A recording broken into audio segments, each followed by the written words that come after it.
Just like the street lights lit this town, like a fire in a blaze, gotta burn it down. Can't be afraid to leave this out. We got this far, don't know how. I see danger in your eyes. They know we'll burn down the night. Coming just like the sunrise. You know that we gonna light it up. Tonight we gonna light it up, babe. Tonight we gonna light it up. Just like the sunrise, we gonna light it up.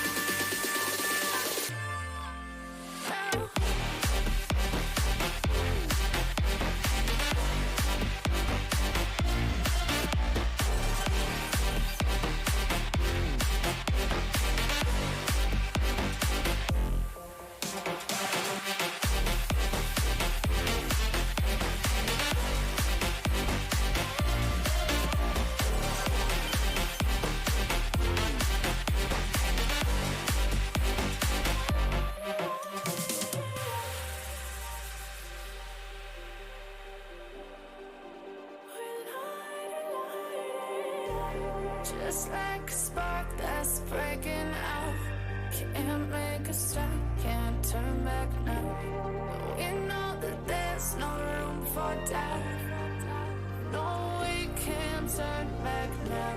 I see danger in your eyes. They know we'll burn down the night. Coming just like the sunrise. You know that we gonna light it up. Tonight we gonna light it up, babe. Tonight we gonna light it up. Just like the sunrise, we gonna light it up.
Just like the street lights lit this town, like a fire in a blaze, gotta burn it down. Can't be afraid to leave this out.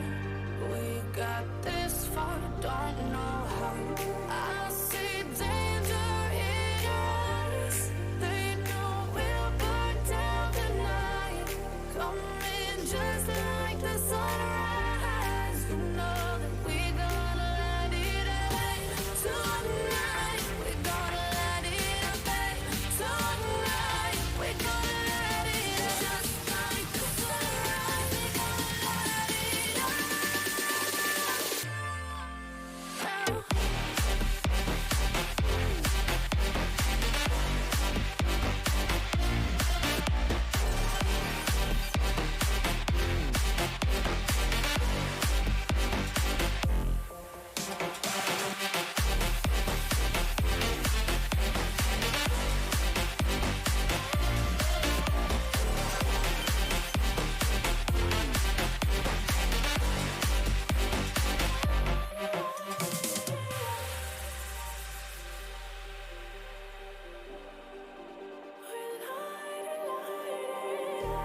Just like a spark that's breaking out.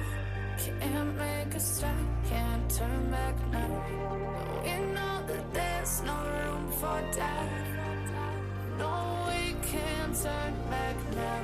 I see danger in your eyes. If you were going to be sarcastic and ironic, I think you should still act as though it was personal in order to leave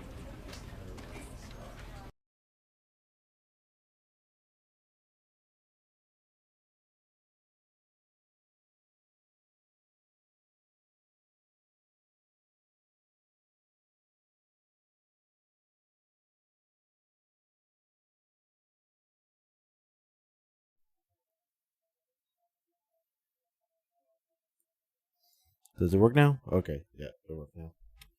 Oh, because I forgot to open up one software. So this was kind of funny. This is the Let's story get of a this man to named there. Stanley. Stanley worked for a company in a big building where he was employee number 427.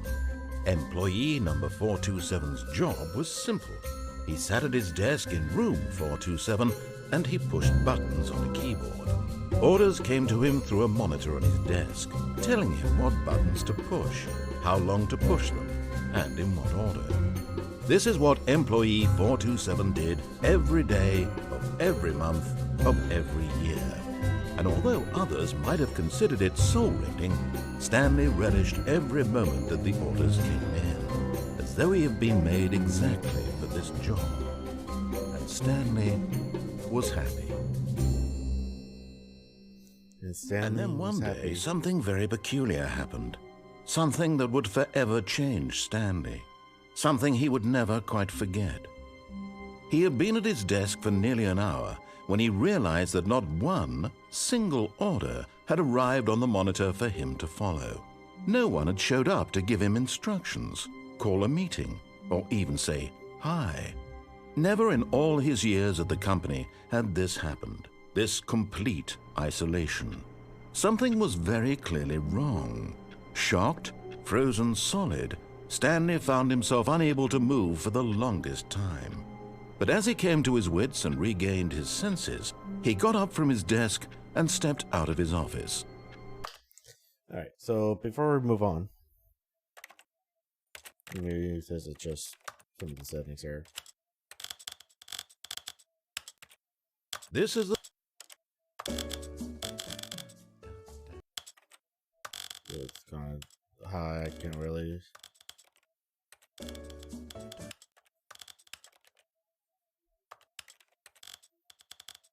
Okay. So I got that done. Alright, so for those of you who have never played the Stanley Parable before, I have played the original 2013 version.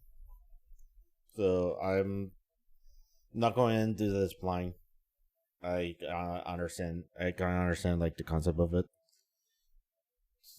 But basically you are a worker who is following a machine, and something happens, and blah blah blah, blah, and now where things are happening. So this is basically Stanley Parable in a nutshell. It's a really wacky game, really interesting game. Highly recommend it. But this is the first time of me playing the Ultra Deluxe edition. From my understanding, the game that the Ultra Deluxe edition is basically similar. Like everything is basically the exact same thing in terms of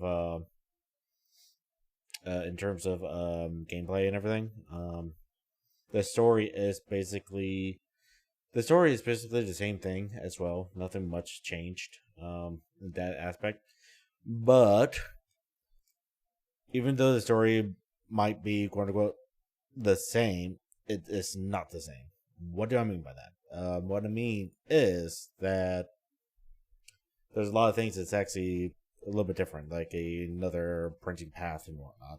So you have a lot more options that you do, from my understanding. So we'll do all the old stuff and try to find out the new stuff, because why not? I have found a bunch of the old stuff once before, and those are always fun. One thing that I did found, which I wasn't expecting, so you guys didn't see it. But one thing that did happen, so I started up the game first earlier to make sure that the settings are, well, most of the settings are correct. When I put up the game the first time, it had me set a computer time, a clock. Well, it had me set a clock, kind of like you plugging in a alarm clock for the first time. So you know how usually you plug in a digital clock for the first time. The clock time is going to be 12 a.m. and so you have to set it. So I went ahead and set the time, thinking whatever. Even though I know that, technically speaking, the game could look at what system time is via NTP and whatnot. There's ways to do it. But whatever, I set the time, right? And continue onwards. Got into the menu, check out the settings, make sure that the brightness and whatnot is set correctly. Then I exit out of the game to get things ready. Put back up the game, and I wasn't expecting this. Well, yeah, I wasn't expecting this. So the first thing that happened was it asked me to set the clock yet again. So once again, it was at 12 a.m. by default, so I went ahead and set the time.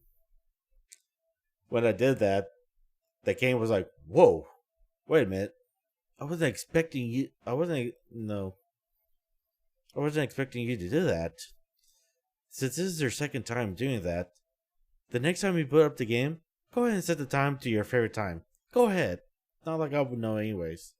So, yeah. So that's the first.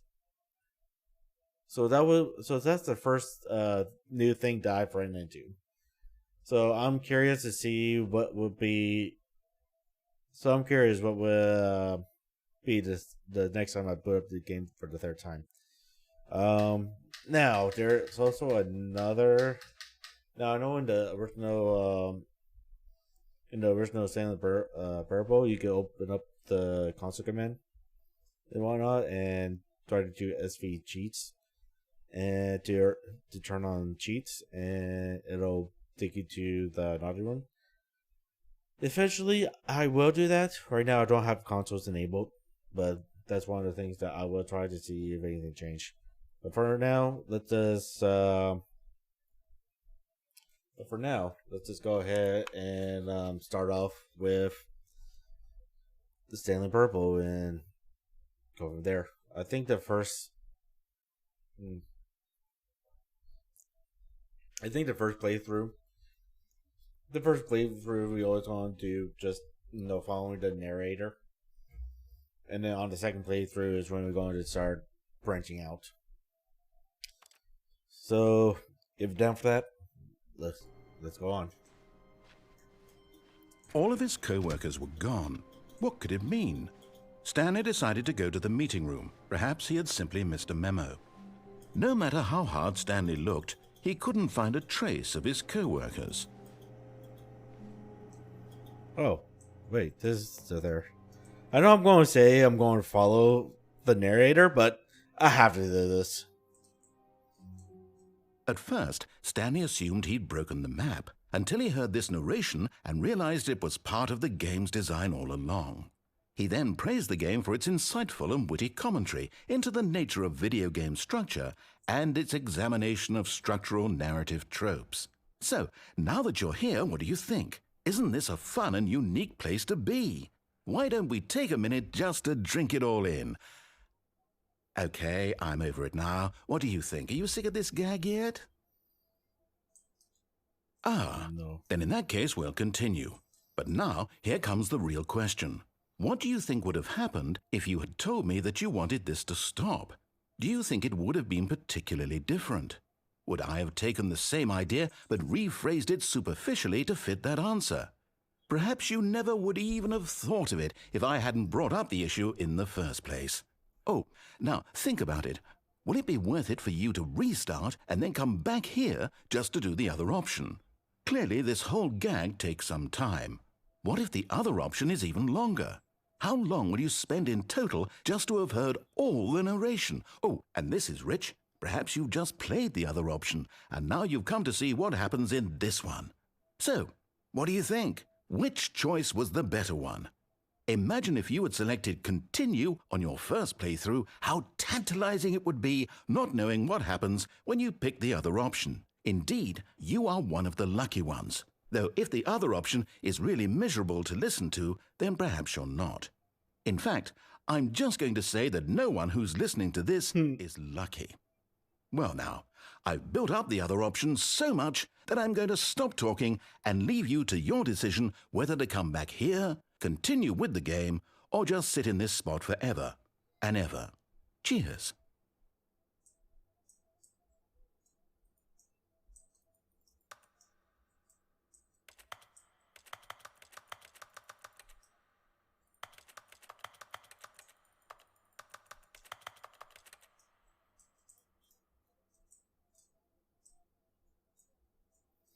Yeah, in the 2013 version, the narration wasn't this long, and it went a little bit further.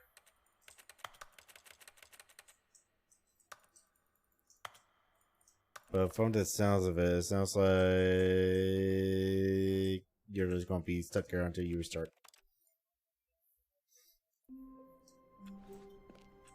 All of his co-workers were gone. What could it mean? I mean, I could just go back over here. Perhaps he had simply missed a memo. No matter how hard Stanley looked, he couldn't find a trace of his co-workers. There we go.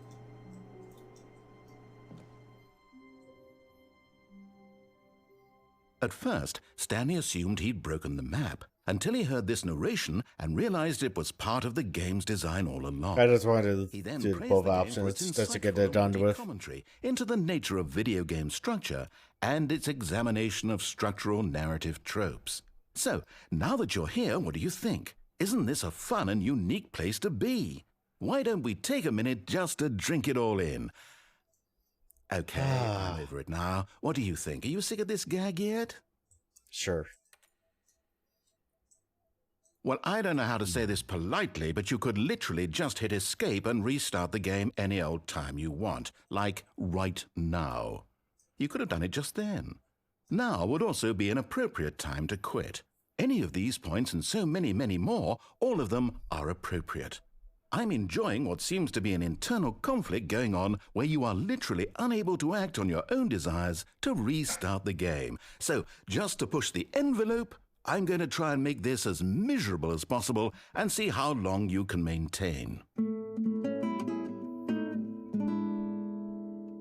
There once was a man named Stanley. who people are so manly. But the truth So, must be told, told, he was not very old. but was And quite particularly cackly. What Stanley liked Stanley most liked most buttons. He pushed them. He pushed them like some kind of glutton. He did it all Did day, it all day in a in a meaningful, meaningful way. But his brain Has long ceased to function. which is why he is Why in this he's parable unbearable. and lives in Lives in existence quite terrible. And if you are not You're strong, not strong. and keep And you keep playing along, you too will become become quite unbearable. Yes. you too Too will become, will become unbearable. unbearable.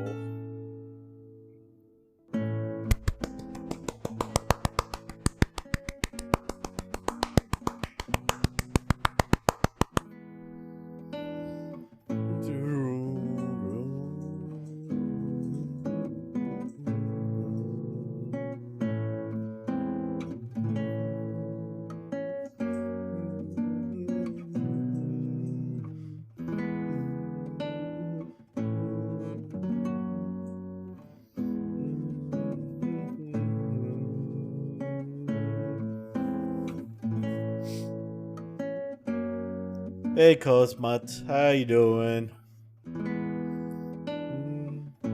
Right. Alright. No, I got that gag out of the way. His co-workers were gone. What could it mean? Stanley decided to go to the meeting room. Perhaps he had simply missed a memo. Alright. So let's follow the narration To open first. doors, he entered the door on his left.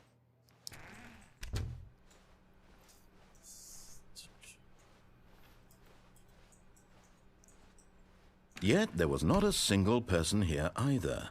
Feeling yeah, a this wave new. of disbelief, Stanley decided to go up to his boss's office, hoping he might find an answer there.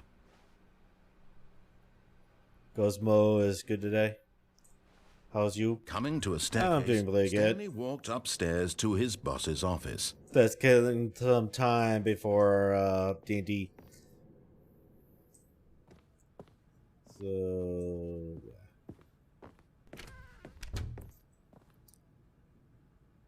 yeah, I remember this.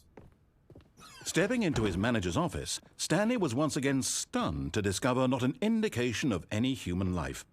Shocked, unraveled, Stanley wondered in disbelief who orchestrated this, what dark secret was being held from him. What he could not have known was that the keypad behind the boss's desk guarded the terrible truth that his boss had been keeping from him, and so the boss had assigned it an extra secret PIN number, 2845. But of course, Stanley couldn't possibly have known this. Yet incredibly, by simply pushing random buttons on the keypad, Stanley happened to input the correct code by sheer luck. I could technically just put in the code He stepped already. into the newly opened I kind of remember what the code was from the 2013 version.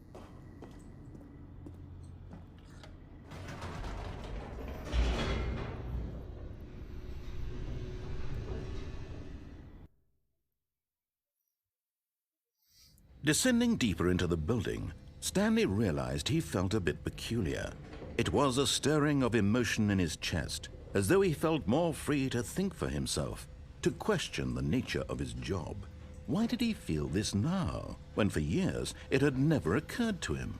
This question would not go Have you unanswered. ever played this game before, Cosmo?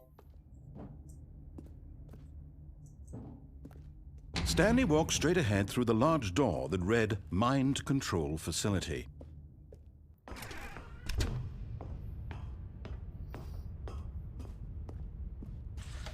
The lights rose on an enormous room packed with television screens. What horrible secret did this place hold? Stanley thought to himself. Did he have the strength to find out?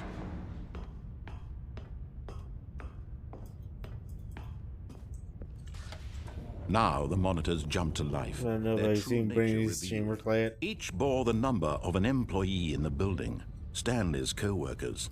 The Yeah, I played the lines of 2013 individuals version reduced to some images time on a ago. screen, and Stanley, This is the eternally updated version monitored in this place, that I'm just giving it a try. meant nothing. I just wanted to get the basic, the basic follow the narrator part done. Just to get that part done This mind control before I start playing around with it horrible to believe. It couldn't be true. and try to figure out all the Had new he stuff. really been under someone's control all this time? Was this the only reason he was happy with his boring job? That his emotions had been manipulated to accept it blindly? No, he refused to believe it. He couldn't accept it. His own life in someone else's control? Never! It was unthinkable, wasn't it? Was it even possible? Had he truly spent his entire life utterly blind to the world? Yes, he has. But here was the proof. The heart of the operation. Controls labeled with emotions. Happy, or sad, or content. Walking, eating, working. All of it monitored and commanded from this very place. And as the cold reality of his past began to sink in, Stanley decided that this machinery would never again exert its terrible power over another human life. For he would dismantle the controls once and for all.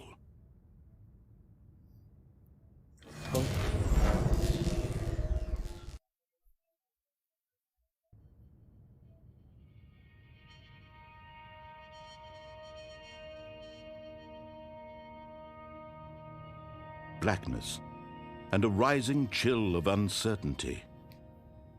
Was it over? Yes. He had won. He had defeated the machine, unshackled himself from someone else's command. Freedom was mere moments away. And yet, even as the immense door slowly opened, Stanley reflected on how many puzzles still lay unsolved. Where had his co-workers gone? How The had co-workers died. the machine's grasp? What other mysteries did this strange building hold? But as sunlight streamed into the chamber, he realized none of this mattered to him, for it was not knowledge or even power that he had been seeking, but happiness. Perhaps his goal had not been to understand, but to let go. No longer would anyone tell him where to go, what to do, or how to feel. Whatever life he lives, it will be his. And that was all he needed to know. It was perhaps the only thing worth knowing. Stanley stepped through the open door. Do I have to step through the open door? I guess I have to complete this run. Stanley felt the cool breeze upon his skin, the feeling of liberation, the immense possibility of the new path before him. This was exactly the way, right now, that things were meant to happen. And Stanley was happy. Was happy. Right? It's just a little bit too bright. Alright. So that's ending number 1. Time to screw around by closing myself in here. But Stanley simply couldn't handle the pressure. What if he had to make a decision? What if a crucial outcome fell under his responsibility? He had never been trained for that. No. This couldn't go any way except badly. The thing to do now, Stanley thought to himself, is to wait. Nothing will hurt me. Nothing will break me. In here I can be happy forever. I will be happy. Stanley waited. Hours passed. Then days. Had years gone by? He no longer had the ability to tell. But the one thing he knew for sure, beyond any doubt, was that if he waited long enough, the answers would come. Eventually, someday. Technically speaking, he would have been dead a long time ago. This will end. He will be spoken to. He will be told what to do. Now it's just a little bit closer. Now it's even closer. Here it comes.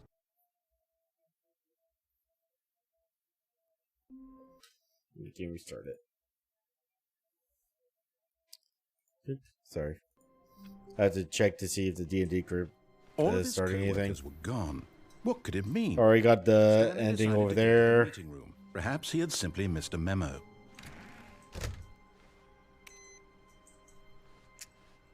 I forgot. There's something I could do here.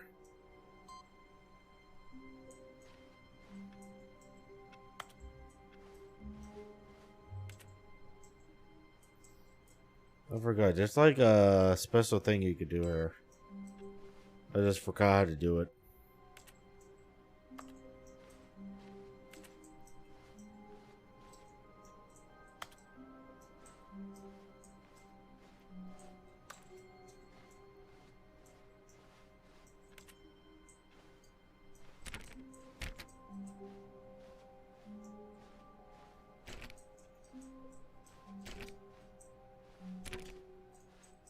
Yeah, whatever.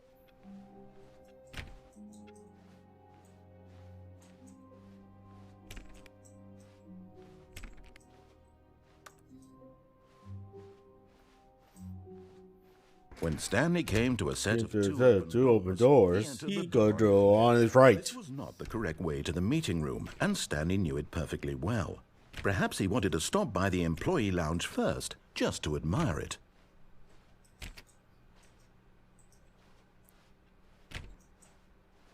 Yeah, definitely want to stop at the employee lounge. Yes, truly a room worth admiring. It had really been worth the detour after all, just to spend a few moments here in this immaculate, beautifully constructed room. Stanley simply stood here, drinking it all in.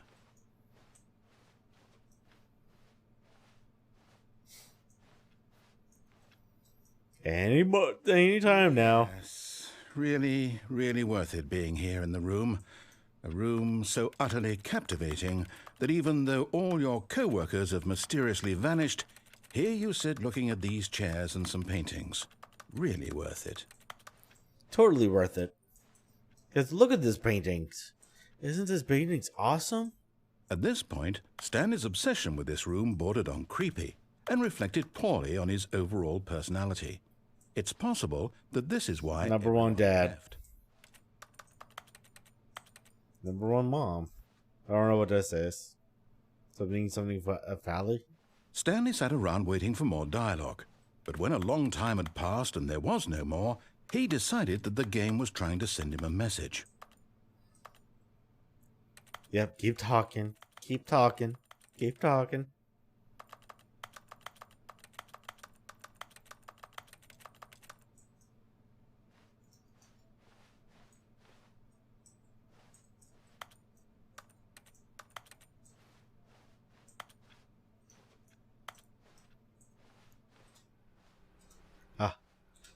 Aha. But at last, he'd had enough. And took the first open door on his left to get back to business. Door closed on me before I could do it. Nah. We'll go this way. Stanley was so bad at following directions, it's incredible he wasn't fired years ago.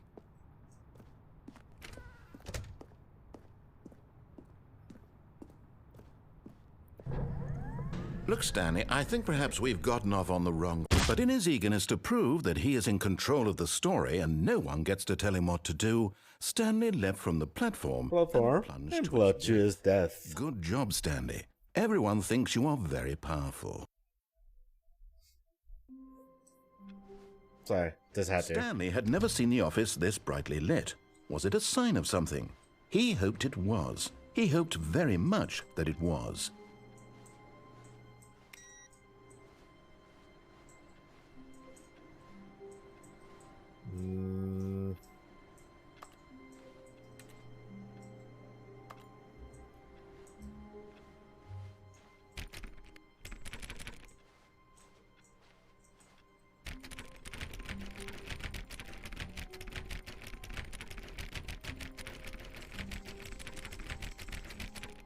Oh god, there's one door you could keep trying to open. I forgot which door it was. Oh, please. Are you really just doing this for the achievement? Click a door 5 times. Is that all that you think? No. I can't just give these merits away for such little effort. A measly 5 clicks. Now, suppose you were to click the door 20 times. I would say that's the kind of effort that warrants recognition. I have to say, I'm still not feeling the satisfaction of witnessing true effort for a noble cause. Perhaps 50 clicks.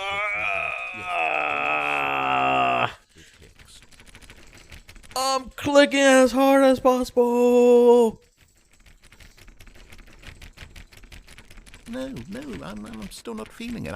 I want this achievement to have meant something. It has to be a true reward for valiant effort. I want to see some hustle, Stanley. I want to see commitment, a willingness to go all the way, no matter what the cost. Why don't you go put 20 clicks into door number 417? There's 417.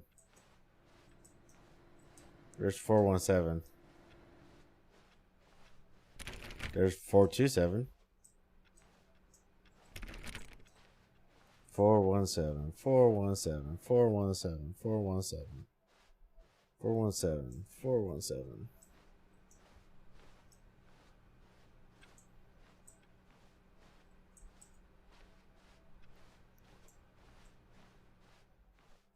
Four one seven, 417.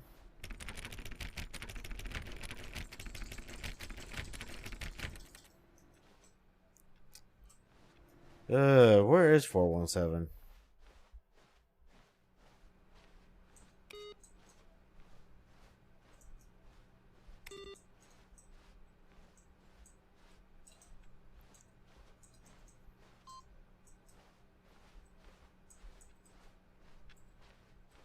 There you are. Oh, great. Now, go click a few times on door 437. 437. I think 437 was back this way.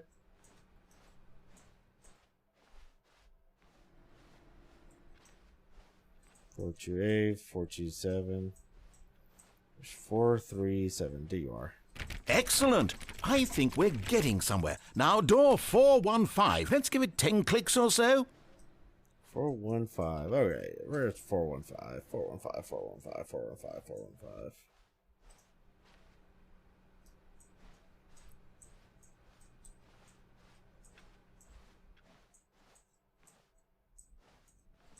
There you are. Now, back to door number 437. 437.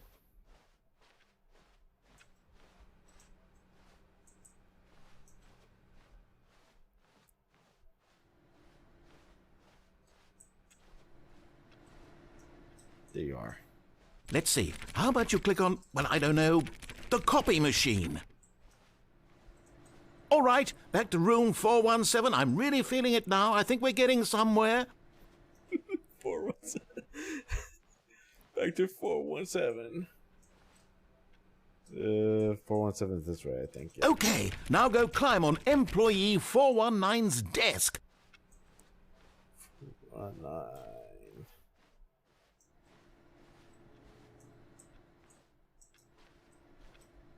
419. 419.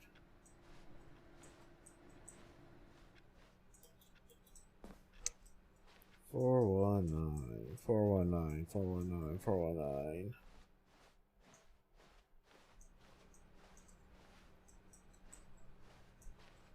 There you are. Yes! This is great! You're putting it all on the line, Stanley. I like that. All right, let's keep it up. Go give me a few clicks on door 416. Door 416. 416. We've almost got it! Now the copy machine, do that one again! I don't know why I have so much fun with this one. Finish it off, Stanley! 5 clicks on door 430. Yes! We did it! Oh, wow. That felt amazing. Oh, you really earned it, Stanley. Nothing could hold you back. Yes, I'm very proud of how far we've come today. Just think, only a few minutes ago you believed an achievement was worth 5 little clicks. Really now, what were you thinking?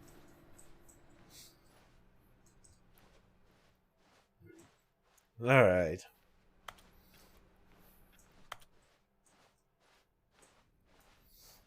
Gotta have fun. When Stanley came to a set of 2 open doors, this was not the correct way to the meeting room, and Stanley knew it perfectly well. Perhaps he wanted to stop by the employee lounge first, just to admire it. Wow. Yes. This room. What a beautiful room.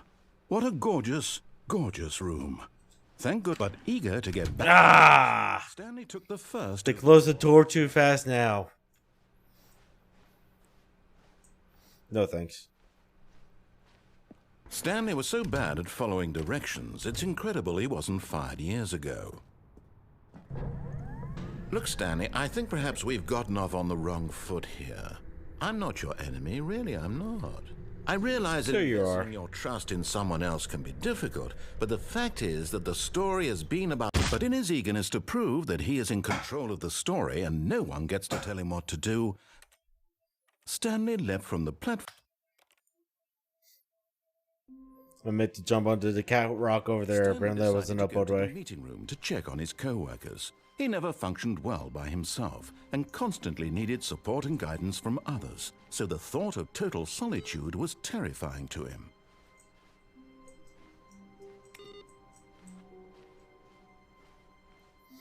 Where's that, No matter how hard Stanley looked, he couldn't find a trace of his co-workers.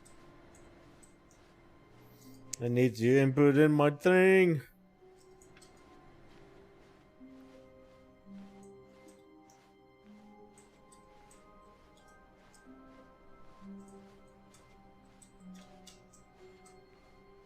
No, don't have to consider here.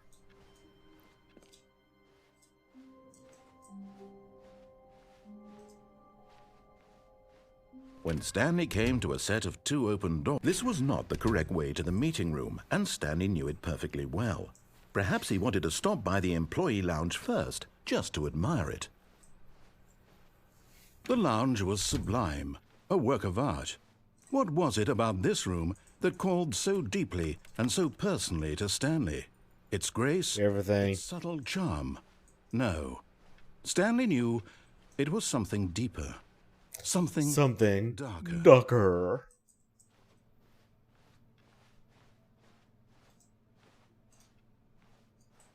Yes, really, really worth it being here in the room. A room so utterly captivating that even though all your co-workers have mysteriously vanished, here you sit looking at these chairs and some paintings. Really worth it. Totally worth it. Okay. But eager to get back to business, Stanley took the first open door on his left. No thanks. Stanley was so bad at following directions, it's incredible he wasn't fired years ago. Alright, let's try it again, but this time without dying. Wrong foot here. I'm not your enemy, really, I'm not. I realize that investing your trust in someone else can be difficult, but the fact is that the story has been about nothing but you all this time. What? Really? I was in the middle of something. Do you have zero consideration for others? Are you that convinced that I want something bad to happen to you? Why, yes. I don't know how to convince you of this, but I really do want to help you, to show you something beautiful. Look, let me prove it. Let me prove that I'm on your side. Give me a chance. Now listen carefully, this is important. Stanley walked through the red door. Okay, the door. Aha, perhaps you misunderstood. Stanley walked through the red door. I still don't think we're communicating properly. Stanley walked through the red door. Go ahead, Stanley. You want to know so badly what's out there? You want to find out what lies at the end of this road you've chosen? Well, don't let me stop you. You see? There's nothing here. I haven't even finished building this section of the map, because you were never supposed to be here in the first place.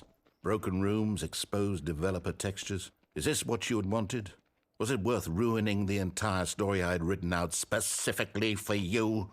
Yes. I don't think I put a lot of time into that, because I did. And in the end, it was all for nothing, because this is what you wanted to see. Help me here, Stanley. Help elucidate these strange and unknowable desires of yours. What would have made this game better? What did you want to see? Vehicles? Skill trees? Work with me. You've given me absolutely nothing so far. Tell you what, let me take a stab in the dark at a new design, and you can give me some feedback. There we go. A third option. This already feels leaps ahead of where we were before. Go ahead, Stanley. Take it for a spin. Sure. Okay, I'm going to stop you there. Now, tell me about your experience with this new version. Would you say that the game benefited from allowing you more choices? Feel free to be honest. I'm looking for some real critical feedback here. Oh, well, now this is useful. You didn't like it, but you didn't totally hate it either. You enjoyed it, perhaps is the correct term. It didn't cause you excruciating pain. Big steps we've made here today, Stanley. Here, based on the data from your previous playthrough, I've compiled a new version. And to be perfectly candid, I think I've knocked it out of the park with this one. Let's take a look.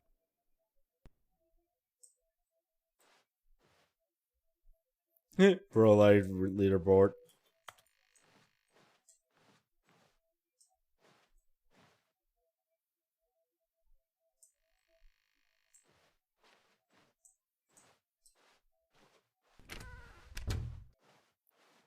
Now, would you say that competitive leaderboard helped you feel motivated to keep walking through doors? Again, honest answers, please. Hey, I nearly forgot. I've got a prototype of a new game I've been working on, and now would be a lovely opportunity to give it some playtesting. Is it the same baby game? Would you? Perfect. Let me boot it up. Is this the same baby game? Yeah, it is. The baby crawls left towards danger. You click the button to move him back to the right, and if he reaches the fire, you fail. It's a very meaningful game, all about the desperation and tedium of endlessly confronting the demands of family life. I think the art world will really take notice. But of course, the message of the game only becomes clear once you've been playing it for about 4 hours. So why don't you give it 4 hours? The game is not getting either. Be sure to keep notes on your experience.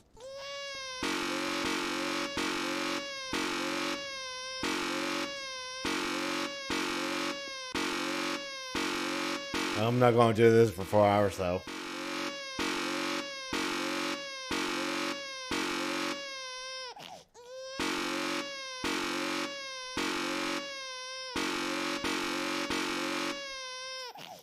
Alright. You heartless bastard. Did you do it because you hate babies or purely to spite me? Because Both. if it's the latter, well, I don't know what to do. I'm completely out of ideas. I can't Actually, think it's of a for single just thing fight that him. might improve the experience for me. I'm not even going to try. I'm out. I'm done. It's over. Thank you for playing. Your input was extremely valuable. Oh, hey, since my game was so awful, why don't we play someone else's game? Just to ease the pain. Let's see. What do we have here? Yes, this seems like it'll work. Let's give it a shot.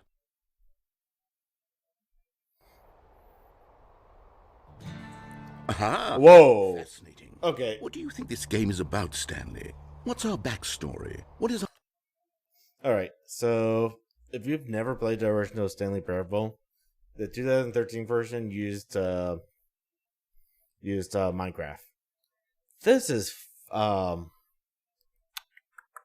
Farstarter or something like that. I forgot. I have this game. Well, I have this game, though. It's obvious to me that you are meant to play as a creepy man spying on innocent civilians below you from up high in your creep tower, perhaps for some sort of twisted erotic purpose. Yes, that must be it. What a fascinating venture into the experience of total mental depravity. So far, I love everything about this game, Stanley. And it seems there's even more. Come, Oh, wait! outward and see what else is out there. This reminds me of my high school days, middle school days. Oh, hey, somebody's over there. Firewatcher, that's what it's called.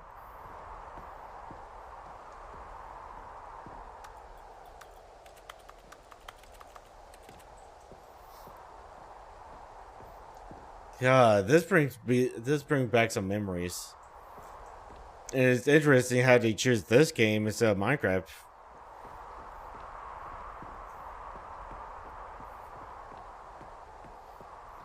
Oh, no. No, it can't be. It is. It's an open World game. God, quickly, block it off.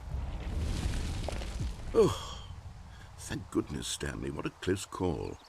You nearly wandered off into that thing. That big, open, just wandering around, no right or wrong But directions. I want to be in an open world. Just go in any... Oh, thank heavens we avoided it. We're out of the woods now, Stanley.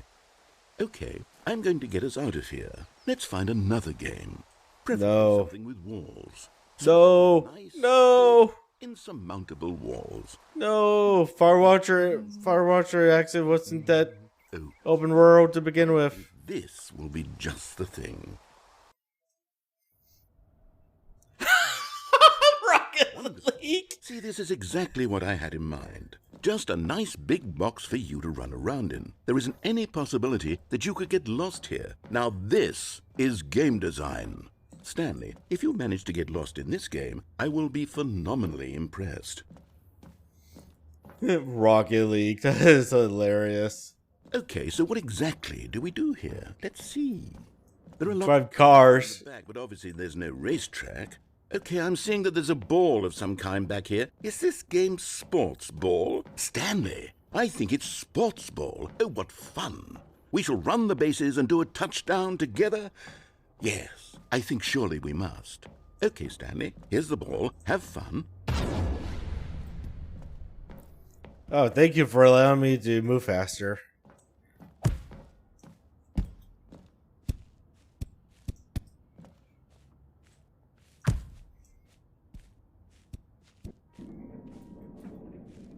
Are you doing it? Are you winning? Is this fun? Is it better than my miserable little story that I worked so hard on? Yes. Stanley, I have a thought. And I realize I'm not a sportsologist, but if one ball generates a certain amount of raw adrenal pleasure, then surely multiple balls... Hold on.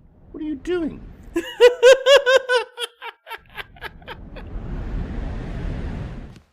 Stanley, don't do that. I can't follow you there. I can't help you. How will you write a story without me? You can't do it. You know that. Stanley, come back.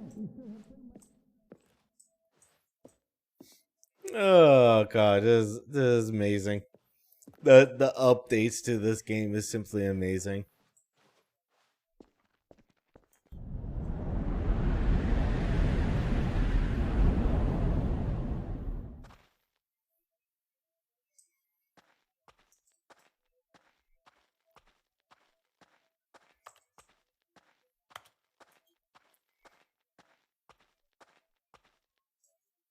Alright, I don't think it really matters where I go. I think it's going to force me into one direction anyways. And then I'm going to fall... And then I'm going to fall down here, if I recall correctly. This should get me to the confusion ending, if I'm not mistaken.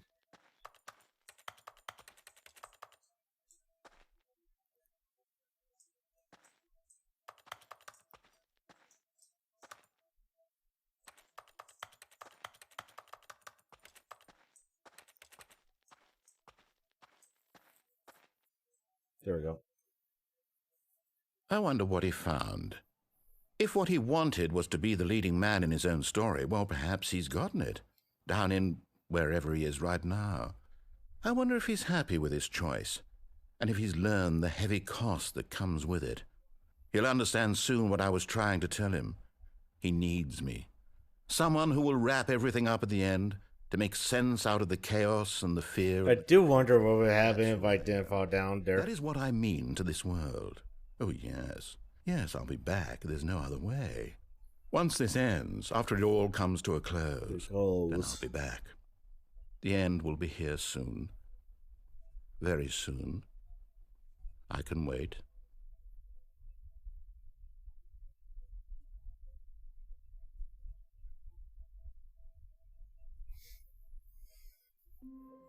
No, okay, that was not the confusion ending. Okay. All of his co-workers were gone. What could it mean? Stanley decided to go to the meeting room. Perhaps he had simply missed a memo. New content! New content? What does that mean, new content? New content! New content! New content! Be happy!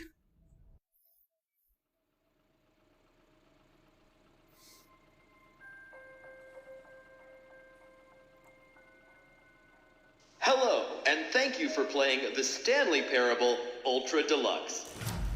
As you may know, the Stanley Parable was a video game released in 2013 on home computers. After receiving critical and commercial success, it was expanded upon in 2022 with the Stanley Parable Ultra Deluxe, a reimagining of the game for consoles and home computers. The Stanley Parable Ultra Deluxe features exciting new content that broadens and expands the world of the Stanley Parable, delighting audiences the world over. Please, step inside and see what thrilling new adventures await in the Stanley Parable Ultra Deluxe. Oh, well, this sounds delightful. I'm very excited to see the thrilling new Ultra Deluxe content. Same. Okay, so far it's an elevator. Nothing special yet, but I'm sure it's just the beginning of a mesmerizing adventure.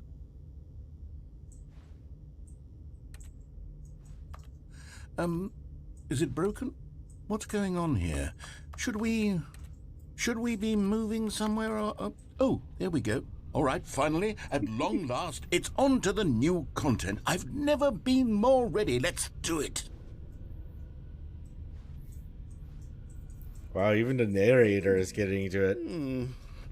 I have to say, initial impressions of Stanley Parable Ultra Deluxe, mostly tedious. It's as if, Oh, okay. Let's see the content. Gimme the content, Stanley. All right, let's see The jump circle. The jump circle?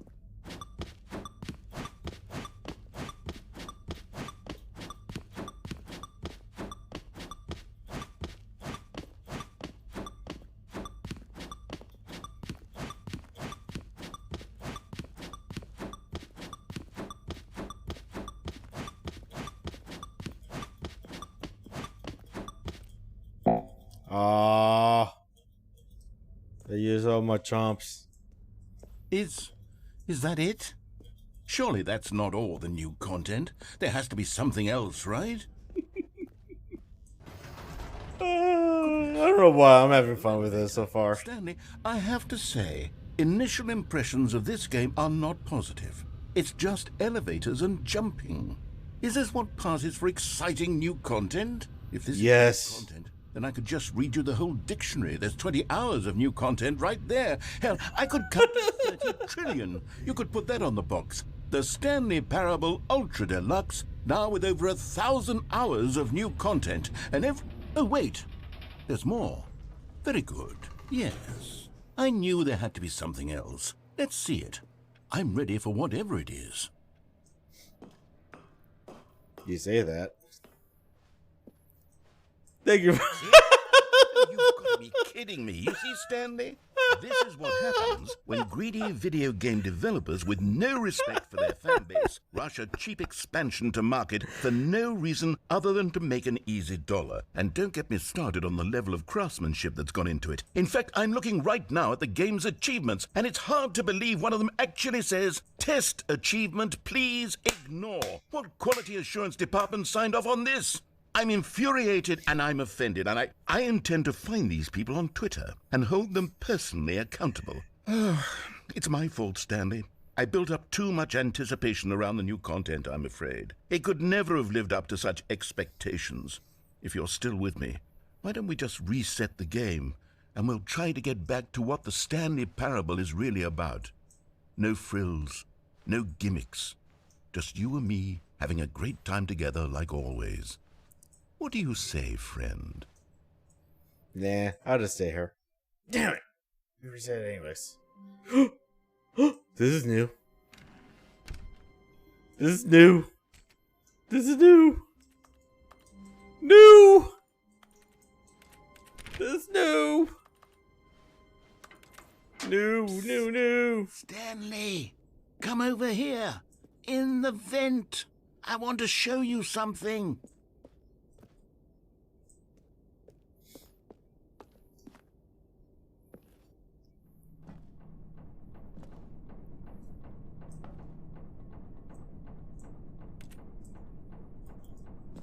Those coffee nut.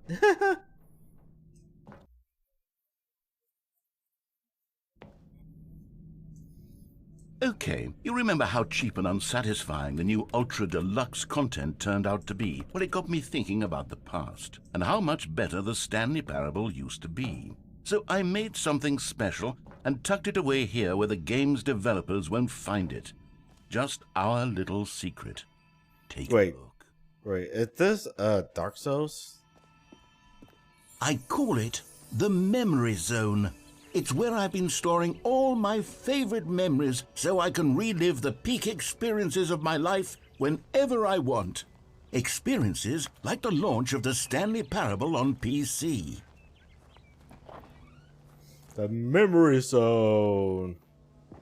You see, Stanley, doesn't the Memory Zone remind you of how wonderful Stanley Parable was before it was sullied with a cheap re-release?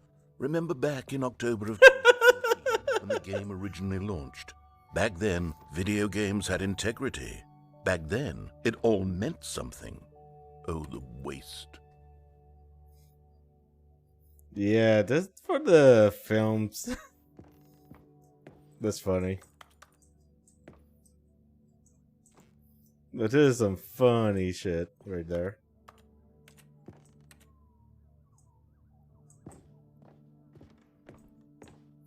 Good times.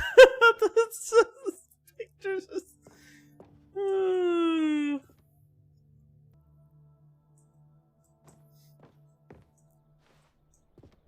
Memory lane. Dollar bill. Don't go outside. Don't play for 5 years. Don't go outside. It's impossible to get this achievement.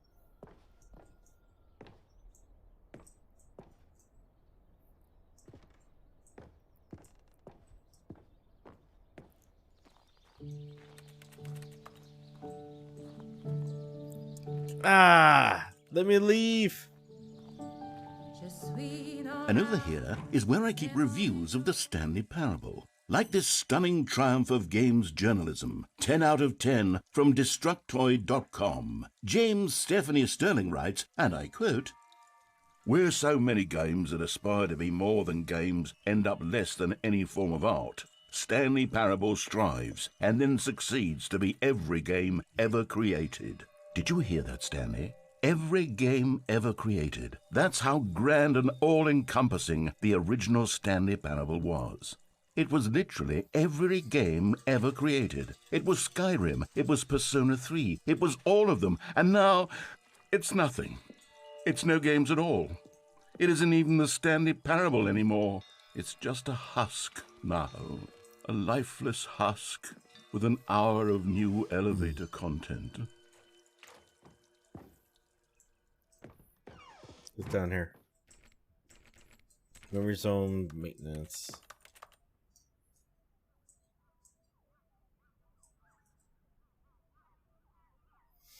Knowing your city. Come on, let me in.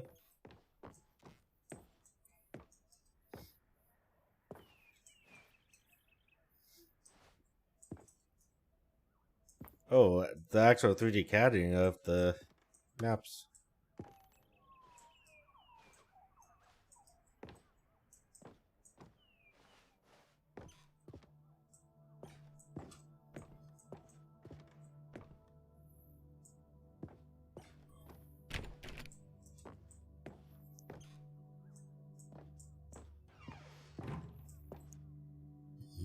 You're number 29.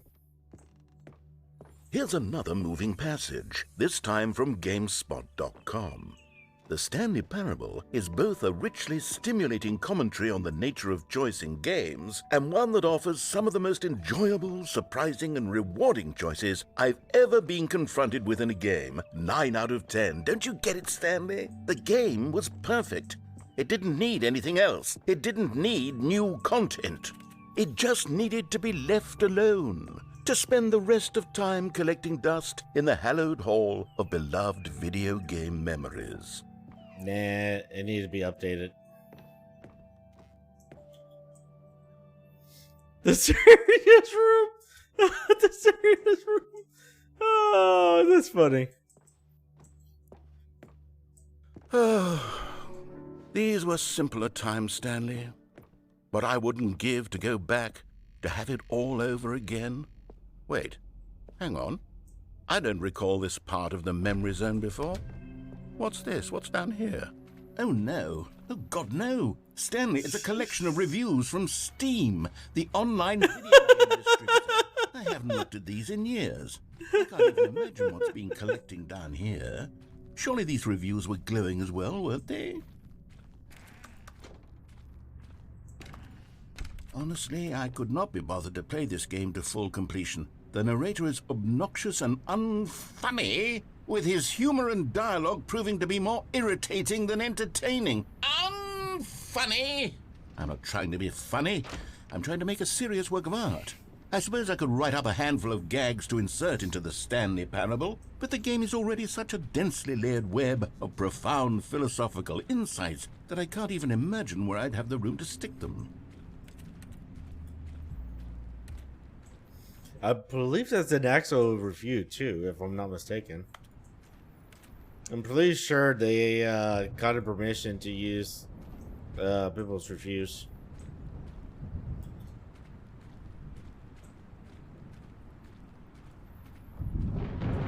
Yeah, there's only one way.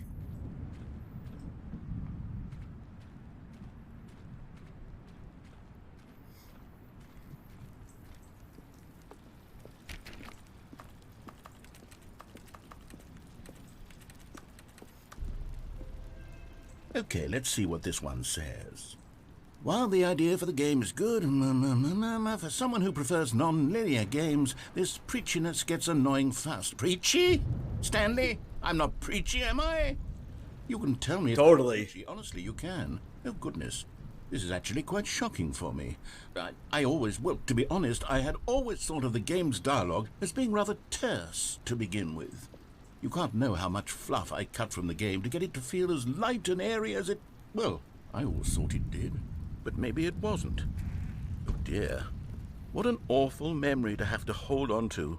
These black marks on my otherwise unimpeachable track record.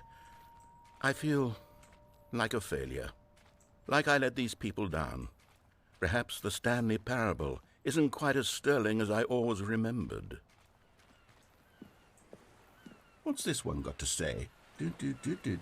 You constantly have to stop doing anything so the narrator can catch up with his long-winded explanations of what's happening. I wish there was a skip button. A skip button? Well, yes. Yes, I think we can do that. If I'm truly too preachy, then maybe letting you skip ahead for just a moment, surely it couldn't hurt. Not if it means we can strike these negative reviews from the record. Only positive reviews of the Stanley Parable. That's my motto today, and it's always been my motto. I'd do anything for the customer, Stanley. Yes, a skip button we shall have.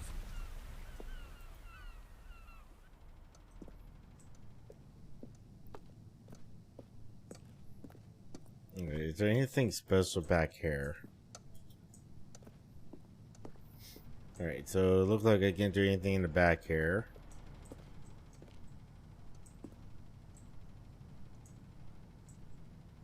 Okay, so does this go to darkness? And here it is. Go ahead and give it a shot. I'll pop you forward in time so that the second my incessant droning starts to bore you, with just the push of a button, you'll have zipped right past it. It's what the players have been asking for, and I'm very proud to have delivered. No more listening to me rambling on and on and on. No. The Stanley Parable is a game for the people. And if the people want silence, then by goodness, that's what they're going to get. Well, don't sit around waiting for me to shut up. Go ahead and make me shut up. Here, we'll pretend that I've just begun an interminable monologue, and it goes something like this. The story and the choices, or what have you, and therefore, by becoming it is, so on and so forth, until inevitably, we all until the end of time, at which time everything all at once, so, now you see, blah, blah, blah, blah, blah, blah, blah, blah, blah, blah, blah, blah, blah, blah, blah. We've eaten too much and it can't be just yet, no, until 245. That the logic of elimination working backwards, the deduction therefore becomes impossible to manufacture. It went on for nearly 10,000 years, until just yesterday, here and there, forward and back, and never a moment before lunchtime. It can't be. It's the only thing there is. How many billions left until so much more than forever ago? Oh my god, the story! The story and the choices, or what have you, and therefore, by becoming it is, so on and so forth, until inevitably, we all until the end of time, at which time everything all at once, so, now you see, blah, blah, blah, blah, blah, blah, blah, blah, blah, blah, blah, blah, blah, blah, blah. We've eaten too much and it can't be just yet, no, until 245. That the logic of elimination working backwards, the deduction therefore becomes impossible to manufacture. It went on for nearly 10,000 years, until just yesterday, here and there, forward and back, and never a moment before lunchtime. It can't be. It's the only thing there is. How many billions left until so much more than forever ago? Which is why I say... The story and the choices, or what have you, and therefore, by becoming it is, so on and so forth, until inevitably, we all until the end... Okay.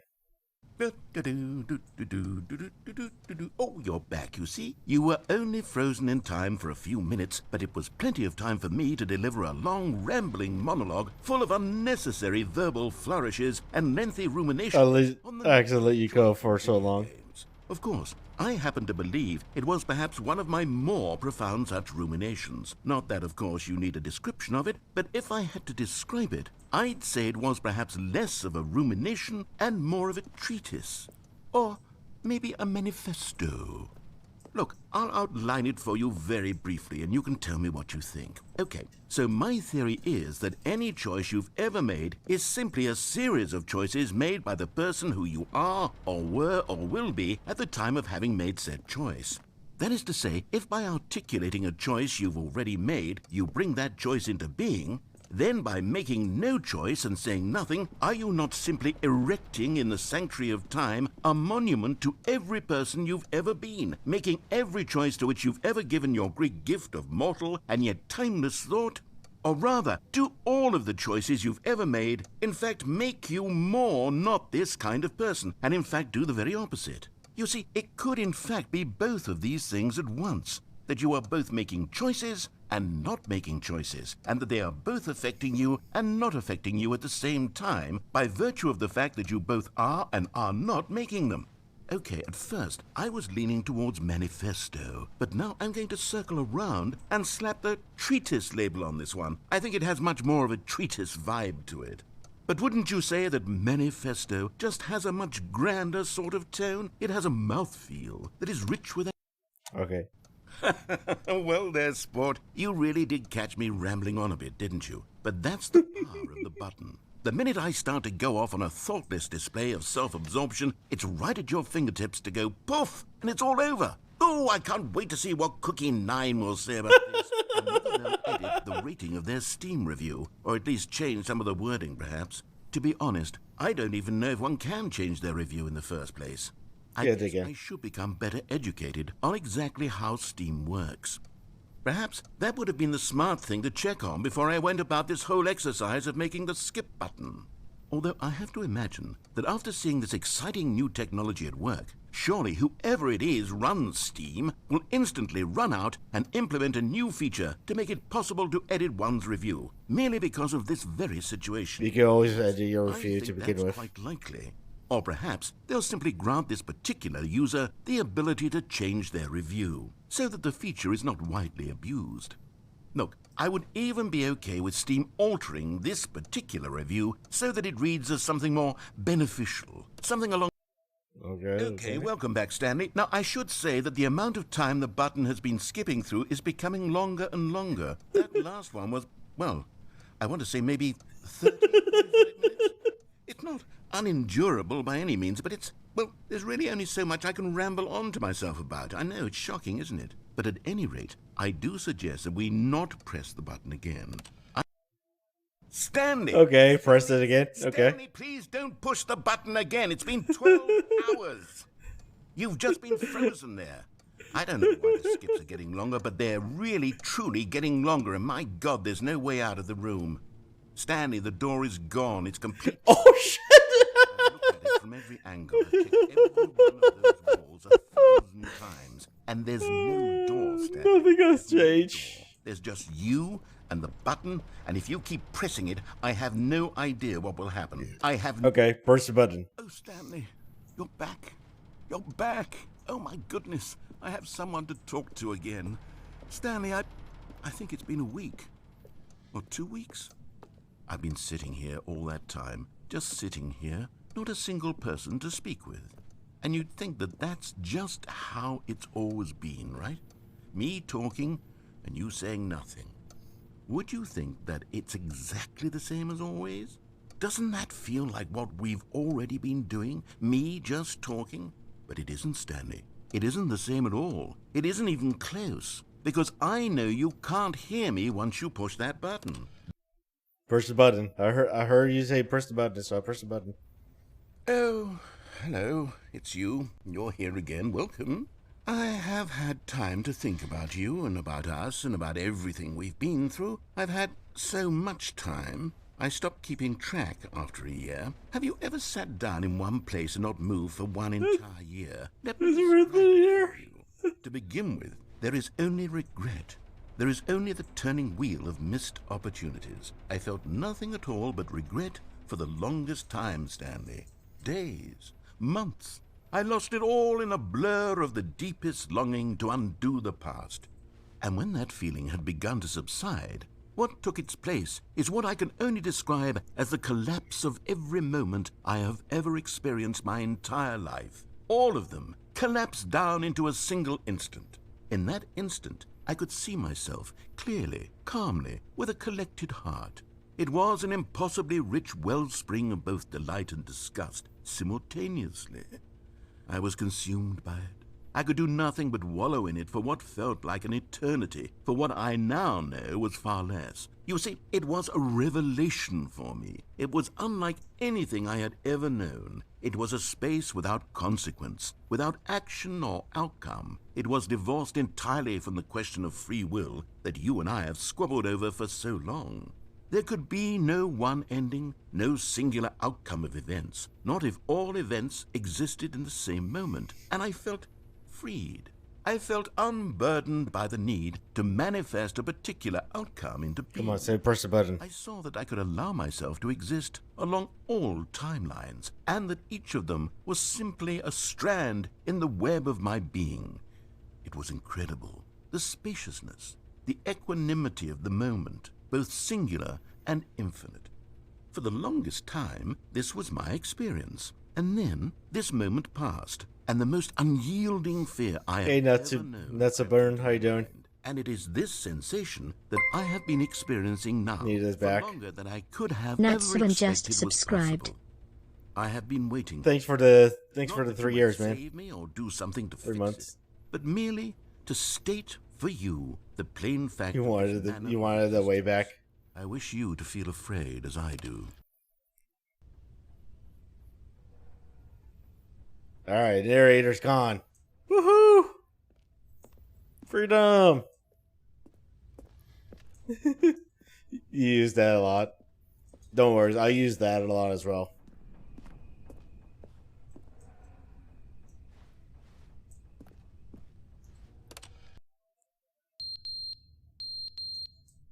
Oh, the clock fell down.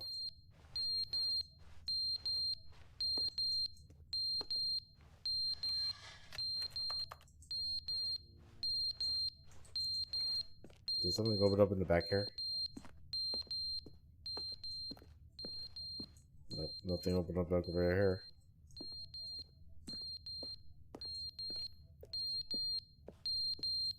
Nothing over here. I am getting a bunko, like a bunko cat version of a Kara being done. So I'm going to have that. Oh, that's what it is up there. So I'm going to probably replace out the gaming emote with the bunko cat emote. But they didn't understand the game was never meant to be funny. It was meant to have a point. It was meant to speak to the human- narrator's back. Where are the jokes? Where are the jokes? They bemoaned, they screamed, they gnashed their teeth and said, entertain us. It wasn't enough. They had to leave a pathetic little thumbs-down review and make all of their They got pitiful Tina to demands. make But a then, cat what he's talking emote. too That's what- much. They Nice. said, first, he didn't entertain us, now he won't shut up. Now the narrator's quiet again. Is there anything new? What? This is her trip. Her water dripping.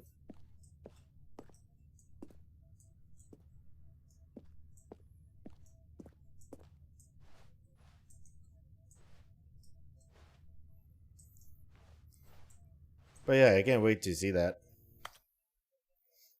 Let's use that real fast. Let's check up on the D&D stuff side of things.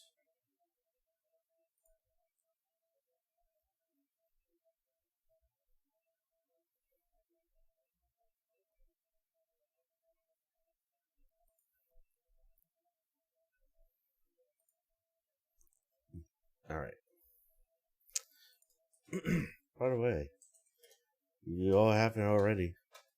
Check out Natsu. What a great streamer. I lurk in his stream from time to time when I get the chance. The end is never the end, is never the end, is never the end, is The narrator's going crazy. end is never the end, is never the end, is never the end, is never the end, is never the end, is never the end, is never the end, is never the end, is never the end, is never the end, is never the end, is never the end, is never the Never the end, it's never the end, never it's the never the end, end, never the end. never the end, it's never the end. The narrator's quiet again. Don't think anything's new. Oh no, it's really leaking back there now.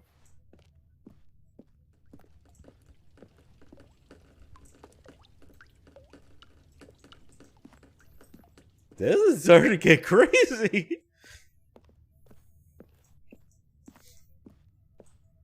Oh, some of this new content, man.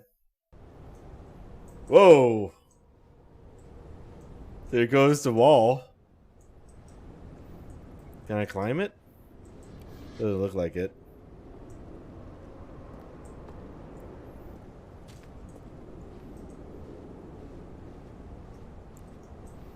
Doesn't look like I can climb the wall.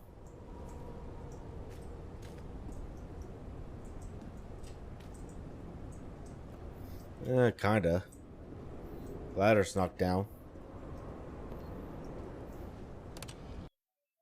Fast forward even more. Oh, hey, son.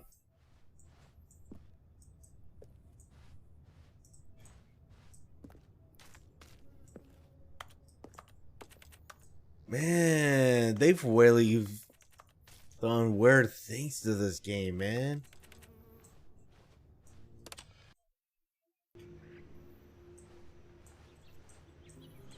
Hey, portal.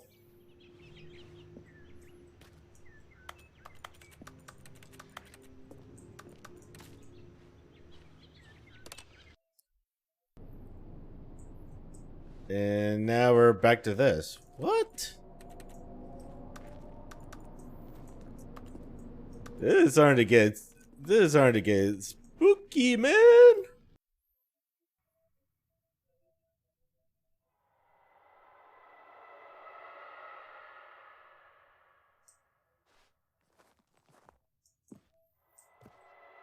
No, this isn't spooky at all. Jesus Christ.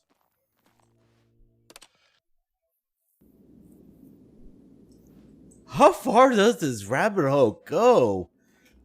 Oh, hey, I think I could escape from here. Ooh. Yeah, I'm able to escape from here. No narrator! How far can I go?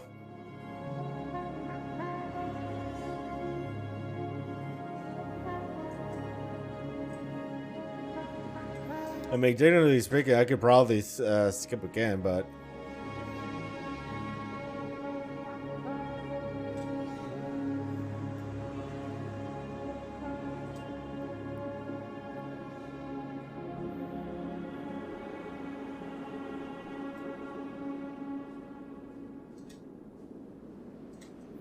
Alright. And it's never the end. Alright. Well, that was a really freaky, that was a really freaky ending. Alright. All of his co-workers were gone. What could it mean? Stanley decided to go to the meeting room. Perhaps he had simply missed a memo. No matter how hard Stanley looked, he couldn't find a trace of his co-workers.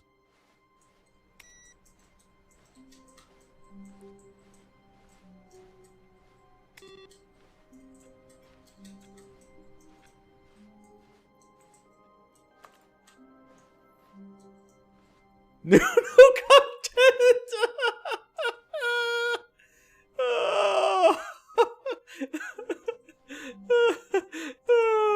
That's awesome. Oh, good. You notice my sign. Yes, I have something very exciting to show you.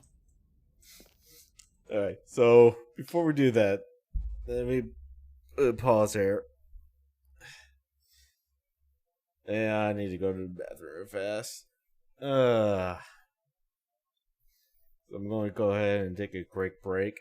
I'm going to go ahead and one quick minute and a half ad to kill pre-roll ads. By the way, if you're new to this stream, I do run ads like every so often just to get pre-roll ads. That's the only reason why I run them. So, yeah, let me go ahead and get that running, and I'll be right back. And let's quickly get that other thing going, and I will probably end it there for that one because of D&D and whatnot. Assuming the D&D is still happening. Let me just make sure. Yeah, it looks like people are getting ready for the ending. Alright, so I'll be right back.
Alright, I'm back.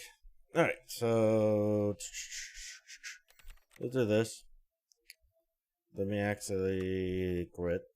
Hopefully I can just get back over there when I get back into it. But for now, let me hook this up. Go to you. Let's see. Close you out. Close you out. Oh, 20.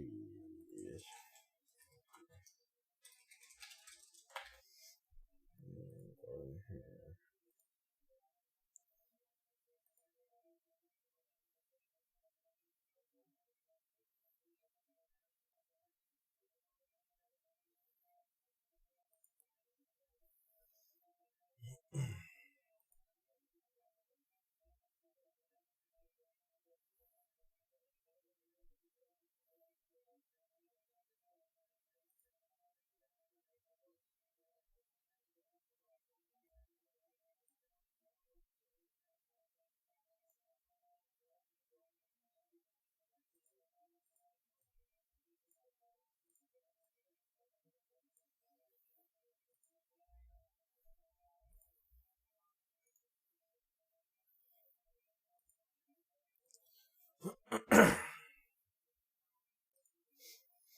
Alright, I'll just need to get logged into everything.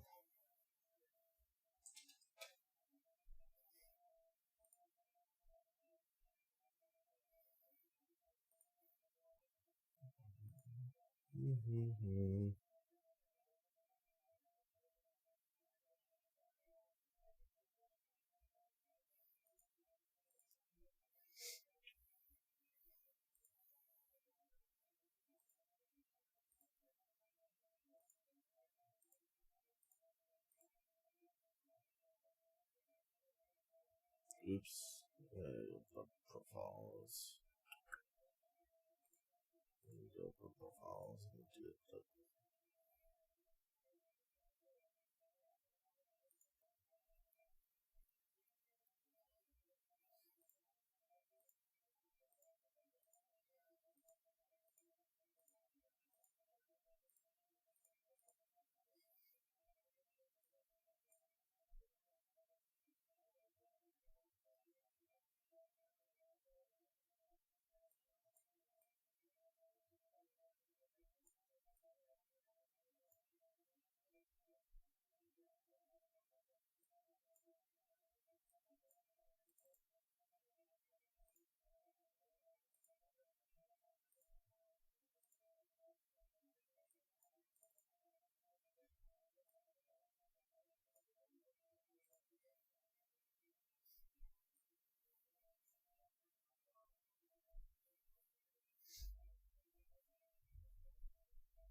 You don't want to work.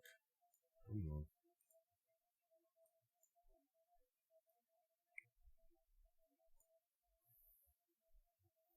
Don't know why that browser resize thing is not working now, but whatever.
Yeah, I'm streaming right now.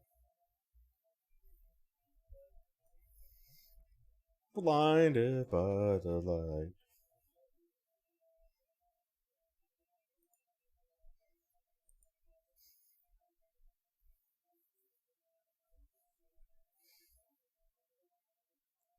Where is Palace?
I wish it was 80 degrees out. It's like high 90s for me.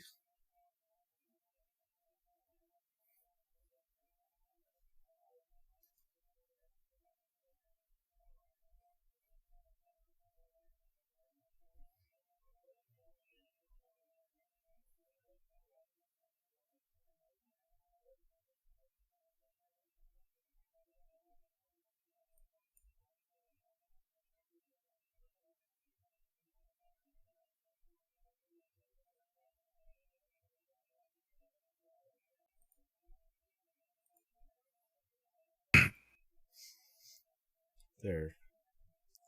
There, now you should be able to hear everyone else. Alright. Which is getting rid of friends, yeah. I mean, really, how often do you use friends? The online friends thing anyways. I don't have any friends. I have a few. So like me and friends, SC, like the only ones that are going to uses stream then? I think Valis is going to. That fucks up my whole entire thing because I just spent all that fucking time changing all that shit. Changing what shit? My multi-link. I have like where my picture is set up. I have it set up for.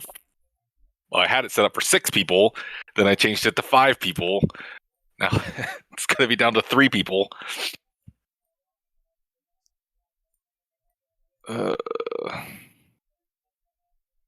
Fucking hell. You know what? Let's just. Here, we're going to try. Oh, fuck, I can't. You're lucky.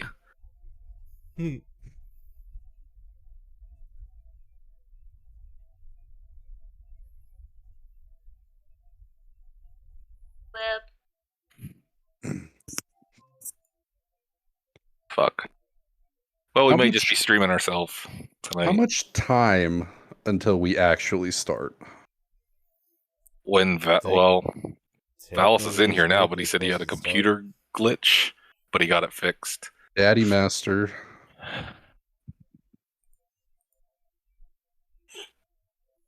Daddy Rapture. I mean, I have all my stuff ready for whenever we want to start, so.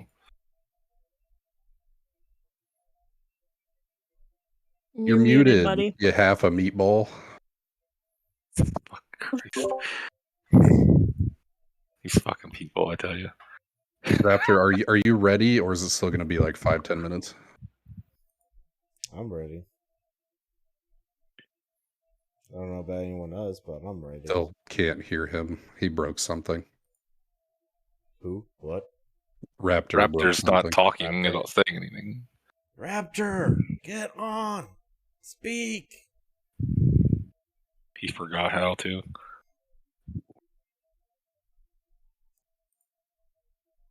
What are you looking at, Cat? Dumb thing. Also on Roll20, if there's like... If you feel like the names and the pictures are too big, you can go to the gear icon in the top right. I changed mine to just names only. Yeah. And then audio, video, and then player avatar size. That shit drives me nuts. Yeah, like, because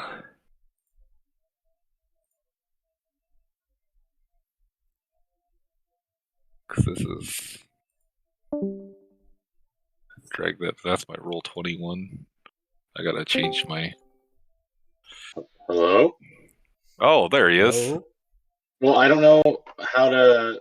Because when I open up the thing, it automatically connects to my mic. And it won't let me unconnect it. What, in Roll20? Yeah. Just change it to none. Can you do that? Your audio, video settings. So you should be able to... I'm launching the game. Can you the game is launching. I can still hear you. Hello? Hello? Hello? Yay. Okay, that's... There is no dice cam. I don't even have my dice because they're in a box somewhere and I don't have them unpacked. There's no dice cam, Rhino. You're just gonna have to take my word for it. Shadow cheats. Ban them. All depends on how bad I roll. Roll the bat. I got dice Right. cam, but I'm planning on using electric dice unless the computer sucks. Then I'll start rolling physical. I don't know if I need this open.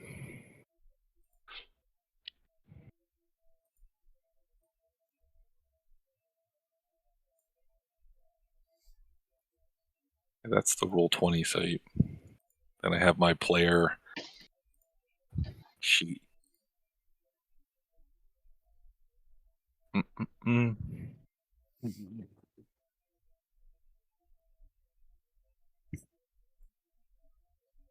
Should be good to go.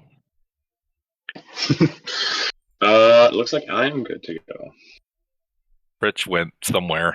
That's okay. Gives me more time then. I go to the bathroom.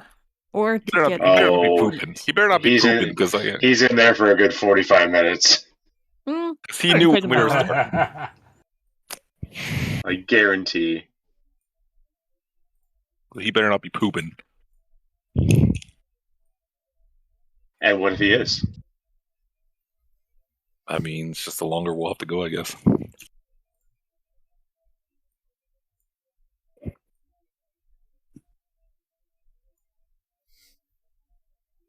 Oh man! Don't worry, Rhino. You'll know my shitty rolls when you see them. You can hear it though. We have the perfect thing for a dice rolling thing that my dad made me. Actually, your roll sucks. Better get him out of your system now. Well, you're making noise.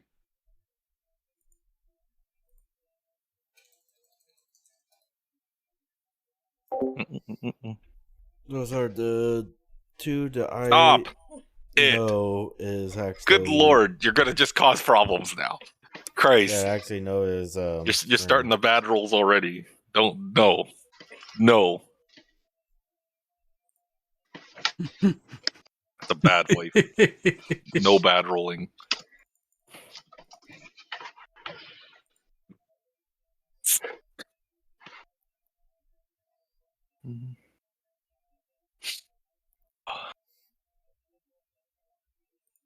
I could put my character sheet up.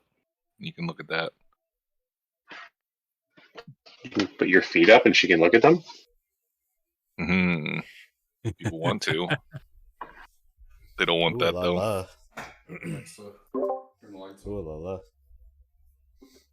That's the character sheet. Yep. Oh, now he's back.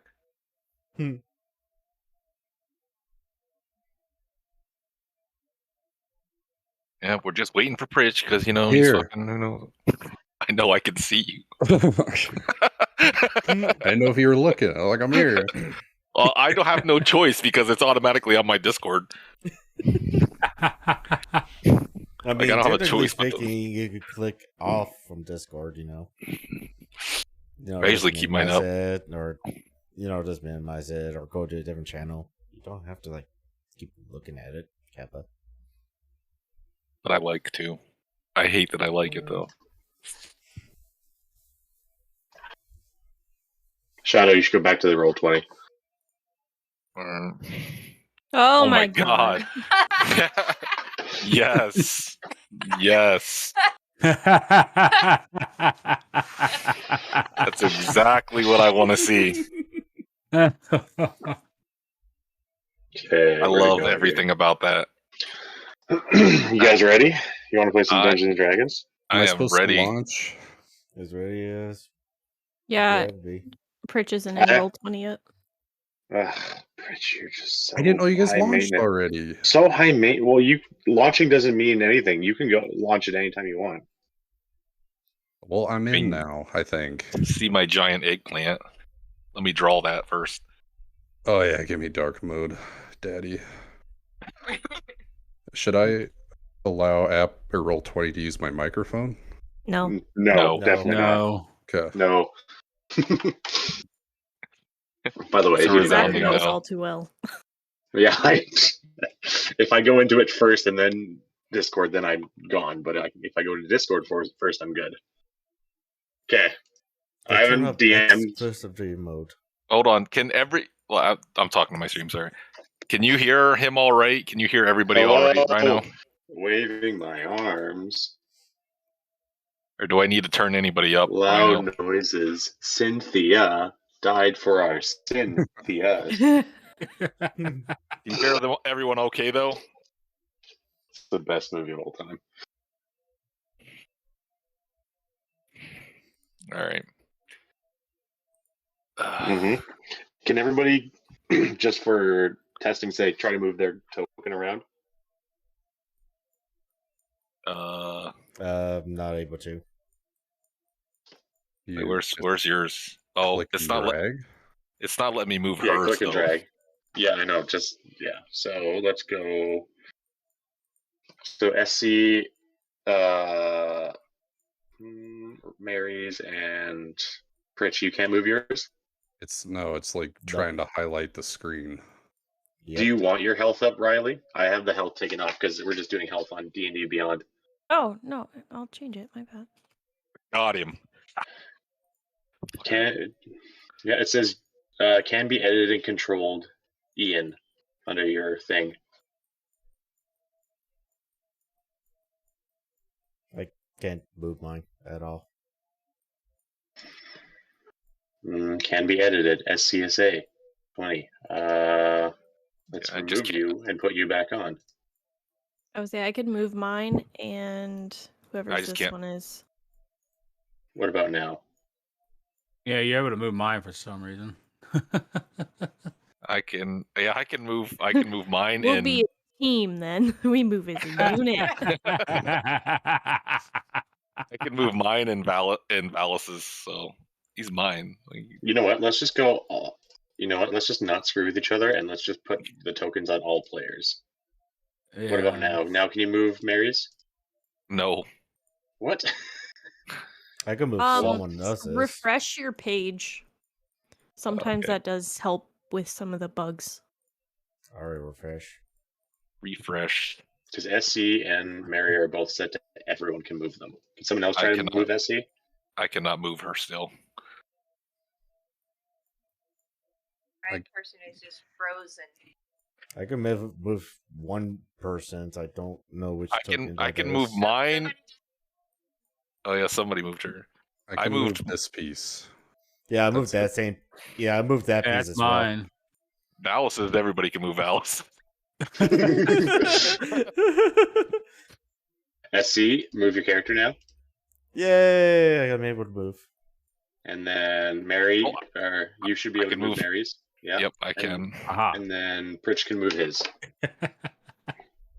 Look at that. Big whole happy family of characters moving around.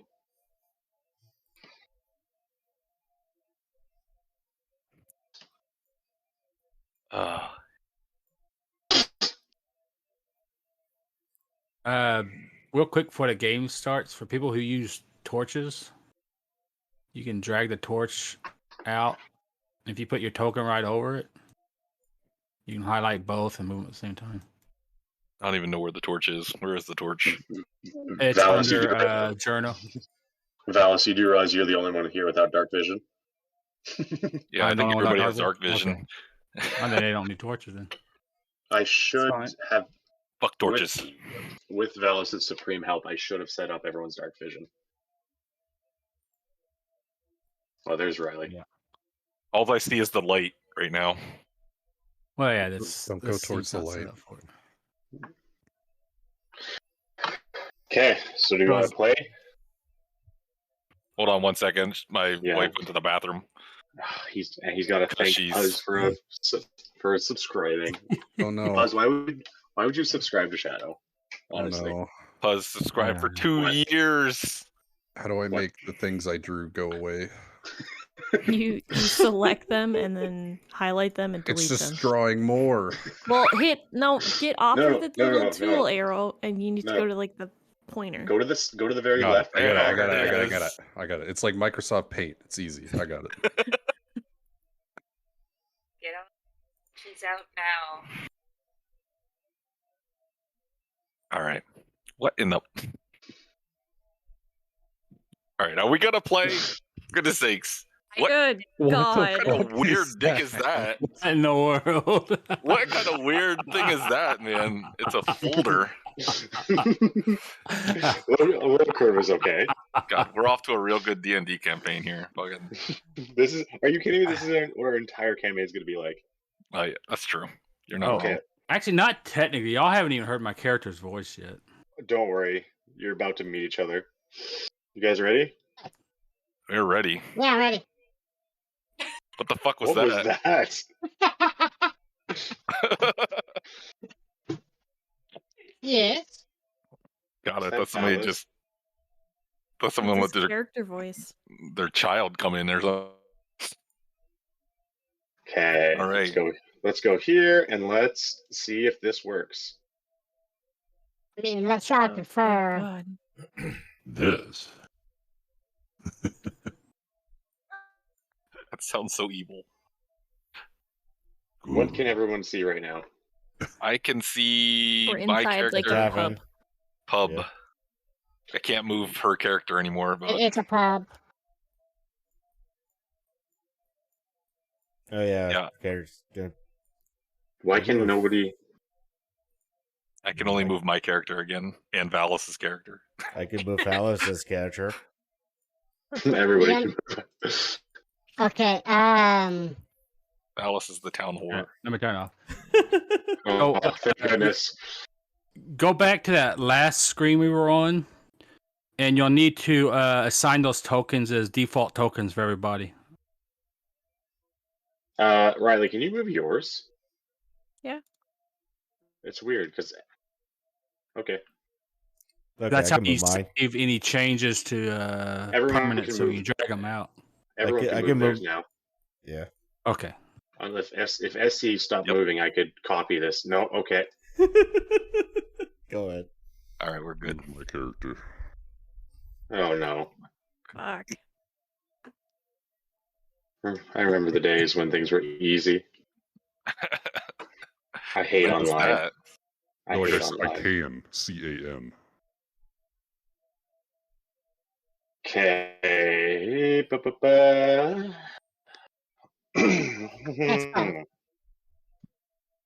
Okay.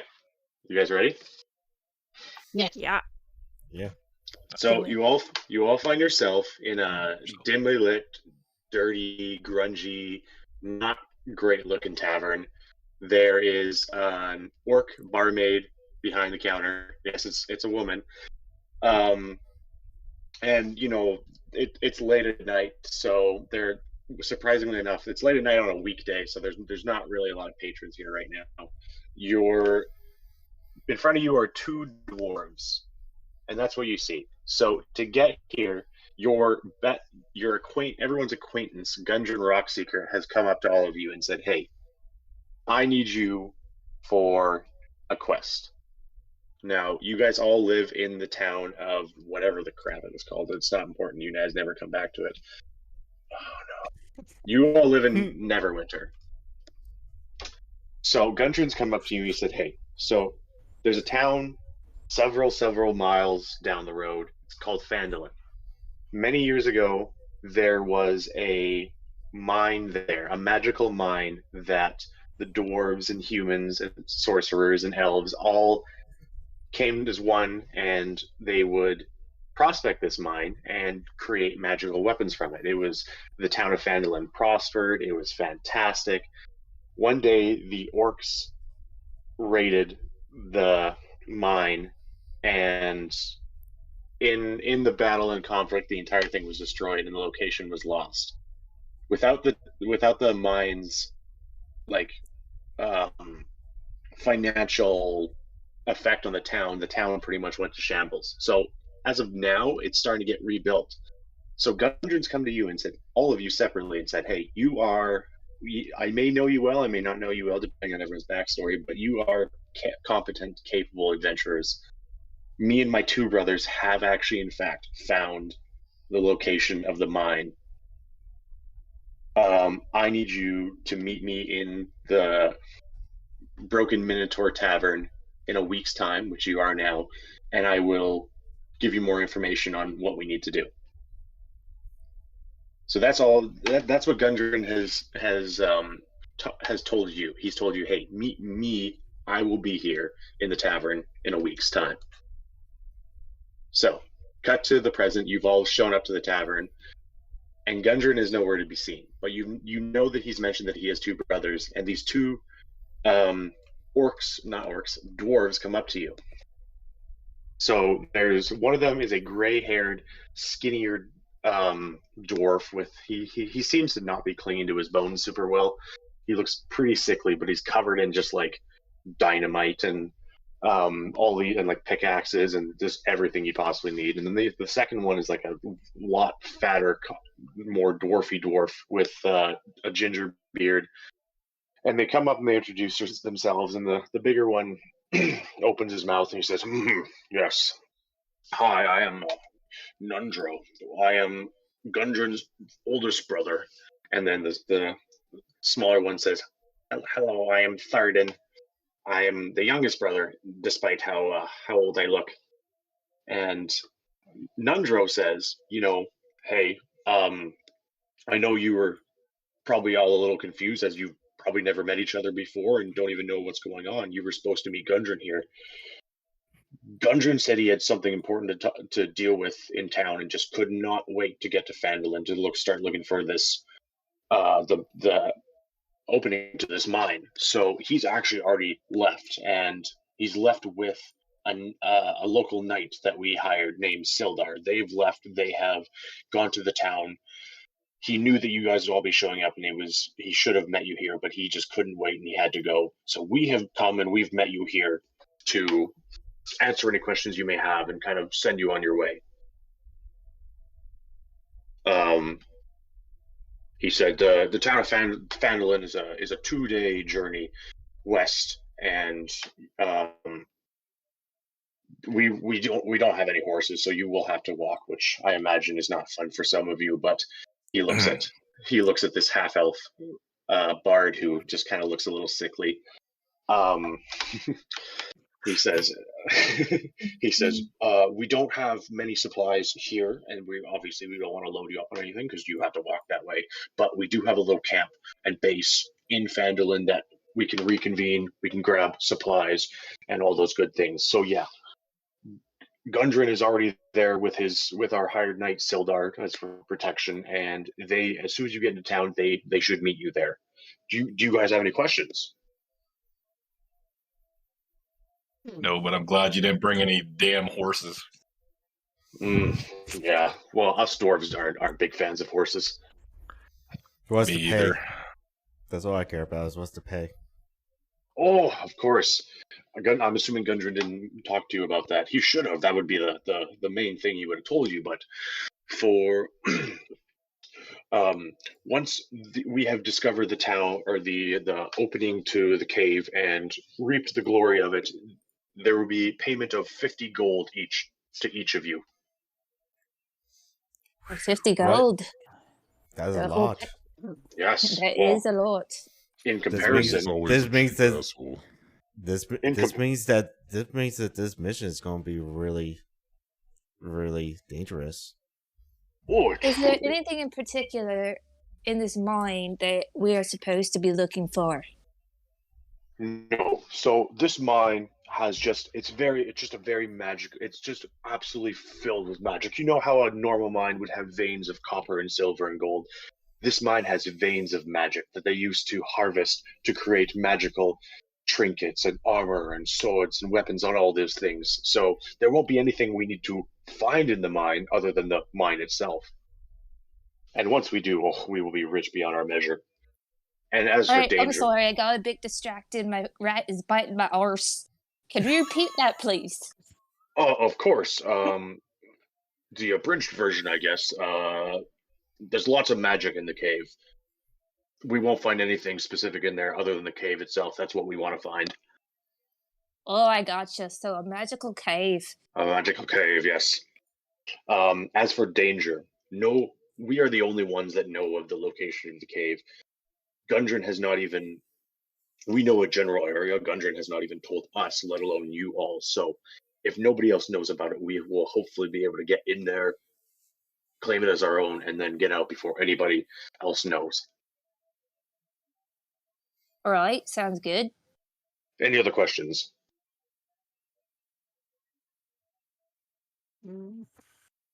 I have nothing. Is there a market nearby? Well, of course, you're just out of character. This is Neverwinter. This is your guys' town. You all live here. So anything that you would want to do, you would just be able to do, no problem, because you've grown up here, lived here your whole life, or whatever your backstory is. He says, yes. So unless you have any questions, we will be staying here to just gather ourselves, I guess, just to tie up some loose ends. But we will be meeting you after you have gone there and met Gundren. I suggest you all leave in the morning, as you don't want to be too far behind, because he left this morning, right about now. It's about like I said, it's nighttime on a weekday. So he said, he left this morning. So if you leave tomorrow morning, you should be right behind on his tail.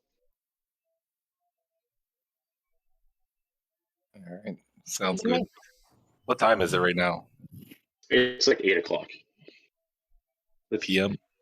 Yeah, 8 o'clock at night. So there's plenty of time for you to go home, pack your things, have a good rest. Do we start with any gold? Whatever your character sheet would It'll have. be People usually have about inventory. people usually have about 10 gold on them.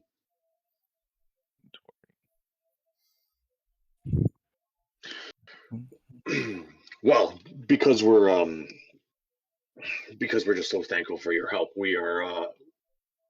How about a round on me at the bar?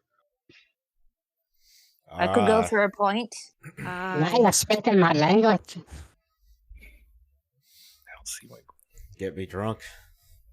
Okay. Also, could you get a little glass from Marat Guinness? Oh, sure. I could just get another pint. I don't mind. Oh, I don't have any gold. Well, he's buying. So he walks over and he flirts with the barmaid a little bit, and he's like, oh, she should be right over with 7 pints. Actually, no, I forgot about them. 9 pints, one for the rat. And she comes over and she's got the classic German barmaid, set 9 pints in her arms, squished against her boobs, and she kind of just plops them all down on the table, and then she's like, she looks over at Nundro, the redheaded dwarf, and she's like, "Oh, I'll see you later," and then she leaves. All right, drink up. Yeah, you're quite voluptuous. Oh, are you all about that? Is that your type of woman? I don't have a preference, to be honest. Oh. So he did. Yep. Really quick, what was the name of that other brother, the younger one? Tharden. Nundro and Tharden. Tharden. They are the Tharden. Tharden. Tharden. They are the Rock Seeker brothers. You look over at the other brother, and he said nothing this entire time, but he's twitching, and his eyes are twitching, and he's covered in sticks of dynamite, and he kind of looks like he's probably let a couple too many off in too close radius.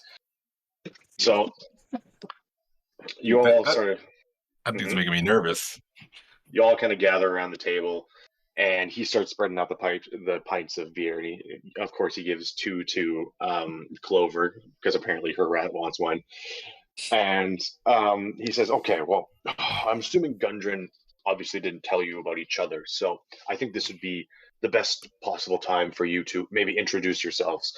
These are your teammates that you'll be discovering this mine with, and you might want to form a connection to make sure you actually want to save each other's lives." All right, who'd like to go first?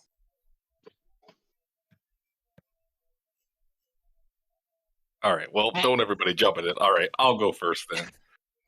I'm just getting drunk right now. Well, holy crap, man, we're a real talkative bunch, aren't we? Man, this crew is going to be a real fun time to walk around with. If you want to chug your pint, it'll be a Constitution check. Constitution check. I might be talking to Clover's rat the entire time. 16. Oh yeah, SC or what's it? Sakura? Is that what it is? Yep. Sakura. Sakura just pounds back that drink, and all like the large beefy men, like the two dwarves, the half orc, the Goliath, all just stare at her because this just tiny little half elf has just boom destroyed her drink. Jesus. Well, my drink. It's the only way I feel anything. Yeah, 14. Oh yeah, of course the Goliath just. 18. Christ, man. You guys all are drinkers. I'm just going to sit here and, like, slowly sip my drink. What kind of respectable dwarf are you? Chug it. Bourbon has a bit of a twitch. Are you okay? He goes to open his mouth, and then Nundro just kind of puts his hand on his shoulder. He's like, he's been in the mines for many years, more than a dwarf should be. He doesn't quite know where he is. All right. He repeats what the other half elf says, and says, "Yeah, you guys are a talkative bunch." As he pounds his drink and rolls a 9 and starts to look a little woozy. Well, I would tell a joke to break the ice, but I'm not that funny. All right. I'll introduce myself first since nobody else wants to jump at the chance. My name is Horace Puncher. I grew up in a modest village with my parents. My dad was a smith. My mother, I don't really know what she did. Mary might want to mute her mic. Yeah, it's going to be a problem the whole time. Could she just not talk through yours? She's in her own, like... She can't, like, if you won't be able to hear her, you'll only be able to hear bits and pieces of her if she tries to talk. Oh, right, because you don't have a mic, you're using your headset? Yeah. Oh, okay. Well, yes, we'll just deal with it. That's fine. Anyway, my parents really never talked about what my mother did. All I ever know is that when gentlemen went in where she worked, they always came out with a smile. My first job that I had is really what made me. I got my first job at a town stable with my best friend, who was Gundren, and that's how I met him. There was one day that a group of nobles came to the village. We were told to make the stables look pristine and great. We cleaned all day to do it, and we did a hell of a job, and it looked great. But then we heard a noise, and this fucking horse came out the freaking stable. It turned to us and looked, and I swear to God, I could see a smirk on his face as it laid the biggest pile of shit I have ever seen in my entire life. Is that why you're called a horse pusher? Because you punch your shit?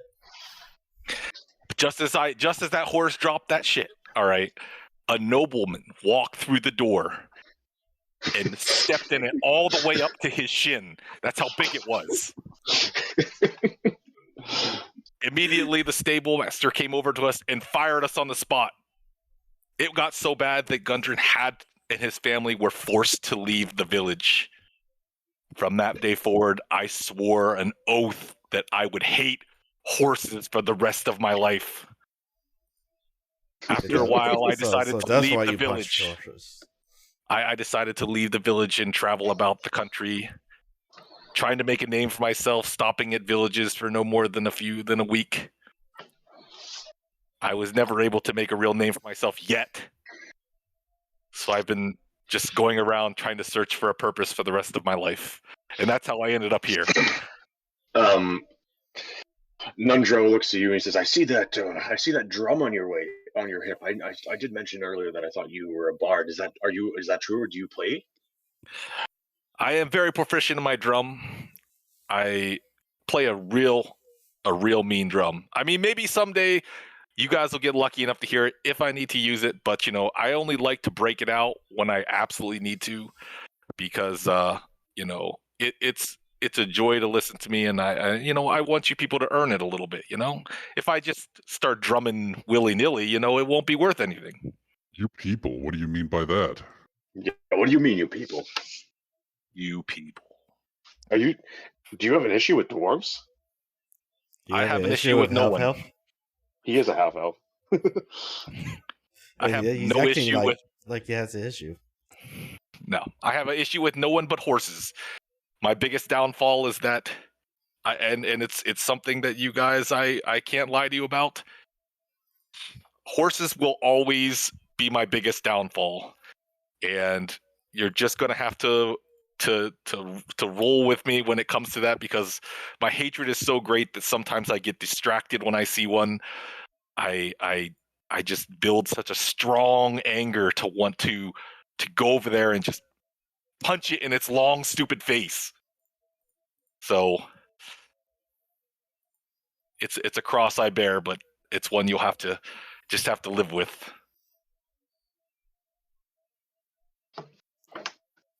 Well, that was interesting. He seems quite too interested in things that don't matter, but sure. Oh, it matters. It only matters if you realize how much it matters to me. It may not matter to you, but all right. I'm getting a little worked up. Somebody else better talk. I think you need to bow down your bear, man. I'll try. All right. That's a Constitution check. What's that? I roll a 9. Is that with your modifier? Sorry, 10. That is good enough. You pound the drink and you definitely couldn't take another, but you don't feel that bad. It's so cold. It's cold on the teeth. It's really cold on the teeth. Well, the rest of you, tell me about yourselves. Guess I'll go next. My name's Quillith of the White Mane Clan. Perhaps you heard of us? Pretty famous. Also, everyone should probably move their token around so that everybody knows who's who. Where do you want to go, babe? I'm fine. So that's Valis moving around right now. Actually, I can do it. I can just do it. So this is Shadow. This is his character. That's Horus Puncher. And then Quill the White Mane, who's about to introduce himself. I was saying maybe just have them take a step back when they are introducing themselves. Stand on the table next to us. Great. No. Stand on the table. Yeah. Stand on a table and be like a dancer. Yeah. Okay. There we go. I don't think I've had quite enough drinks for this, though. But, all right. This Goliath stands up on the table and his head's hitting the ceiling, because why is a Goliath on the table? Better be careful there, bro. Yeah. Well, I'm saying more on one of the chairs next to the table. But we are a tribe of nomadic warriors and hunters. We're various races. We don't discriminate. And as long as you accept our rules, we allow anyone in our clan. We hunt various beasts, live off the land. And I'm out adventuring because a group of outsiders came into our village one day, kidnapped some of our kids, and I've been hunting them down. And Gundren helped me find some of the children, but there's still some more out there. So that's what I've been up to. Well, with a rugged town like Phandalin, I'm sure there are a few hiding in there that we didn't know about. Yes, well, there were several kids, so he helped with some, but it's bound to be there's still more out there. We'll find them, I have faith.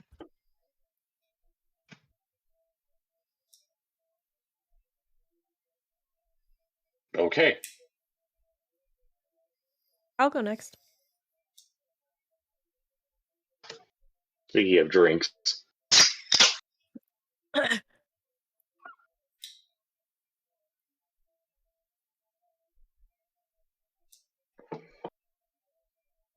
don't know if it gets too bad. As soon as, what do you look like, Riley? So Like, would you say you're generally attractive as a character? yeah. Okay, so then Tharden, the weird, like, white-haired dwarf, he sees you stand up on the table, and he pulls out a silver coin and throws it at you. I'm going to just catch it in the air. Roll and, like, athletics. Athletics. 7. 7. I'm Yeah, gonna you don't try catch to it. catch it. It does that thing where it hits your hand and then you like send it back up in the air to try to catch it again, and then it just falls on the ground. And he makes some sort of like caveman-esque like noise. Sorry, I'm not the best with my hands for many reasons. It's not what I'm told. I don't even know you.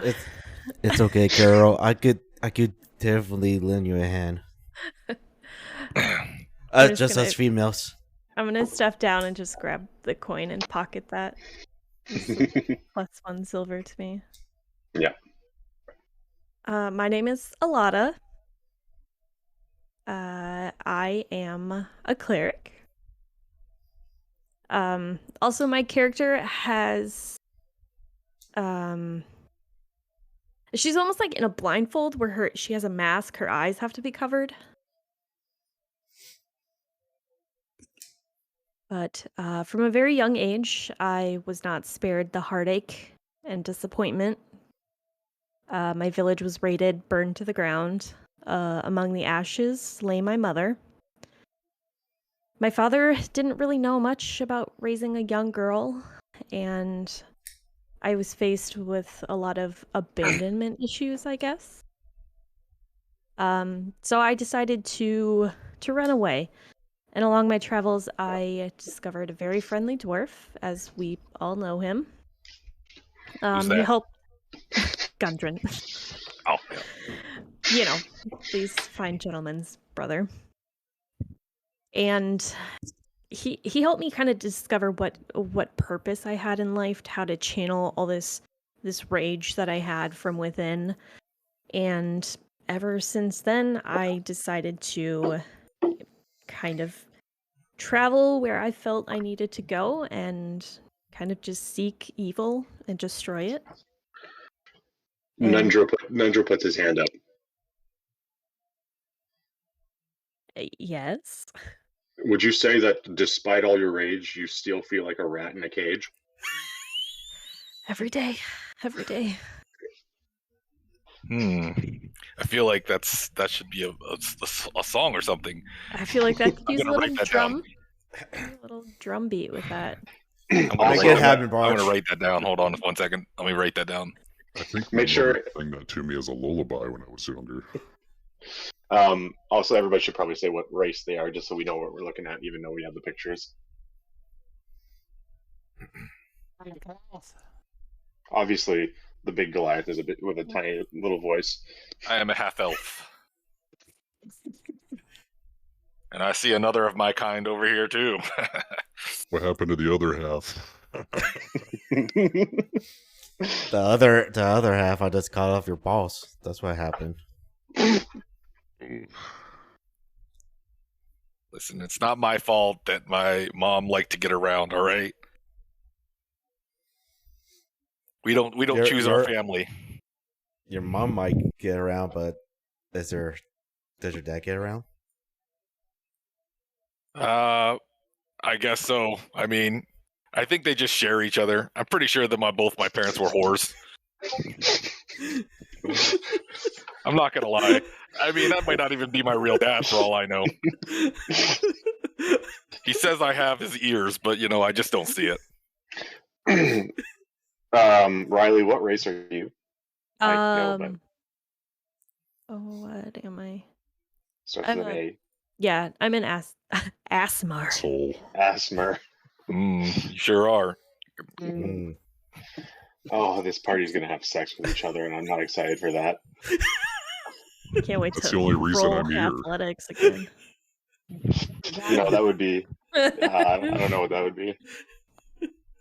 Performance, obviously. Yeah, that's. I mean, should we all roll Anyways. for performance now? It would probably be dexterity. I would like to roll. I would like to roll for dick length. Dexterity. Yeah.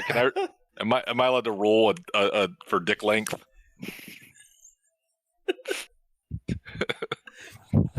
Anyways, the D4, I guess. Azimir, a lot of steps down from the table.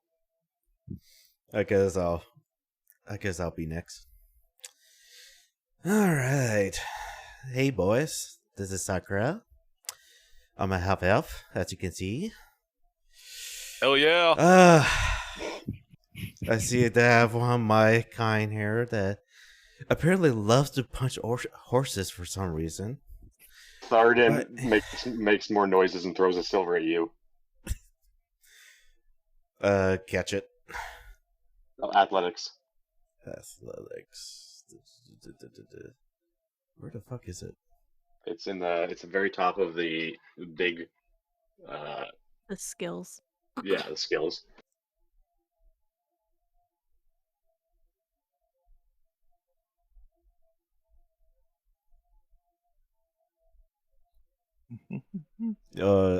Okay. I think this is it. Acrobats? Nope. Athletics. Below that. There it is. I found it. Alphabetical order. Roll a 3. 3. Nice. Oh, yeah. you can't really tell what trajectory it's coming at you at, so you like bend a little bit to grab it and just hits you in the forehead and falls on the ground. And he makes more like caveman noises. I walk over and try to pick it up. I mean, I am kind of tipsy at this point because I did chuck down that beer. I would say, yeah, you slam that. Can I secretly try to just like put my foot on it and slide it over to myself? Do you want to roll for stealth? Try to. I just want to step on, like when it falls to the ground. I just want to step on it with my foot, like we didn't see it drop, and then just slowly slide it over to myself. Roll for stealth. What's your passive perception? Passive perception. I'm just gonna bring everybody up so I can look at your stats. I still don't know where everything is on my stats here. That's okay. So passive perception is middle left. So shadow roll for stealth. I see it. 10. 10? Yeah. Plus your stealth. Yeah, it's 7 plus 3. So mine's 13. SC's passive perception is 13. So you put your foot out to try to grab this coin, and Sakura sees it instantly. She knows exactly where that coin is. She sees you try to take it. Wait, even though they're drunk-ish? Yep. Well, She's not drunk. No, she pounded that beer. She's not drunk yet. Oh. I'm a tiny bit tipsy, but I'm not drunk. I'm sorry. I thought I saw a cockroach over there. My bad. You dropped your coins down there. You might want to pick it up. Why, thank you, horse puncher. Or should I say, shit, horse shitter. All right, I bend down, pick up the coin, and toss it back to the brother. Oh, our half elf humor. Oh yeah, you hit him straight in the forehead, and he doesn't react. How far away is he? Like 10 feet away. Whatever it is on the. Yeah, who are you? Anyways, as I was saying, half elf. I'm a rogue. I learned quite a bit from. Man, I learned quite a bit from Conrad, and basically I was out on a journey to find my bastard father, who ravaged my mother. Wait. The freaking human bastard. And as I was on that journey, I turned to the thieving side. I just saw Condra alone. I thought he was an easy target. I was hungry, so I tried to rob him. Instead, I found myself on my back, with him offering to take me in and teach me some ways of being a rogue for a good part of the year. And then we split ways. How did it go? You can tell both Gundren brothers are now not very trustworthy of you.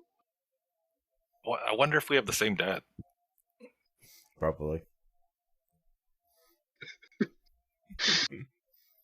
It sounds the same. Probably is. Jesus Christ. We lost brothers. Wait, hold on. Yeah, brother and sister here. Alright. I'm surprised you guys haven't heard of me. What, you talking to Nundro and Tharnan? Yep. Heard of you? Why would we have heard of you? You don't seem to be too important in our day-to-day lives. Good. Hopefully that stays that way. And hopefully you don't cross our path. Who's next? Me.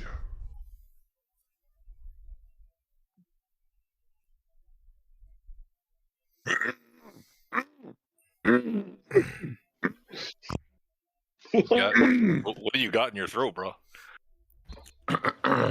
Sorry, I get nervous when I speak to a large group of people. Probably got his own dick stuck in his mouth. Large group? Totally possible. Just ask your mother. From what I can see, it's not too large.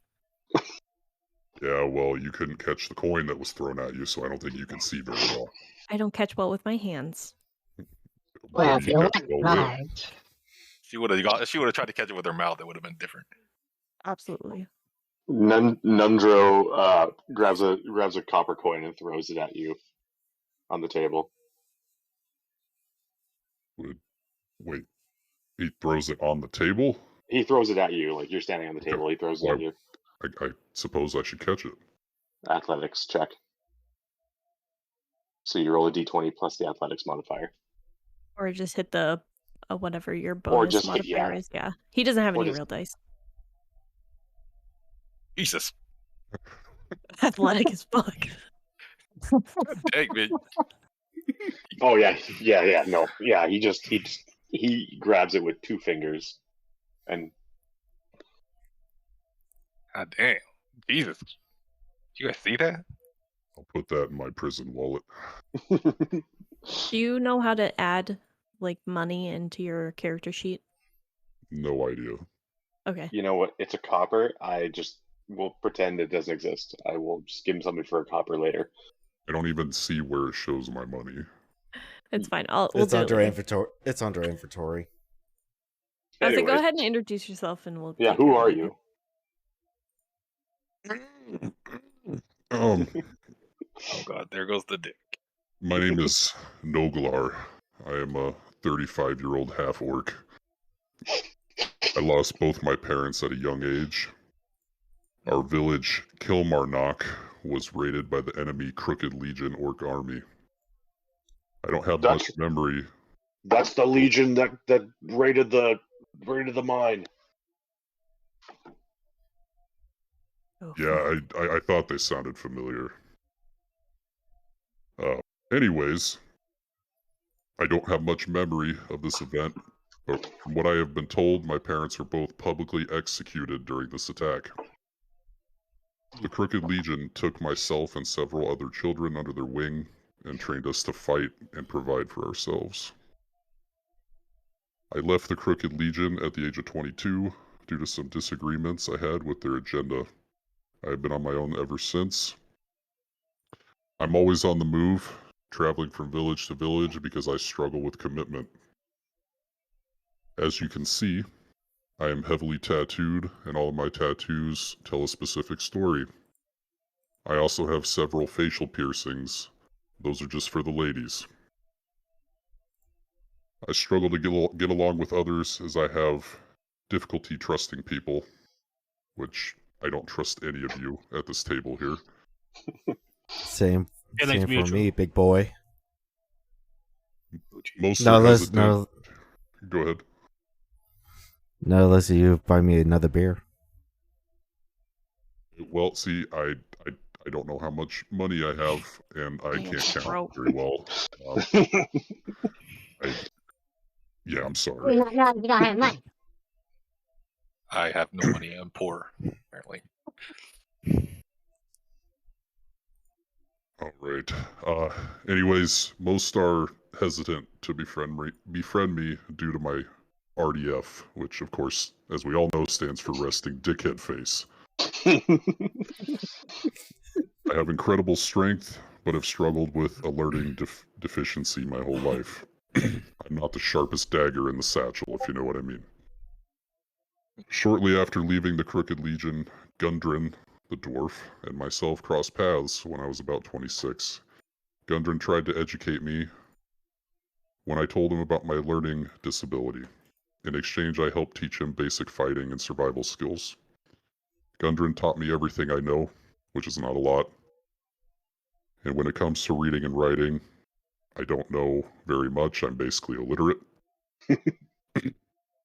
We had several disagreements during our time together and eventually parted ways. And here I am after he contacted me saying he needs help.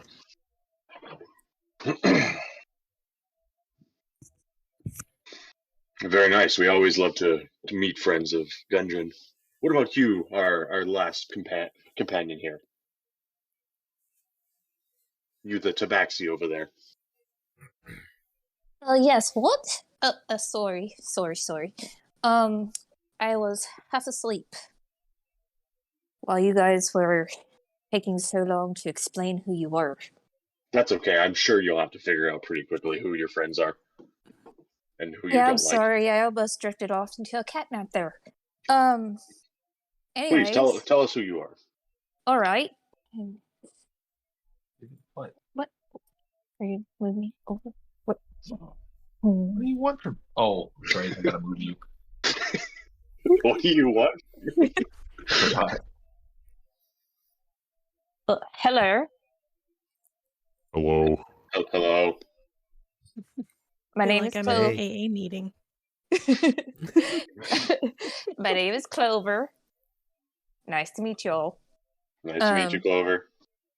All right, so I am from a small, well, actually no, it's not very small, a large catnip farm on the outskirts of town that is owned by my parents. I am the youngest of 5. My full name is Cloverleaf Fields. I was named after a clover leaf that my father found while he was out in the fields. If that makes any sense, I'm sorry. Give me a second.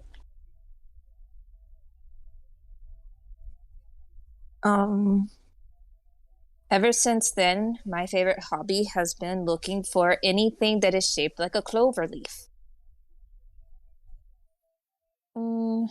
My ancestors actually chose the life of being catnip farmers. They weren't much for all the traveling and adventuring and whatnot. But then I was born and I decided that a life of adventure was for me. I really enjoyed hearing stories of faraway places from bards that would come through town. As you can tell, I'm easily distracted by several things, whether it be butterflies, flies, whatever have you.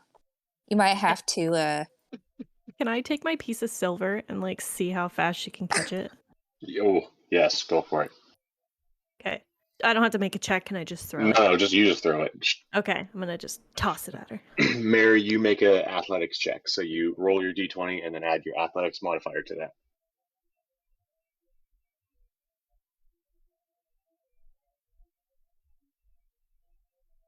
Athletics.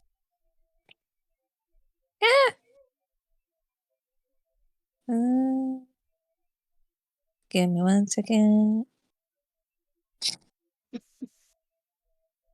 It's a 9. You can tell that she's lightning quick, but there's just something else in the corner that she's a little more interested in, and it just kind of flies past her. What was that? Oh, sorry. What, did you throw something at me? I just assumed that you'd have ridiculous reflexes. I thought you were just gonna when I'm that. actually focused, I do have some good reflexes, but as you can see, I was distracted by that little dust ball over there in the corner. Which you could tell is why it's taken me so long to tell you my story. If anybody looks, nobody can find any dust balls anywhere. Anyways, I Sorry, met. would it happen to be your sleeves are quite long? Do you have paws, or are they hands and fingers? I don't wear sleeves. I'm wearing gloves. Okay. Hot. Actually, yes, I am a red tabby and white tabaxi. I'm quite curvy in all the right places. As you can see, I'm quite pretty with green eyes. And I wear my hair in a little ponytail. And my clothes are kind of ninja-like, you know? Because it's easy to maneuver around in. And I carry a short sword, so if any of you try to get frisky with me, I might have to chop off your dick. If that's what you have, that is. I met Gundren in this tavern, actually, and we exchanged stories. He told me about this older monk who was also a tabaxi. His name was Snow White Peaks. And he's actually the one who trained me how to be a monk. I trained with him for about 7 months. And he said after that, actually, it took a little bit longer, I think, because I kept getting distracted, believe it or not. So, yeah, he's the one who's trained me how to be a monk. So, when I'm actually paying attention, I actually do pretty good. And I think that's it. Yeah. Oh, yeah, and this is also my right Guinness. As you can tell, Guinness likes to also drink beer. I think he actually has more tolerance than I do, despite his size.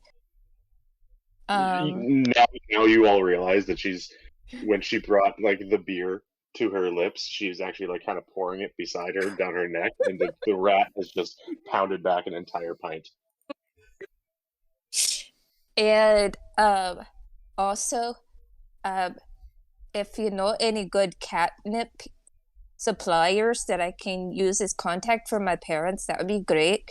I always have a good supply on me if anyone's interested. But yeah, I think that's it.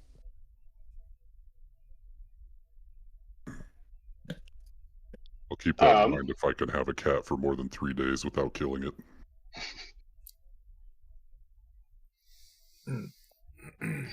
Nandro looks around and says, good. Now that you all know each other, you should easily be able to save each other all in great peril, I'm assuming, right? Of course.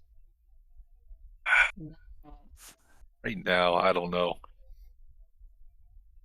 I still don't. I still only trust maybe a couple of you, but I'm not going to name names yet. You know who you are. Horace, what about if there was a horse attacking a Lotta over there? What would you do? I would probably attack the horse. I mean, that's always going to be the first thing I go for. So, I mean, you might as well just be ready for it. You might be able to restrain me, but my hatred for horses runs so deep that if it came to, saving somebody or, getting at a horse, it would be a really tough decision. But I promise you that if a horse comes after you, I will defend you. It doesn't matter who it is. Even resting dick face over there, My copper coin is on the horse. I mean, look at that flabby body. You think you could take on a horse? Absolutely. Bullshit. I'm telling you right now, man. It's not. I have bite. I swear. It's not just bark. Can you even spell horse? I mean, H-O. Yeah, that's what your mother was. R-S-E. Horse. I'm sorry, I completely was not even paying attention. Thought I heard something outside. H-O-A-R-S-E. Horse. Yeah, that sounds about right. You believe this freaking guy? I didn't think anybody could be that stupid. Man, Good job. I will throw you through a table in here. Listen, I mean, you're trying. At least you got the first 2 letters right. It's an improvement. I mean, so at least you know how to spell hoe. I'm sure that's something you've heard before. Does like your parents? Yeah, I mean, I know your parents died, but if you want my dad, you can have him, and possibly Sakura's dad.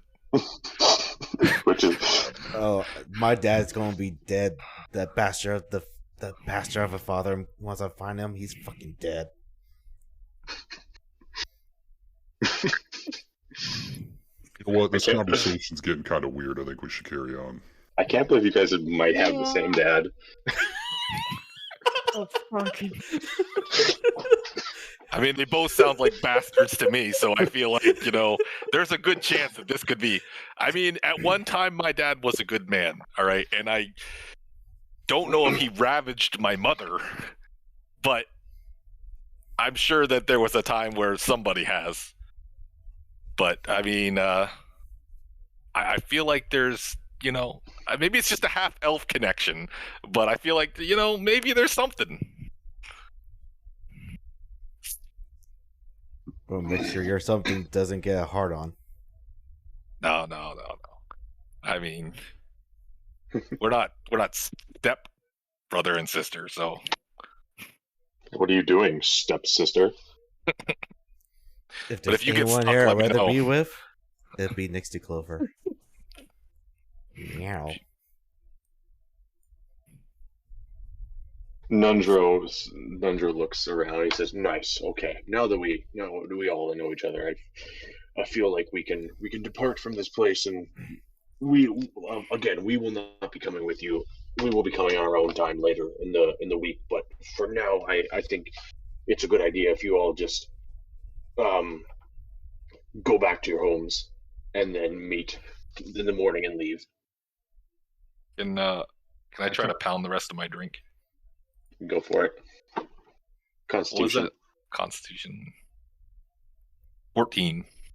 Oh yeah, you pound it. All right, it's bedtime. I'm ready to get some rest. Oh, and before we go, I was just going to say, I don't really sleep with anybody who's not of an animal race. I'm sorry. So, I'm going to have to be saying no to any advances that you might be having towards me. Aye, sister. Anybody have charm person? Her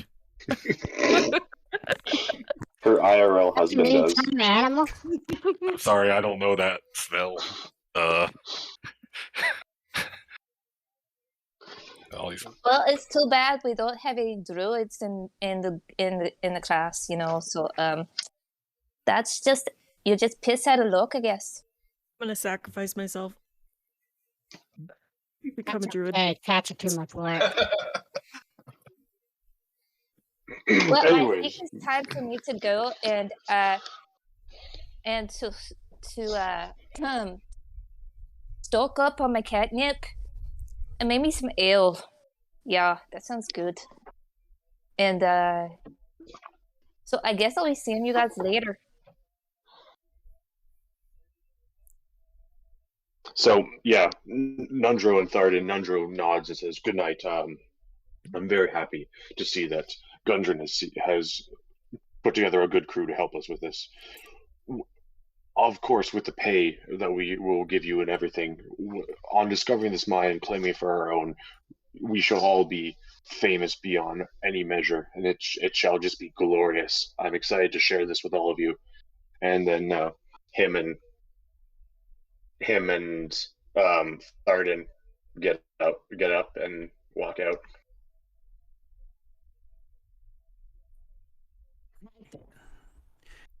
Do you guys want to all? Well, Where do see we you go? later, boys. We're just gonna do Theater of the Mind for you guys all going home. It's not important. I'm gonna go find a nice rock to sleep on. Can I stop, like maybe like somewhere to just check prices of any like potions? Yeah, so you can go to the Lion's Tavern, the Lion's Den rather, the shop in town that deals with this kind of stuff.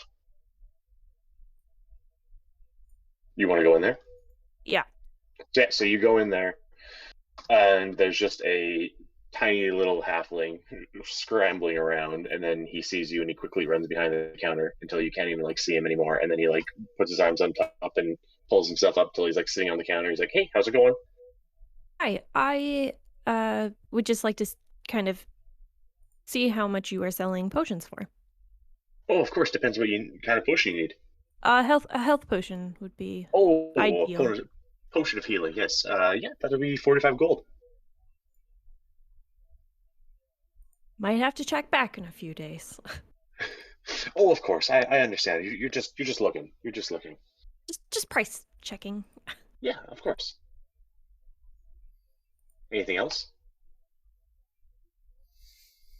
What other kind of potions do you stock? Right. Oh, we have a potion of poison. We have a potion of speed. But right now, that's... Oh, and for the right person, I do have a potion of flying in the back. What would be the price on that? I'll cut you a deal. I'll give it to you for 480 gold. Oh, it's very generous. I will have to pass today. Oh, of course. You look like someone who has the money, but just doesn't need the potion. I'm assuming. Absolutely. Of got all the money. I just not right now. Thank you. Well, this is a limited time offer. If you come back, and I've had lots of other interested in it, it might have gone up in price. We'll have to deal with that when we get there. Okay. Anything else? Anything at all? Nope. That will be all. Okay. Well, I will see you around town, as I've seen you before, because we are in the same town. Thank you. Good day, or good night, rather. Can I go find the near market? Yeah. So yeah, you walk straight to the market. It's 8 o'clock. It's like 9 o'clock at night right now, so pretty much everyone's packed up. But there's still like a food stand and someone just selling rocks and trinkets. Yeah, I just wanna take a look around and see if I just to see what's there. I don't really want to buy anything. I just want to look around and see what items they have out right now. You can roll for perception if you like. If you just kind of look around everything. Yeah.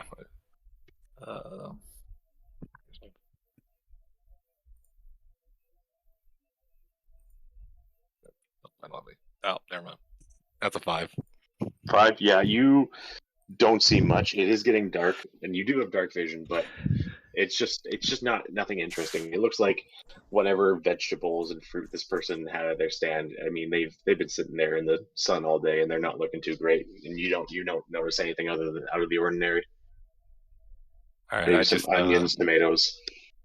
I just turn around and walk to my room. Okay, so everybody, unless anybody wants to do anything around town, it is 9 o'clock at night. Not a lot can be done.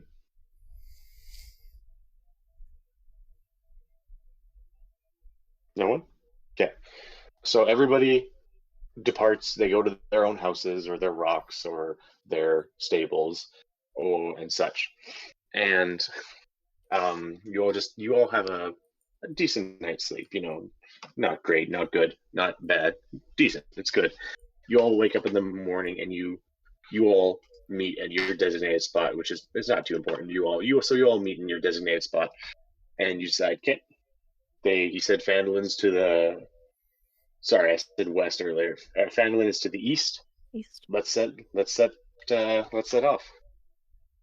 So you all start marching, and like as you get farther and farther and farther, the road starts to narrow and narrow because like the closer you are to the town, the more of like an actual paved road it is. But as you get further and further, it starts to turn into like an old hiking path.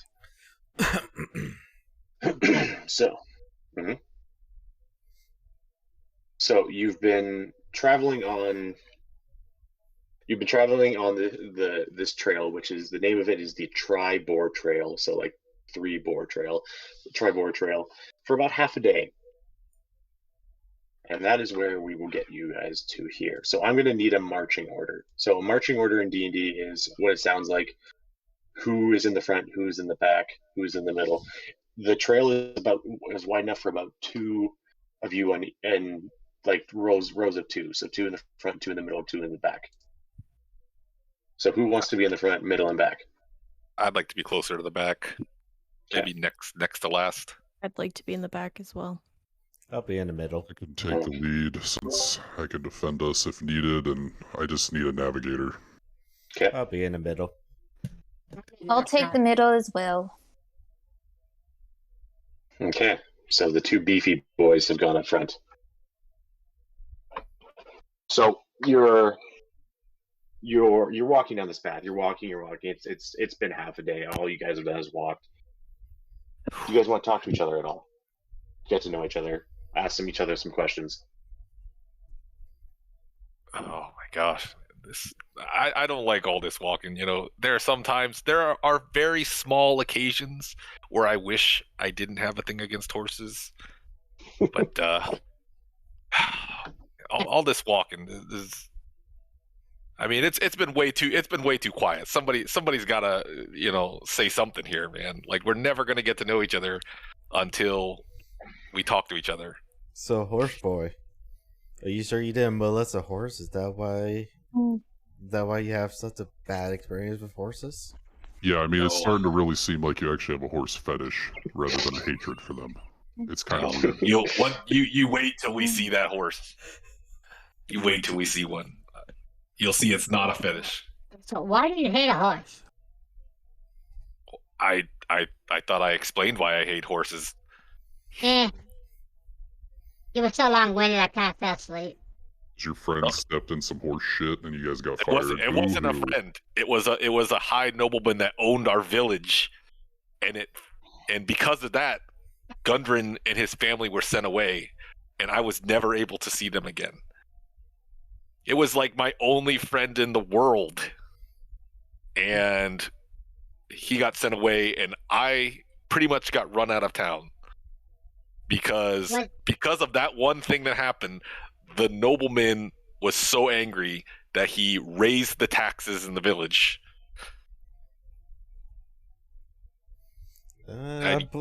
Pretty sure you molested a horse and not actually stepped in shit. You believe whatever you want, all right? You know what? If we have the same father, I'm glad he ravished your mom, all right? You hear that? I'm happy about that, okay? Wait. That's not I fun. think I remember that story. I think we're in the same village. Yeah, I think you were the horse fucker. I definitely don't remember you, and I'd remember somebody as ugly as you are, all right? Especially obnoxious. Listen, us Half Elves don't have to like each other, but we're gonna have to work together during this, all right? So you better just have to get over it, all right? Like I said, you'll see when the time comes that it's not just a fetish, all right? I guess only time will tell at this point, big boy.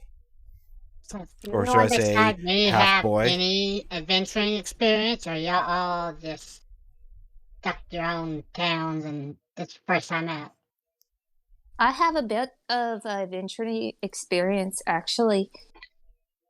I learned how to wrangle saber-toothed jackrabbits. They were actually quite fun to ride. Too bad we don't have any. Made the trip a lot quicker. Not really. That sounds like Only you could ride them. I am actually 5'1". I'm not a small little creature, okay? They are big saber-toothed jackrabbits, okay? I mean that Well, fucking you see how big I am? that illiterate mook up there wouldn't know how to ride it. I mean, like, the dude wouldn't be able to spell rabbit, let alone ride one. Hey, horse puncher. If you ever do kill a horse, let me know. I'll cook it. I heard horse meat is pretty good. Yeah, I think horse puncher has personal experience about that too.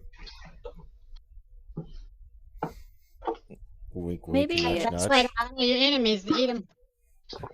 Maybe our bard could play us a little bit of our, some tunes. Keep our spirits high. as we Why would march. I want to play a tune for these people that just called me a horse fucker? We need some drums I so we never can said march that. together. I don't want them to be inspired by anything, all right? This fucking guy. Well, you're going to have to inspire us eventually, You just can't be a dick and choose not to inspire us, okay? Because that's just not nice. Play us some fucking tunes, yeah?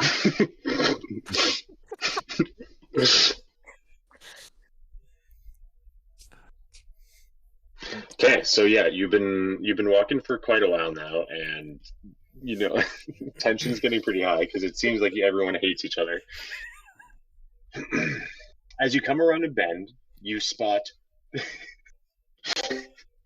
As you come around a bend, you spot two dead horses sprawled 50 feet ahead of you, blocking the path. Yes. I'll move you guys all over to here. Oh god. Oh, okay. I thought something happened for a second. Horus, it's your dream come true. You fucking got what you deserved, you pieces of shit. So yeah, I hope you died slow and painful. I'm just upset that I wasn't there to be the one to do it. Down here. Can you see that now? Can you see the horses? No. Screen's just No. black. That's black. Screen is just black for you, Pritch? Zoom out. That's black. I did. Now I can see them. Yeah. I see nothing. I see Middle of the nothing. night or something. You kind of have to zoom out. I had to I zoom am out. zoomed out. I'm Just zoomed set- out all the way. Oh, I see him down here. Well, I don't have yeah. dark vision, so if we didn't set up vision... Oh yeah, that's right. He doesn't have dark vision, so Well, I don't know why it wouldn't just let you. How do I set it for it being daytime? Like, how do I just give you vision? You should be able to go to the dynamic lighting layer Yep. and What about now? drop the lights. I'm getting a twirly thing. May I see to read on the page? I have. It said I turned on your vision. Read on the page. Sorry, what? I'm reloading the page. Okay. So black. I got the twirly. It's still dark vision. Well, I don't know how to fix that. Let's just give him dark vision and call it a day. Yeah, it's that dark for me as well. It's dark for you. Yep. You can't see No. anything? Now I can Right. see. Wait, See now. coming up. What? Why can you see now? I gave Valis dark vision. I don't know. I have half a brain. I don't know what you want from me. I don't know either. Someone's casting spells on my eyes, and I don't even know what the fuck's going on. I think mine was the lightest. Okay, so you come around the bend and you see 2 dead horses laying on the ground. What do you guys want to do? These horses seem to be blocking our path. I suppose we should. I don't know. Are you guys trying to harvest the meat? Can I go to see like how the horses have died? Yeah, so you can very easily tell that each has several black feathered arrows sticking out of it. So on either side of you is like as you can see on the map there, on either side of you is like this ledge and just like deep thicket, like just trees thicket. You can't see into whatever is over there on top of the ledge, on the thicket, whatever. And yeah, both these horses have black feathered arrows sticking out of them. Can we tell what kind of arrows they are? Like, are they specific to any race? You see these arrows and you think, yeah, like those they look like arrows that you've seen before, but people can change the color of the feathers depending on what they have available to them, and these look like normal arrows just with black feathers. Okay. Do I smell any foul smells?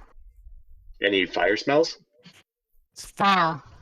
Foul smells. The horses. And then signs of decay, pretty much. My smells.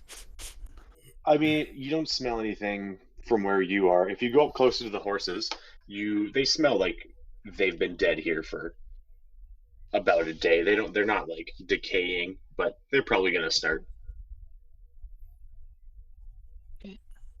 And I would like to go up and kick one of them. You want to go up and kick one? Which one do you want to kick? The brown one. Brown one? Yep. So yeah, you kick it, and nothing happens. You kick this horse, and it backs like it looks like what happens is what would normally happen if you kicked a horse. Fucking got what you deserved. Oh my god, man! I'm so fucking upset that I wasn't here to do this. They're so lucky. Saddlebags. Yeah, so you roll for investigation.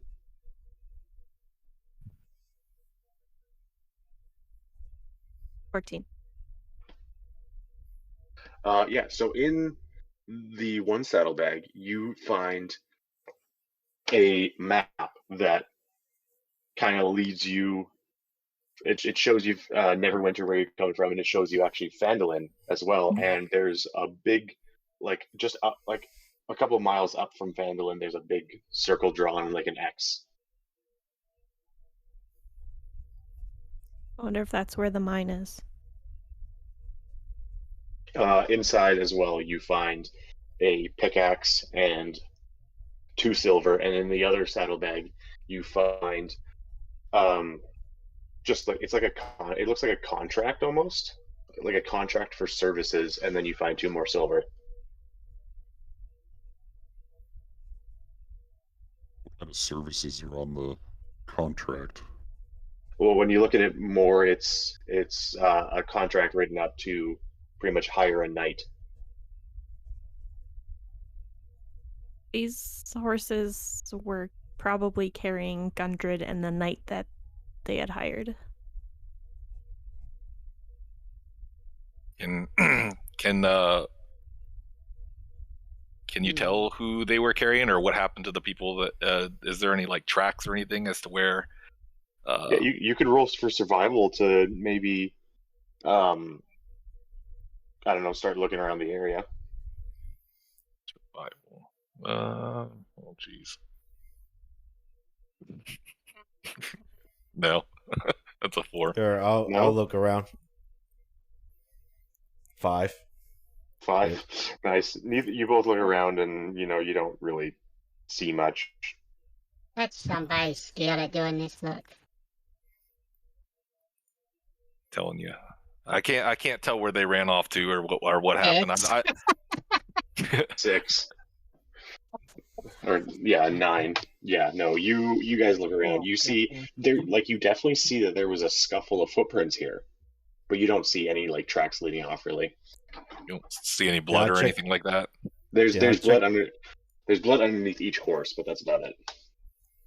Can I check the other horse saddlebag? Yep. So you go in that saddlebag, and there's just 3 silver. It looks as if whoever was on this horse was probably carrying everything they brought with them. I think I'd like to move the brown horse out of the way to show off my immaculate strength, and also just to make sure there's nothing underneath the horse. That sounds like a strength check.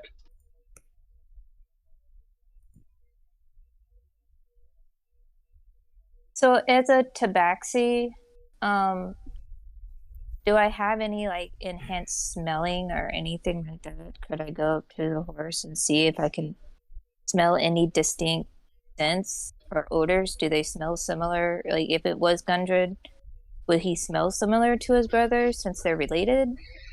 You can go up and you can smell it, and it doesn't really smell because if like either of them, because like if these were their horses, if it's taking you guys half the day to get here on horseback, they probably took like a quarter of a day or less to get here, so they don't really smell like anybody yet, other than just their horsey selves. That sucks. I can't smell nothing. No distinct odors. Where to go here? Let me just check your guys' passive perception. Which is 13. Anybody have a passive perception below 10? Nope.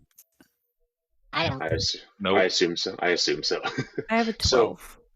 I have a 10. Well, considering passive's 10 plus, you'd have to have a negative in wisdom. Probably. So you're all doing your own thing, and you're all investigating whatever you feel like investigating, and then suddenly there's just a crunch. You hear a big crunch, and you all look up, and you see the face. Where did here? I have a different. Oh no! I just opened Spotify. No. Evil Spotify. You all look up, and you just hear a crunch, and you see this. That there's definitely something else in there that I'm unable to click on for some reason. There we go. You all look up, and you just see like a goblin standing on this ledge here, and he's got a bow, and he is poised right at you. And as soon as he crunches down and sees that you guys all saw him, he instantly lets out a yell. And you don't really know what he said, because it's not in any sort of language. It's just more of like a yell of just of fear, but also war. And then all of a sudden, things and stuff. Fight first. I don't even like notice that they came out. I'm just staring at the white horse, and I just like under my breath sing like a tiny tune. With your drum? No, not with my drum. Just kind of like, the word, like a tiny tune of anger, just to myself. I don't know if anybody else can hear it. I just say, "Fuck you, you stupid horses. You're lucky that you're dead. Because if I had come earlier, I would have knocked off your fucking heads." And with that, all 6 or the 4. So now that you look around, all these goblins emerge. There are 2. The one you just saw on top of the ledge up at the top, and there's the one on your ledge down below. There's one behind, kind of close to Clover here, and then there's 2 that come out of the bushes in front of the horses. You can see on them there's a bunch of black feathered arrows, and you can assume that, yep, these are probably the goblins that did this. And with that, we're going to do our very first ever roll for initiative. Yes. So everyone has an initiative on their character sheets. 18. And 18? Okay, 1 second. So you have your initiative at the top of your character sheet. So go ahead. Roll you roll, and then you add your initiative modifier to that. Oh, damn. You can tell them. I got 18, so and then I get a +3 initiative, so I got a 21. Perfect. Didn't you get a 21? I don't know what your character's name is, Pritch. Yeah. Noglar. Noglar. 21. I roll a 15. Let's put you down there. Alana and what's your name again, Valis? Quillith. Alana and Quillith, what'd you get? 12. 7.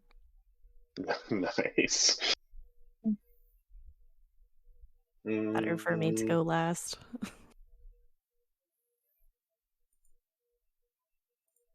Well, who knows? The goblins have their initiative. So I've explained this already, but obviously, so initiative is who gets to go first, who gets to go last in a round of combat. So whoever rolls the highest gets to go first. Whoever rolls the lowest gets to go last. In terms of ties, I take the highest dexterity. So if two people roll a 21, whoever has a higher dexterity goes first because they're just a naturally faster person. So in terms of a Noglar and Glover have the same dex. I'm gonna make the Tabaxi go first. It's a cat. No, you know what? Noglar's gonna go first because he's more at the front there. I'm not afraid of these goblins. Okay, so Noglar, it is your first round of combat. What would you like to do? Do you want to explain to him in his actions like what he can do? Yeah, so let me get it up here just so I can... Just because this is his first time. Yep. So, in combat, you have your action, your bonus action, and a reaction. And you can interact with a object and whatever, but... where'd it go here? So, on your turn, you get to move... Sorry, you also get to move on your turn. So you get to move upwards of however much movement speed you have. In terms of actions, you can attack, use an item, pretty much anything that you think would use an action for, like doing something pretty much. So a turn is only 6 seconds long. So what you could do in that 6 seconds. On your character sheet there, you will have a nifty little thing where it gives you actions and bonus actions. So if you go to actions, you see that you can attack on your turn, which includes the Great Club, Great Axe, Javelin, Unarmed Strike. Action con, you can, and then pretty much. So you have your action, which is what you can just do something. You can do, I forget the list of things, but yeah, your bonus action is usually the kind of more mental spell-esque kind of thing. So for you can use your rage ability, which is kind of like just a mindset thing. So like you just rage as a bonus action, but you can't swap them. So you can't attack in your bonus action unless you use an offhand or whatever, but you don't need to worry about that. You can't use an item that needs an action as a bonus action. You pretty much, if you want to do 2 of something, you can't just do 2 of it because you have an action or bonus action. You have actions specifically, and you have bonus actions specifically. And at level as you are, and because everybody's level 1 on your character sheets in D&D Beyond, you will see you have a very limited amount of things. For Pritch, he has attacks, and that's it for his action. And then bonus action, he has a rage. So, what would you like to do if that's kind of an okay description? Like I've said already, I am a dungeon master and a D&D player and a friend, but not a teacher of D&D, so anyone feel free to chime in. No, I thought that explained it really well. And it's like a lot of it is learning as you go. Yeah. Well, how far can I move? So on the top of your character sheet there, you'll have right above your initiative, you'll have walking speed. So that is pretty much saying if your character's just walks in a straight line, they can get 30 feet in 6 seconds. And that can be any direction. So you can move 5 up, down, right, left, whatever you want, as long as you can walk there. So you can't walk 30 feet through the ledge. Are all the goblins equidistant away from us? So so you have a little ruler tool if anybody wants to use it. You don't have to right now, but I'm going to use it just to, yeah, exactly. So this one down here is 20 feet from you. This one's 25, 15. One behind you is 15 as well. And then these ones they say 10 feet away and 20 feet away, but they're going to be longer because they're up on a ledge, and that's going to require more movement to climb up there.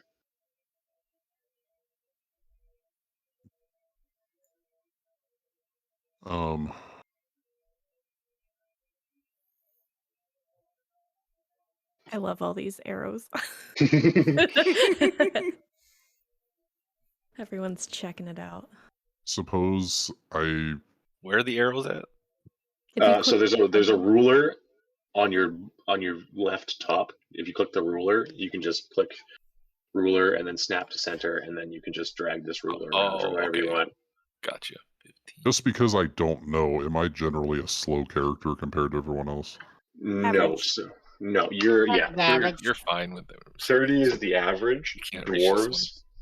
Dwarves have about and halflings, I think. That's running up to them, though. But dwarves have less, and then you can attack. Clover's going to have a ton. Clover's eventually in the level is going to have like 70 feet of movement speed per turn. But because 30 is the average. Quick question that is going to come up real quick. I think he's on a cliff. The bushes, is that going to be difficult terrain? The what, sorry? You have to ask. Bushes. Well, wait till he does his turn. Yes, so the bushes are going to be difficult terrain, and what difficult terrain is it's pretty much half of your movement speed. So when you could go 30 feet normally, if you're in difficult terrain, you can go 15 feet, and then you also you are not good in that area.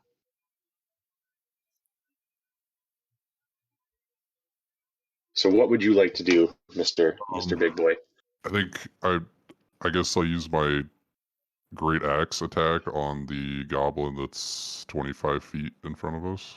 Okay, so move yourself over there, unless you want me to move you. I can't move myself. That is weird. Yeah, I can't move myself either, so I don't understand this. Yeah. I have it. Yeah, I can't either. What? I have it set. I don't know. Okay, you can also ping, be like, "Can you move me?" I can't even move Valis this time. Okay, so you move up there, and as I described earlier, I want you to move. So, to hit an enemy, everyone has an AC. You all see an AC on your character sheets, and every enemy has an AC as well. So, which is armor class. So that is what. Well, did you guys click off of the thing, the ruler? If you don't click off the ruler, then you can. I can move my character now. Then I clicked on the arrow. I can't move it for me at all. Anyways, I got it. I got it fixed. So obviously you need to hit the number of the AC of the enemy, but you don't know what that is. So,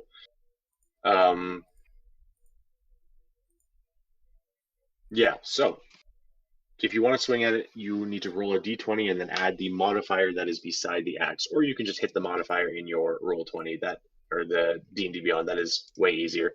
It'll be so your you want DC. Hit /DC. Yep. Oh boy. So you rolled a 9. So you swing at this goblin, but maybe it's a little faster. Maybe it's a little faster than you thought. So you swing, and it just kind of steps out of the way of your attack. Hey, my wife needs me. I'll be right back. Okay. So, so that's your action. So you can still use your bonus action. So for you have rage, which rage is very useful. You can, you pretty much are very angry now. You gain +2 to, eventually your strength saving throws. You add +2 to all melee damage once raging, and you have resistance to bludgeoning, piercing, and slashing. So you could still do that as a bonus action if you'd like. Is there any downside to using that right now? The downside is you have 2 of them per long rest. So until you take a rest, you guys all rest, and then we'll explain rest when they come. They pretty much are just like you have to sit around and sleep for 8 hours. Until you sleep for 8 hours, you can only use this twice. So if you use it twice, you don't get to use it again until you sleep for 8 hours. Okay. I'll use rage. You'll use rage? Okay. So next time when you hit, I'll remind you, obviously, you will add, if you hit with your weapon, you will add +2 more damage on top of that. And if anything hits you, any of these goblins hit you, you're resistant to it, so you'll take half damage from them. Make sure you mark it on your character sheet too. If you go to bonus action, and then you see rage, you can click on the little box to mark it. Fill 1. Yep. Perfect. So that is your turn. Unless you, that is mostly your turn, which means next in line is Clover.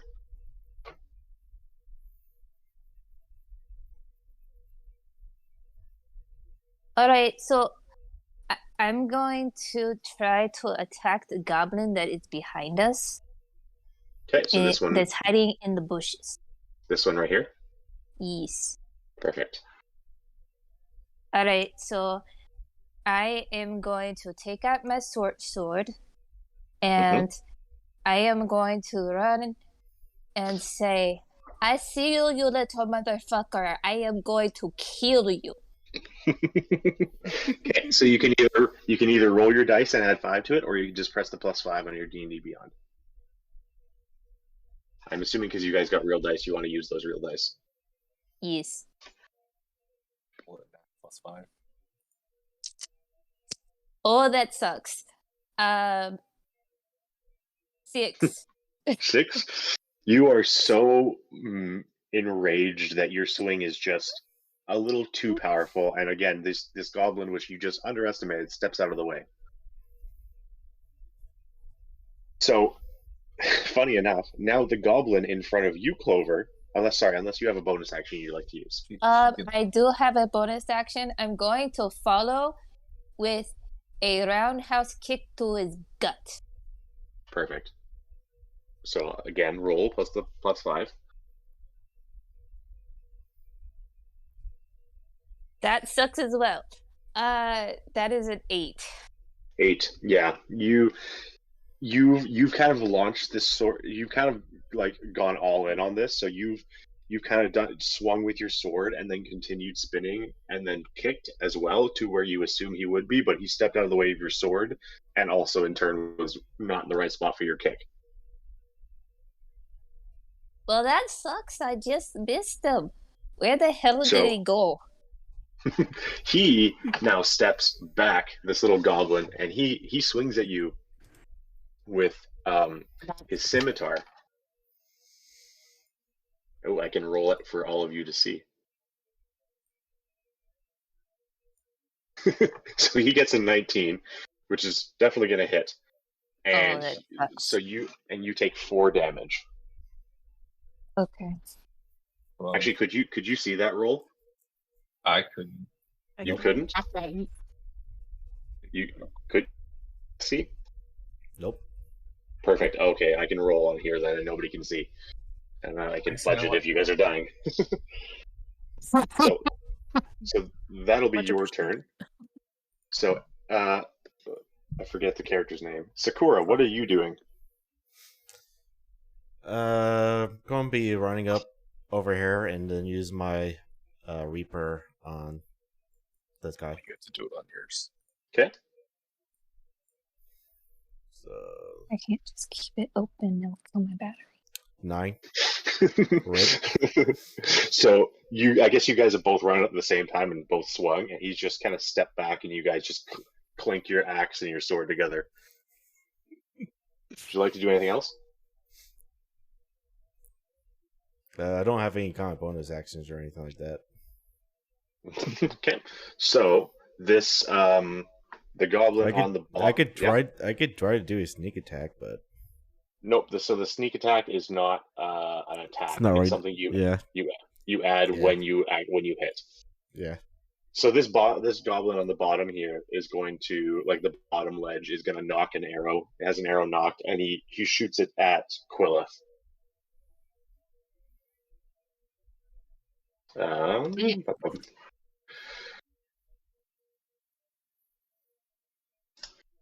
He gets a 17. Does that hit? Just let me know. Yeah. For 5 damage. And that'll be his turn. Quillith, what are you doing? Which one shot me? The one on the bottom ledge. So this one here. He's lucky it's on a ledge. You said not so lucky. It won't let me get in the spot I want. There we go. Move next to him. And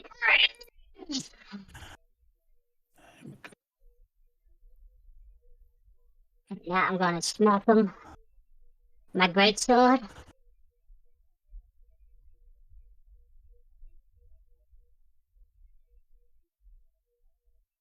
There we go. That's a hit. 18 hit. Yeah. So that'll be total of 10 damage. Did you say you activated your rage? Yes. Okay, perfect. So yeah, Clover is just swinging and kicking at this thing, and it's just dodging out of every way. But meanwhile, Quillith has walked up and has just sent a big short sword or great sword slash at this thing, and it steps out of the way of Clover's kick, and then just gets cut in half as Quillith brings his sword down on top of it, and it's dead.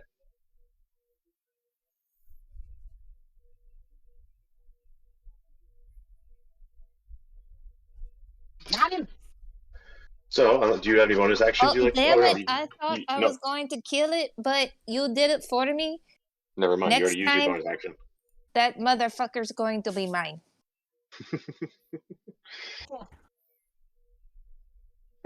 So there's that one. Horace, what are you doing? All right, I am going to break out my crossbow and shoot at the one. Is he on like a cliff or something, or like the one guy up? The one on the very bottom and the one on the very top are both on cliffs. So that one and this one. I want to shoot at the guy up like to the north of me. Okay, so roll.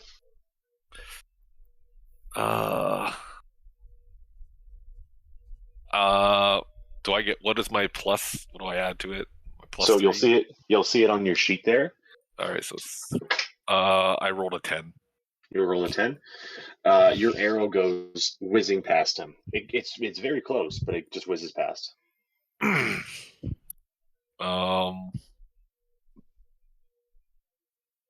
see. Where is? All right, who was it that? Let me see what I want to do. I am just going to go to the bathroom quickly.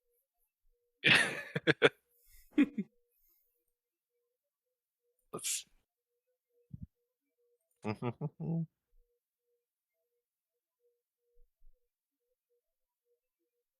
right, I guess we just have to, just turn it down.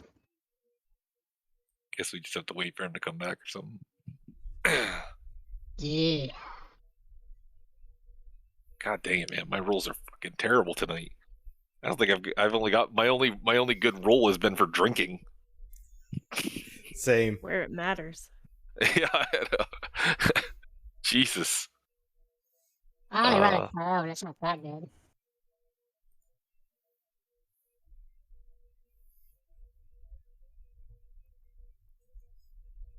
You're not gonna be able to see any of this though.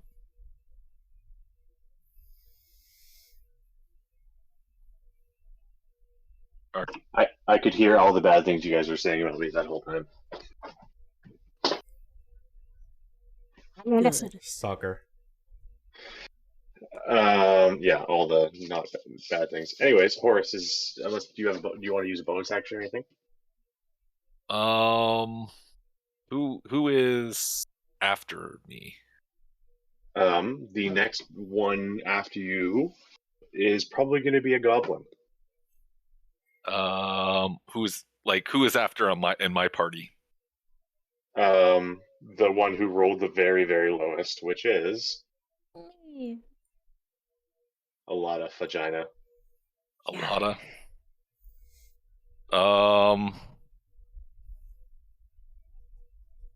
Let's see.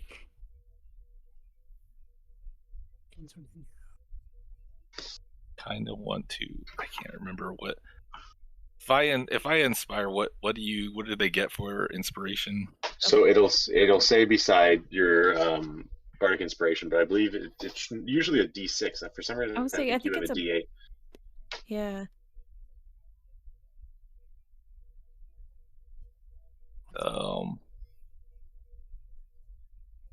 All right, I am going to inspire Alana. All right, so I count those. I'm going to use my bonus action to inspire. I'm going to pull out my drum and look at Alana and go, "You need a D6 in your life. Take my inspiration. Use it to kill or save a life. Take my inspiration. When you need someone, 'cause things are getting hard. When you need someone, you always have your bard. Oh, you need me. Oh, you need me." That's it. Fuck yeah. So you now have a D6 to add to when he rolls. Perfect. It's not damage. So what Shadow just did was bardic inspiration. He plays a song and then he gives someone of his choice a D6 to add to a roll that they choose. It can't be damage, so it's more of a roll to hit, a roll as a saving throw, or like a perception check, or any of the checks really. Ability check, attack roll, or saving throw. Yeah. So, meaning next one up is this goblin boy up top. So he has no. Make my mustard grow. He also has a crossbow knocked, or he has an arrow knocked in his bow, and he pulls back and shoots it at Horace down there.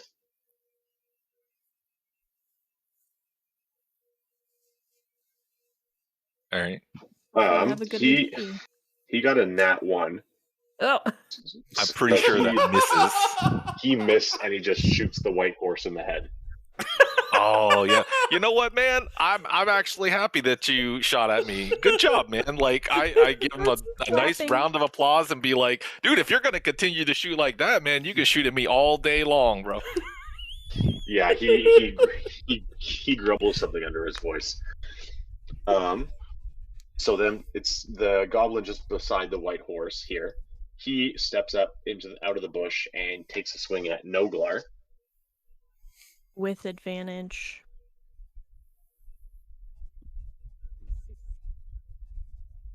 Why does he have advantage? As there's 2 enemies on each side of him. Mm-hmm. Right? Correct? Are you not doing that? No, I'm not. That would be... There's 2 of them and 2 of us, so I wouldn't necessarily do it there. So he takes a big old swing and he gets a 7. So he just swings. He comes at you and you just easily step out of the way, no problem. Doesn't even phase him. Not the best you've got. You turn around and say that, and then the goblin that you just turned away from now swings at you as well. And he got an 8. So you're like facing the one goblin, and you turn to the side to turn around, and they both just swing right where on either side of where your body was, and both just completely miss. Wow, I didn't realize this big guy is an easy task. I didn't realize this big guy was so athletic. And then this final goblin comes out of the bush and takes a swing at Sakura. And oh.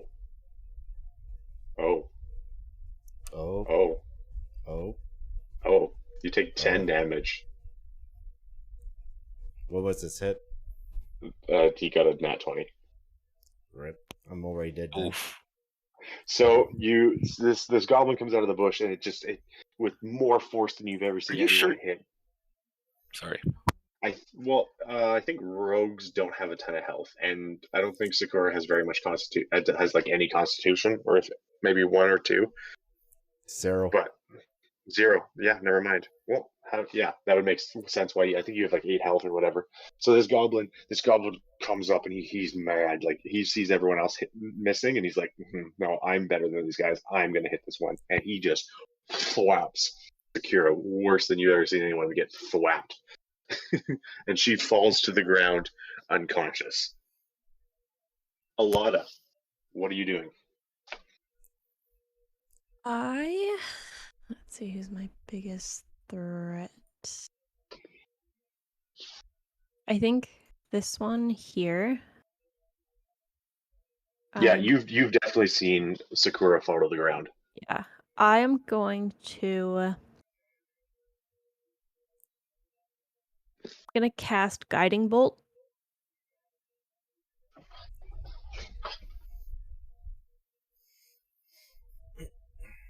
Yeah, that hits. 14. That hits. Okay. Yeah, I'll be right back, okay? Yep. Hold on, doing math, which is, not my strong suit.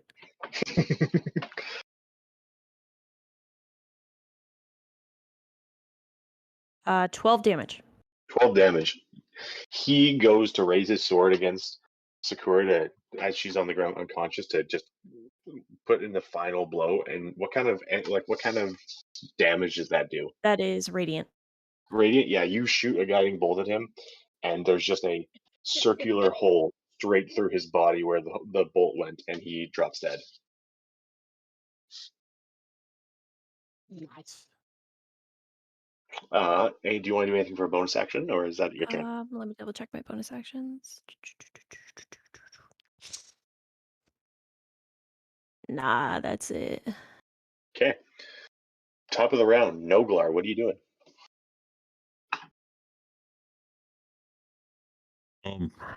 Can I attack both of them at the same time, or is that not a thing? No. It says I have like a two-handed weapon, so Yeah, no. Later on, you will probably be getting multi-attack, which means that you can attack twice as your action. But for right now, you're only able to attack once, so one thing.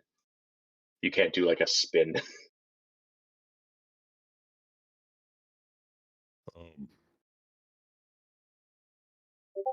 Going to use my great axe on the goblin to my right. Okay. You came back. Oh my god. No, that hits. Okay. And so like for my rage, would that actually technically be 12? No, so your rage doesn't add anything to your roll to hit, so your modifier, it does add 2 damage. Okay. So now I roll for damage. Now you roll for damage and then add 2. So 14. Yeah, that you cleave the head straight off of this thing. Beheaded just like my parents were. Clover, what would you like to do? Are you removing the goblins? Oh. Yep. Carry on, DM. You know what you're doing. I also realize that their health is above them. I will be changing that in further encounters. I couldn't even see him. I don't see the All health. right, I'm sorry. I was having technical difficulties. All right, so Quillith has just obliterated this goblin in front of you. Oh, you don't see their health. That's cool. Right. So, how far away am I from the goblin on the cliff? So, from 19 feet. well, depends. They're on the cliff, which will count as movement speed as well. So the cliff is 5 feet high. So for you to lift yourself up there, it's going to be 10 feet of movement speed. So Still to short. climb is to double. So to get up there would be 15 feet there. Oh, you could do that and then climb up for 20. So yeah, I'd let you get up on the thing if you'd like. Okay, I'm going to climb the cliff like my Roll. little agile catty self can. You're a cat. I'm not even going to make you roll for to climb up. Okay, so and then I'm going to say, well, second time is a charm, and I'm going to attack the goblin with my sword. Okay. So roll to hit. Yeah, I think the actually have a Okay, climb so speed I extra got a walk speed anyway. 17 plus a 3 is a 20. 20, non-nat 20. You hit. Now roll for damage. Damn it. So, hold on, your damage is 1d6 plus 3.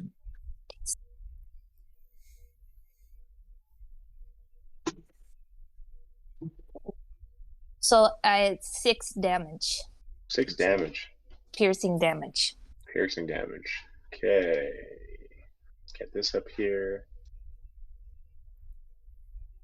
I accidentally put my roll 20 into a new window, and now I have to switch between things, and I don't know how to put it back. That is number 3. Okay. Do you want to use a bonus action? He looks like he's not dead, but he's clinging to life.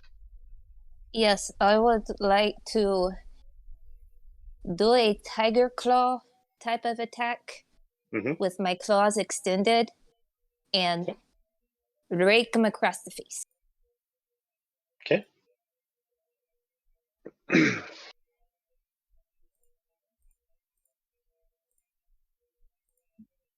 That is an 18 plus 20, 21. Yeah, you hit.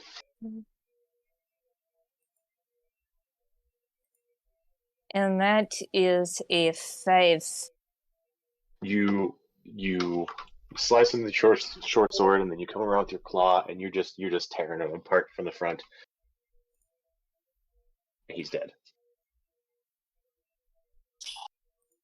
All right, that motherfucker is dead. Hells yes. Okay. Sakura, what would you like to do? Oh, just kidding. Sakura, you are down. So roll a saving throw. Death saving throw. So a death saving throw is what you roll when you go unconscious. A success is over as a 10 and up, and a fail is below 10. You get 3 fails, you die. You get 3 successes, you're stable. Once someone heals you at all, can be 1 health, you are no longer making saving throws and you are stabilized. So what'd you get? Rip. 7. Okay, that is 1 fail. Quillith. No, sorry. The goblin up top here knocks another arrow and shoots it at Quillith. And you were just going through my goblins here. He gets another nat 1, and he shoots the brown horse again.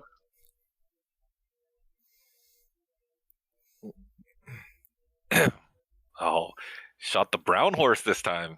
Man, I'm really liking this guy. Maybe we can recruit. Can we recruit these guys to be on our team instead?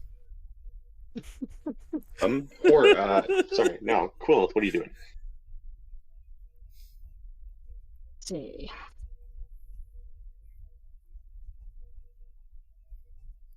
I don't got climb speed, so that's not going to work too well.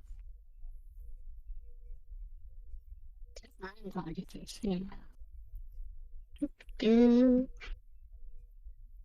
get me a goblin. Let's tempt it. Going to swing me great sword.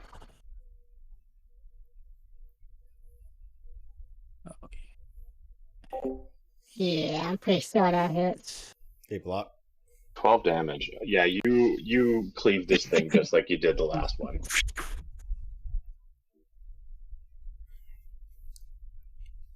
How you doing, block? So that guy is dead. Where'd it go? Horace, what are you doing?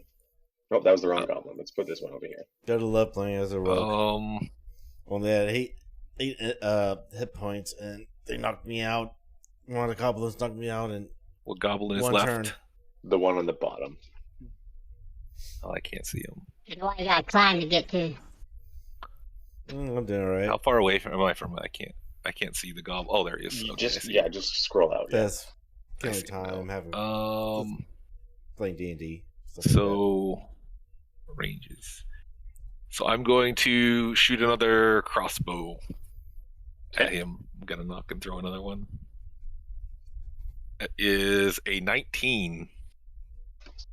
That's a hit. I think. Where's the D8 at? Is that what this is? 1d8. 6. Yeah. 6 damage, okay? 6 piercing damage, yep. So you hit him right in the chest with an arrow, and he's not looking good. You show something. It was there. Does it's found in a random gate. Let's see what. Gotta get off this thing. Stop being greedy, then. Problems off. What do we have? If I tried to heal him, would heal Sakura? Would it bring her back? Depends what spell you're using. You've used your action already, so the only thing you could use is a bonus action. Yeah, I can use Healing Word as a bonus action. Yeah, so you could use Healing Word, and as soon as anyone has 1 health, they are stabilized, so that she would be alive and not dying anymore. All right, so I'm gonna go over and use Healing Word on Sakura. It's in your shop. Okay, yeah, you don't have to go to her, but you can. It's a ranged. It's a ranged one. Yeah, so you just feet. have to. It's a healing word, so you need to say something for it to happen.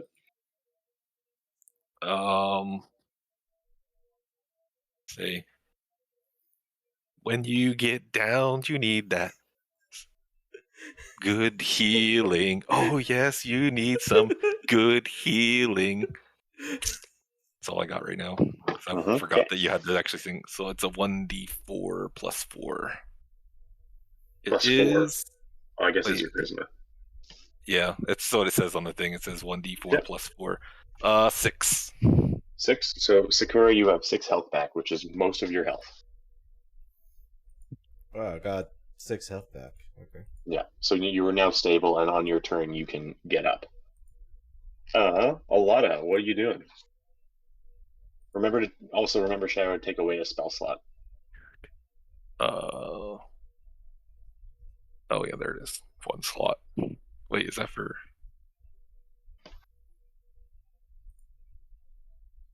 Yeah, I think that's what it was. I think I have 2 spell slots.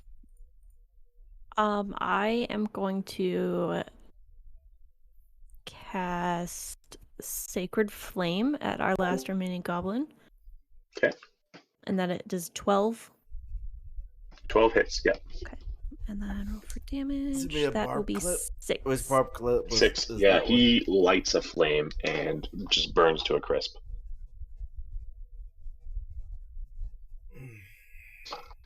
Mm-hmm. And with that, you don't see any more goblins. I'm not gonna lie. I mean, you guys did a pretty good job. I guess, at least in a fight, I can trust you a little bit. Are we able to loot any of the goblins' bodies? I'll take a look at it later. Yeah, so I think there's only 4 bodies left. There's the one up by Clover. No, I guess there's 5, yeah. So there's the 4 on the ground around you, and then there's one up by Clover. I definitely want to loot one of them, like the So one that I killed. I'll let everybody So we're out of combat now, which means there's no more initiative, so anyone can go anytime they want. But just for looting sake, a lot of you just killed that guy, so we'll just go back to the top of the round that I had here. Noglar, do you wanna do anything now that you're out of combat? Yes, I'd like to loot the goblin that I killed, the Okay, one I so- beheaded. Yeah, roll for initiation. Roll for investigation.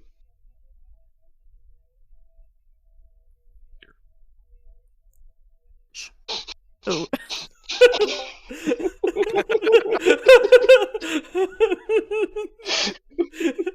Natural 1, -1. Ouch. I keep talking shit over here. I guess I'll just have to carry on. Okay, so you bend down, you go to like start looking around this goblin, and you guys like see him. He's like, "Oh, this is cool," and he comes up. He gets up and he comes around, turns around. And he's just holding the head. That's what he found. He found that decapitated head. Clover, I'd let you loot next. Hold on a second. Go ahead. All right, so I'm going to try to loot this goblin. What am I looking for exactly? Well, you'll just roll investigation, and then depending on how that goes, we'll see what you find. Your investigation is 0s. All right, let's see here. 15. 15. So you find the goblin's scimitar, Okay. his little bow, and he has 2 copper on him. Well, okay, so he's a cheapie.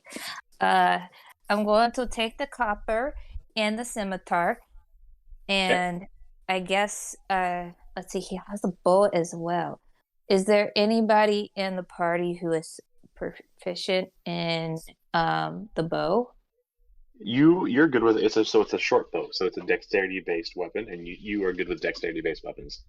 Okay, so I can keep both of them. Yeah. Okay, so I am just going to take all the goodies, and I guess eventually I'm going to have to find a harness to put them in. Okay, But for now, hey, Mhm. we'll take them. There are 2 more goblins on the ground. Who wants to loot them? Me. I definitely wanted to loot one. Okay, yeah. So you guys can both go up to one and roll. Oops, accidentally. All right. 18. Oh, the good 19. Stuff. Oh, Ooh, the better stuff. the better stuff. That's right. What is?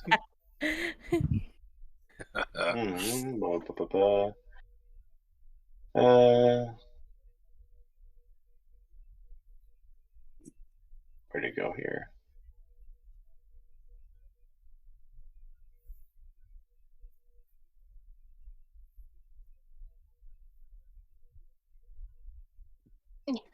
Yeah, so yeah, you guys just find they both have a rusty scimitar on them, and both have the one Shadow finds or Horus finds has 3 gold, and the one that Alana finds has 1 silver on them.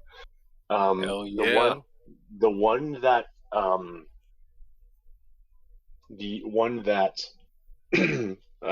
Horus looted, you rummage through, and you find like it looks almost to be like a knight's crest. It has like a lion on it or whatever, and you see this knight's crest that he pulls out of this goblin, and you remember that it actually. I didn't mention this before, I forgot to, but you notice that it actually matches like the knight's crest stamped on the letter or on like the thing Contract. the contract you had.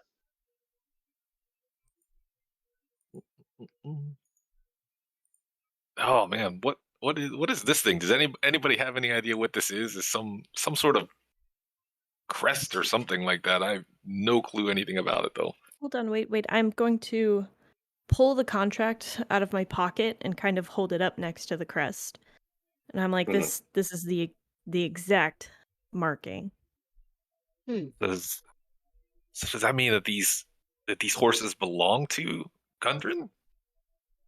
All signs point to yes. Oh man, I wonder what happened to them then. This doesn't bode well.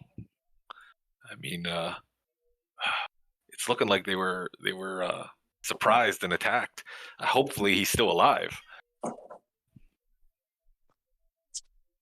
I'm just going to hand the crest to her. Okay, yeah. So it's just like a little palm-sized copper crest, like just a chunk of like a circle of copper with a crest on it.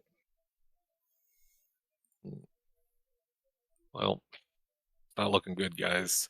Hopefully, they escaped, and we'll still be able to meet them where we're supposed to. So, would you guys like to look around at all, or Anybody search the body up here yet? the body down below does not exist anymore? A lot of scent lit it on fire and it burned to death. I just hope Gundren remembers what I taught him. Dodge, duck, dip, dive, and dodge. You said dodge twice, man. Yeah. No, I didn't. He's not good at It's two different types of dodging. You wouldn't understand. Your feeble brain is not What are you capable. talking about? I wouldn't understand. I am very good at dodging. I mean, you could throw anything at me and boom, I would be gone. You would never even know. Understand anything unless it's related to horses and fucking them.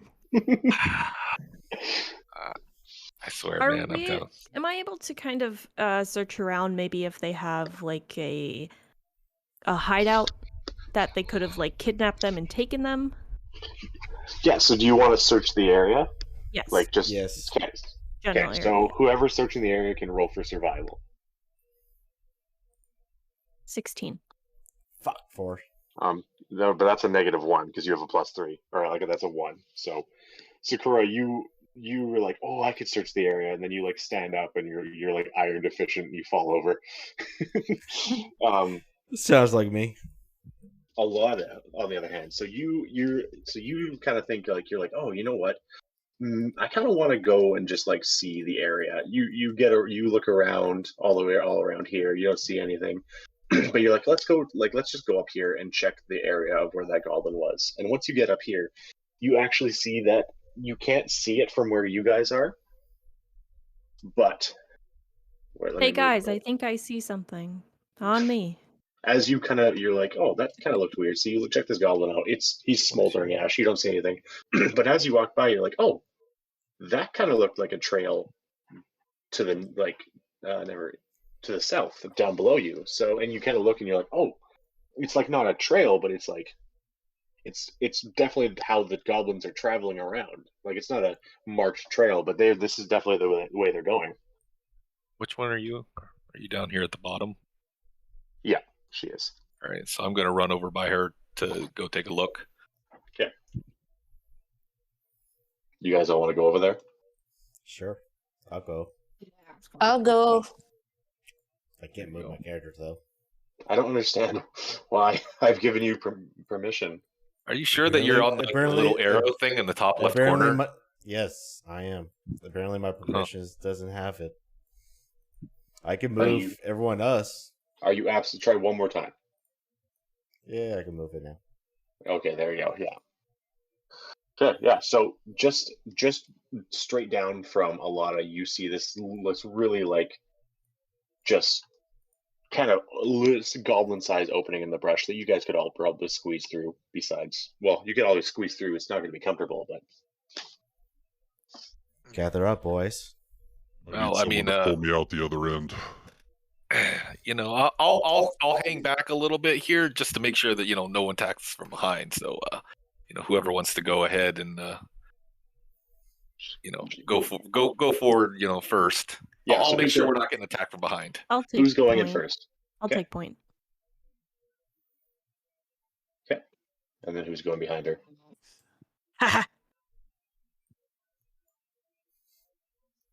I'll go behind. Okay. Noglar, do you want to go in the middle there? Well, as long as someone's on the other end to pull me through, because I'm going to get stuck in the middle and I'm going to need some help. Better make sure the other barbarians. Better make sure. I might need pushing from the other end as well, so it might be better to keep someone behind. I have to be behind him. Really? I swear to God, if you rip a fart, I'm just going to attack you or something. Like, I can't dodge crop dusting. I think we need to establish something. Quillet, how tall are you? 6'10". 6'10"? I'm 6'9". Noglar is a very, very, very large half orc. I'm 6 feet, so. I'm sorry, not 6 foot. I'm sorry, I'm 8 foot. I'm thinking of a different kid. I'm 8 foot. I'm really tall. Yeah, okay. Yeah. This is my guy. I was gonna say 6'10" is pretty small for a whatever, but anyways, so yeah, you see Alana disappear into the brush, and then Quillith behind her, with seemingly pretty easy. The brush it's not comfortable because it's pretty. There's like sticks and barbs and stuff like that, so you're getting poked as you go through, but the brush easily moves out of the way for Quillith. Okay, so you guys all go through, no problem. We're not. There's no map section, and I didn't get a map for this part, so we're just gonna do a little theater of the mind. So you guys come through this brush, and you're just like single file. There's not really room for either of you to stand beside each other. Theater of the mind, by the way, is like I'm just describing this, and we all just imagine it. So how you doing? You're all standing in this very narrow path. There is dense brush on either side of you, treetops above you. There's not a lot of room.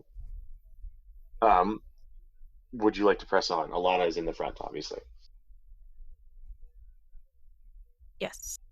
Okay, so you guys start trudging down this deep dark path, and as you guys are looking around, you're seeing that there's little things that remind you of goblins. Like there's some footprints and maybe some green, like flaky goblin skin that's fallen on the ground. Like this is definitely where the goblins are going.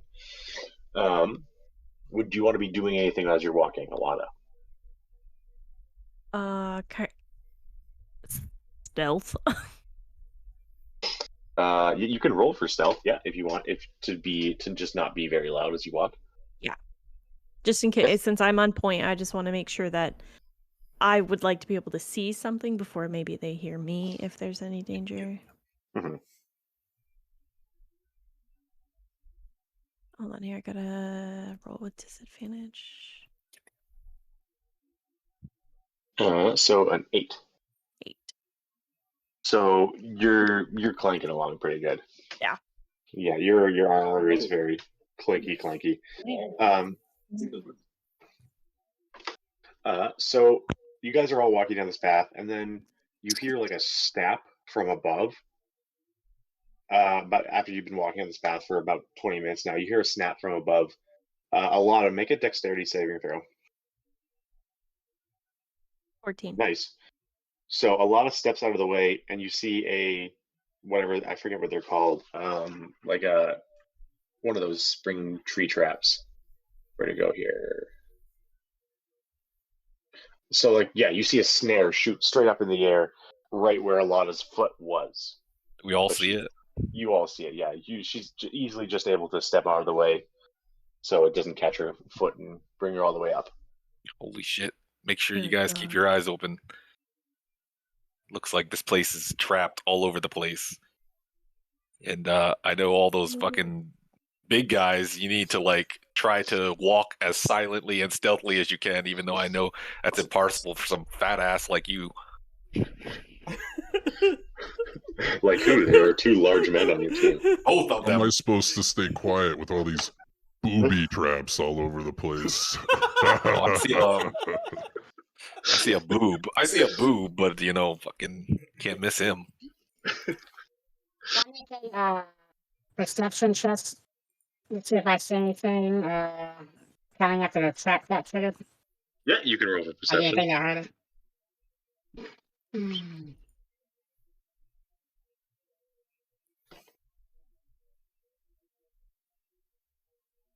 Yeah, so with that, you There's nothing immediately in front of you. You look now and you're like, oh, how could I have missed that snare? Like I could very clearly see where it was hooked up now. I don't know how I missed that, but in your immediate area and the path ahead after the snare, you don't see anything. Okay. So, do you guys want to keep going? Or? At this point, since she's being so noisy, I'm gonna be off to My the day- side a little bit, and I'm on stealth. My day's been good. Okay. I'm still following you.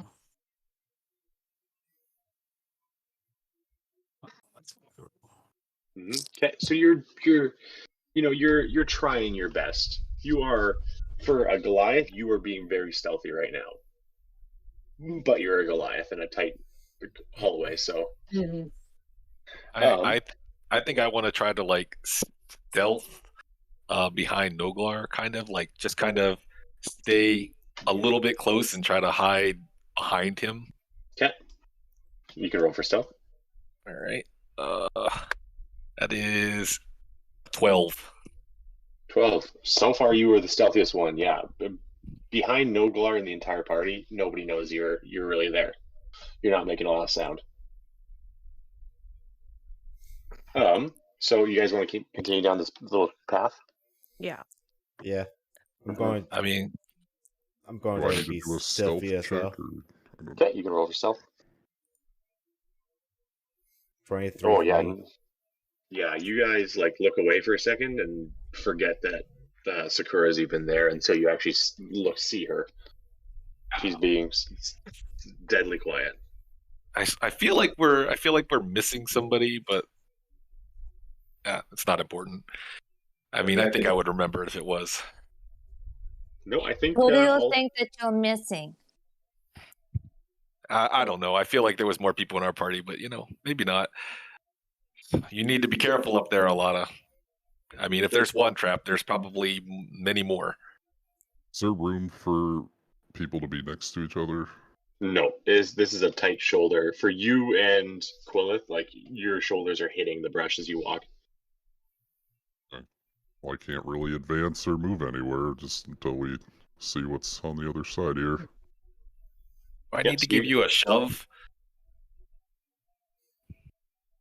Like, are you going to be able to make it through, or do I need to push? My size isn't the problem. We just, I mean, do we want to move forward with this? That's kind of the question here. Yeah. I mean, Alana's in the front. She says go, so I say I'm inclined to follow her. Can I be scanning for traps as we kind of like creep along? Yeah, so you guys continue. You round a couple of corners. Roll for survival as you go. 14. Yeah. We're all right. We're all going for survival. No, sorry, just the people in the front. Oh, so okay. Alana and Quillith. Mostly just Alana, because so her 5. Not very good. Oh man. So Oh jeez. You guys continue to walk, and she assures you guys I do not see any traps. And Quillith with a 10, you're like, yeah, I think there are no traps. Noglar, just make sure you just keep on walking straight. I'll make sure to watch your back. Just keep going in a straight line. Look, I can stay quiet as long as you guys tell me where to go. Great. I just get Just confused stay easily. Straight and true. So Alana, you continue. You're like, hey, this way. Yeah, guys, like this way. Come on. And you take a step, and you hear a crunch underneath your foot. Roll another dexterity saving throw. No problem. Damn. You just walk on air quickly. You just jump quickly, and you're like you jump like 5 feet ahead of you just to make sure, and the ground below where you just were collapses. So there's now a pit in between you and the rest of the party. It is 10 feet down, and the walls are like you'd have to climb up and down them because they're not slanted at all. They are straight up and down. Jesus, what the hell are we supposed to do now? I'm gonna turn around and kind of like look at the party and be like, I swear to God, if anyone pushes anyone down there, I'm not giving any fucking heals. What? I thought you said there was no traps. I missed that one. I feel like that was a pretty important one. I'm not gonna lie. I set it off so everyone could see it. Boris, would you like me to lower you into the hole? I know you're a big fan of gaping holes. No, I just want you to keep on walking straight. You know what? Here's how wide is the gap? It's 5 feet across and 10 feet down. All right. So I'm thinking maybe one of you guys just, lay across it and we just walk over you. I mean, Is there any way we can like walk around it a little bit, or is it like too tight? It's too tight. It is wall to wall, so you're either going down and up or just jumping across. Unless you can figure something else out. I say we just lay one of these. I just slide down the hole. I'm 8 feet tall. Hold my hands up so they can use me to walk across, and I'll just climb it. It's a good point. Okay, so what are we doing again? I didn't actually understand. What is it? I just slid down the hole. I'm 8 feet tall. I hold my hands up. Y'all just hold my hands and stick walk across. That'll work too. I mean, what are we gonna do with? It's not hard for me to climb out of this hole. I mean, what are we gonna do with this big motherfucker back here, though? You can step on him. I can hold him. I can hold the whole party. Not at once, but. Are you sure? I mean, I'm behind him. His ass is huge. I think Wild just likes to be stepped on. Yeah. I think Wild just likes to be stepped on, like the pervert he is. I think between the two of us, if something happens where I do fall in, I think we could get me out. Well, there is advantages to being a cat. If you need help, I can always help pull you out. I feel like you're a little weak. Don't underestimate me, okay? You fucking horse fucker. Okay? Listen. I would underestimate you even be able to pick my drum up without falling back into the hole, alright? Like, I'm pretty sure maybe you should just jump across and watch everybody else, get over. Maybe you can check the horizon and make sure that there's, you know what? That's probably a bad idea. You just so distracted, like, they're gonna have like a butterfly go by, and we're never gonna see you again. Right now, it's hard for me to get distracted by anything with your loud mouth flapping the way it is. Okay, so do us all a favor and shut up. All right, I'm willing to give. Hey, Noglar, I'm willing to give you. Do you not hear her? She said, "Shut the hell up, man." Hey, listen. I'm willing to give you 1 gold if you just chuck her across. Do you even have any money? I have 3 gold. So as of right now, where everybody is, Quillith and Sakura would have to get over and across, or in the hole, or you guys could walk up and chuck her. Like one. No, I said. So I'm holding my hands up. Going, come on, I ain't holding my hands up all day. 1 gold, Noglar. Just grab and just chuck. Sakura, what are you doing? Yeah. If he touches me, I might have to scratch his eyes out. Okay? I'm fine with that. I have some catnip in my front pocket here. I'm sorry, but no good because I already am all stocked up. So I have premium catnip. What do you have? I see. I promise he's got nothing down his pants. All right. So Sakura, do you want to try to step on Quillith's hands? Yeah, let's do that. Why not? Okay, so Quillith, you're gonna have to make a strength check, and Sakura, I want a dexterity check. Both should be very easy. 18.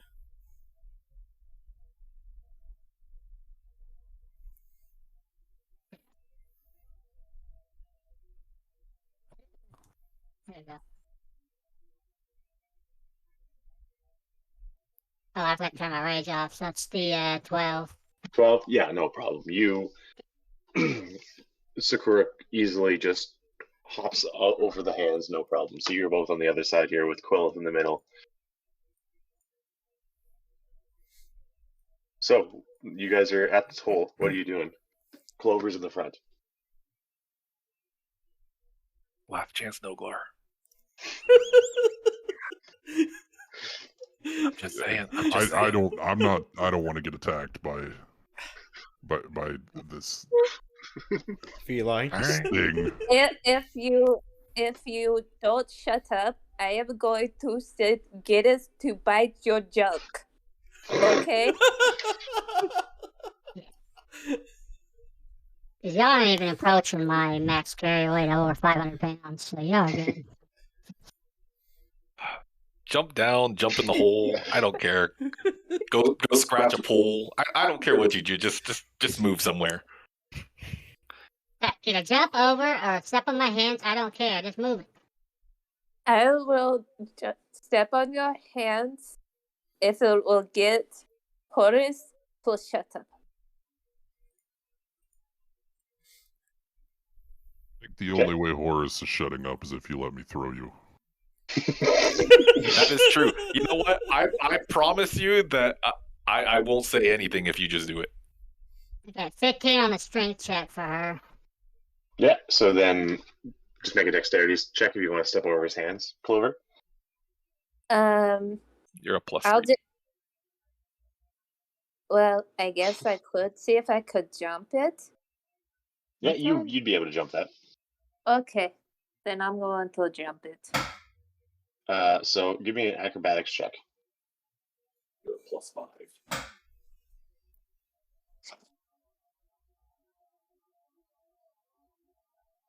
Okay, that is an 11. Oh yeah, Quillis is like, okay, step on my hands, and you just jump over. Okay. Here I go. What are the two boys in the back doing? You know what? Just to be a show off, I'm gonna jump over the hole. Oh God! Hold my sword up. I'm joking. Oh my gosh! This is not gonna. You're not seriously gonna try to jump across here, are you? Oh, I'm gonna jump over the hole. This sounds like a really bad. Do you realize how big you are? Yes, because I'm big doesn't mean I can't move. All right, man. Go ahead. But just know that if you do fall, I'm going to laugh at you. Okay, so long jump.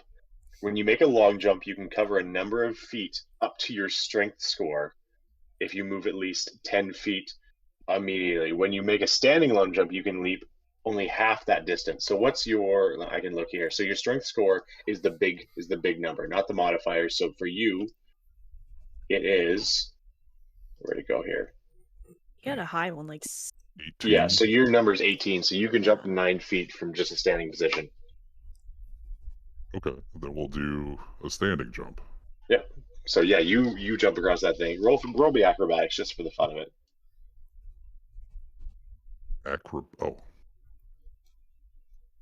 Oh yeah, no problem. So you jump over this hole. Again, another person that has not used Quillis' hands that he's trying to help. That's with. fine. I just step back and clap and be like, you know what, man, that was impressive. I'm not gonna lie. You know what? I'll give you props. I mean, for as big as you are, you're pretty agile. I'm not gonna lie. I don't help your horse across. Okay, so Quillis steps out of the hole, leaving just Horace to just get out himself or get over across himself. So he's not done. So Horace, put your gold where your mouth is. Listen, what was the jumping thing? So you can jump. If you move 10 feet, you can jump your strength score. If you just do a standing jump, you can jump half of it. I will do a running jump, so I can do what they said strength score, so I can do 10. Yeah. So you back up. Standing on the edge, by the way. Okay, so yeah, so Quill is standing on the edge. Just reminder that both people that jumped before just stood standing jump. So if you take a 10-foot run, you're probably going to look like a big baby. I you know what? I'm going to run and jump, but I'm also gonna do a 360 in the air. Oh. What a fucking You know what?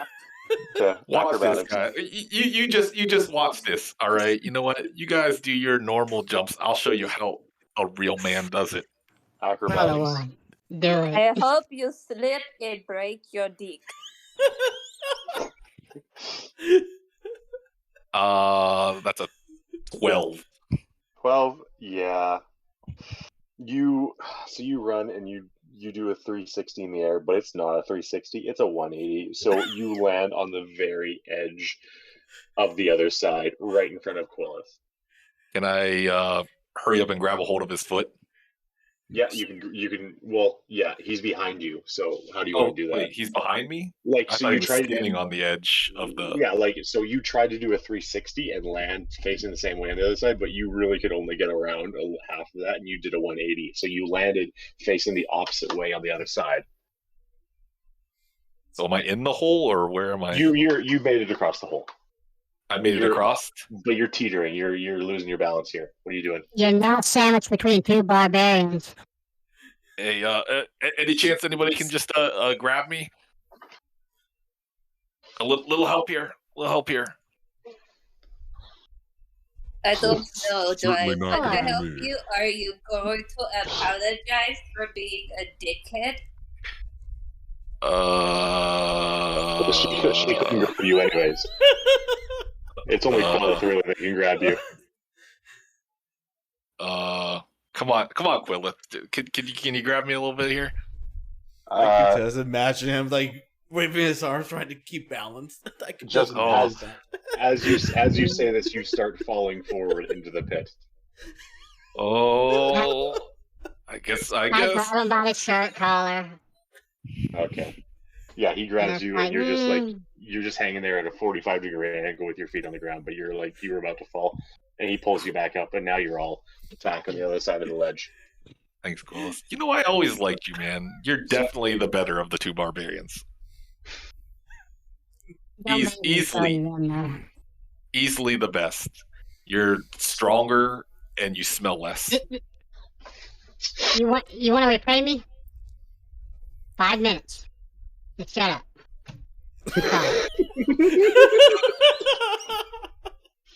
I'm unable to do that because I'm sorry. I there's something I forgot to mention is like I get really I don't like silence. It makes me feel uneasy. Well, I have something that might shut you up. I mean, the order we're in right now is based on smelliness. That way we don't have to smell your shitty scent. That's why you're in the back. Hey, listen, I'm the one that had to smell you, for God's sakes. If you didn't fart, then you just flat out stink, all right? You know what? There's Get outta not here. many places to clean myself out here, okay? I'm doing my best. You could at least wipe, man. Like, you can't tell me you couldn't find a leaf or something? Because I can't tell where that smell would come from, other than your ass. You know what? I think everyone in the group would be better off if you just stopped talking. I fully agree. You know, nothing comes out of his mouth but shit. Literal shit. I'm wondering if that's why you ended up taking the brown horse, because it reminded you of the shit that you stepped in when you were doing whatever it was that you were doing. Wow. Okay. Hold on, what's the feat? Is everybody like? Everybody's like looking at me, right? So hard. Yeah, everyone's probably looking at you right now. A lot is like just trying to desperately figure out if there's any traps around to save her. Am I? Can I like make Mage Hand appear out of anywhere I want it to? So it appears out of you. Also, it appears out of me. I believe so. I can't just I can't just cast it behind somebody. What does this spell say here?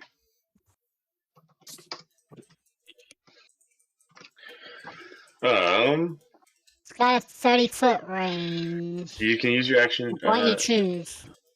Yeah, so you can come out of a point you choose. It can come out of anywhere. I'm just going to cast Mage Hand behind Nogar and just kind of tap him on the shoulder behind.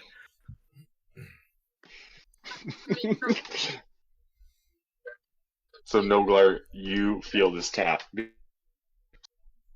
What do you want, bitch? What are you talking about? What do you mean? What are you asking me for? I don't think. Well, it would have felt like it came from Clover. Say what now? What are we talking about? Yeah, you wouldn't know that it's there. But Clover and Alana could easily see this mage hand. Yeah, because I can see in the dark 60 feet. All right, how about this? All right, how about we can all just get along. I think we've gotten off on the wrong foot. We did good as a group to beat those goblins. I think we need to band together if we're going to survive. All right. You know what? I'll apologize for some of what you may think is rude things that I've said. I mean, I think you guys, some of you are just marshmallows, or soft. But I personally will take responsibility. I want to make sure that this group stays together because, as much as I hate to admit it, I still need you guys. Oh, you guys are so cute. Honestly, we're a good group. Except for you. Yeah. Can I perceive if he's actually means it or not? Yeah. So I would like to know if he's telling the truth as well, because all I know is that he has been talking a bunch of shit up until now. And so you guys, you guys can roll for and insight. I am a big truth is everything to me. Okay, so you better be 5. telling the truth. 5. Okay. Yeah, you believe him 100%. Okay, I'm going to see. 12. 12. I don't know. Shadow. What is she? She's trying to figure out if you're lying. So what does she see with the 12? You can tell that I am telling the truth, but I'm kind of in the back of my mind thinking, do I really need them?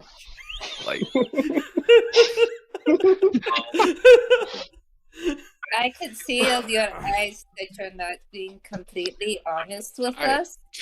Listen, I don't know what you're talking about. If we're gonna get this gold, I think we all need each other. All right.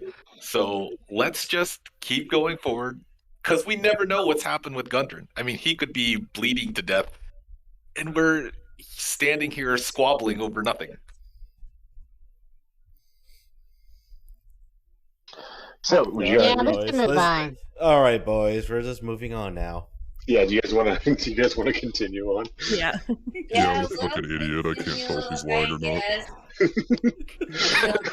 If we must continue with this guy, I guess we will. No, Galar's like, I hate you, but also I think you're my best friend because I can't really tell.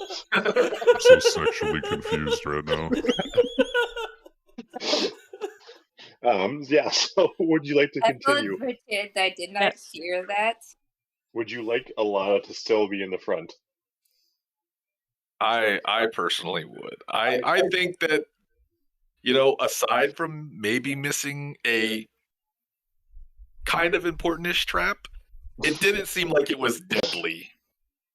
So I'm perfectly fine with her still being in the lead. She trust smells the nicest, so she can be in the front. Okay, I mean, you guys want to continue on? Yes. Yep. Okay, so what would you like to do, Alana? Keep moving forward and scanning for traps. Okay, so roll for survival. You and Quilla can roll for survival again. 12. 12? Double 12s. Yeah, you guys both come together and you're searching around, and you definitely don't see any traps in the general vicinity. As you continue on, where to go here? As you continue on, you Noglar. I guess you guys just were good enough to just keep going and be good with that. But Noglar kind of steps down and hears a little click as he steps down. And hold on, I got to roll here. I think What is the order? Is the order still the same? The order is this exact one I have on the screen there. Yeah. If you can see that, you just have to scroll down a bit. I'll move you guys up. Quillith is behind me now, and then you're behind Quillith. What is the order? Is the order still the same? I'm Brian. Oh, sorry, not Quillith rolling for perception or for survival. Then it would be Sakura. 15.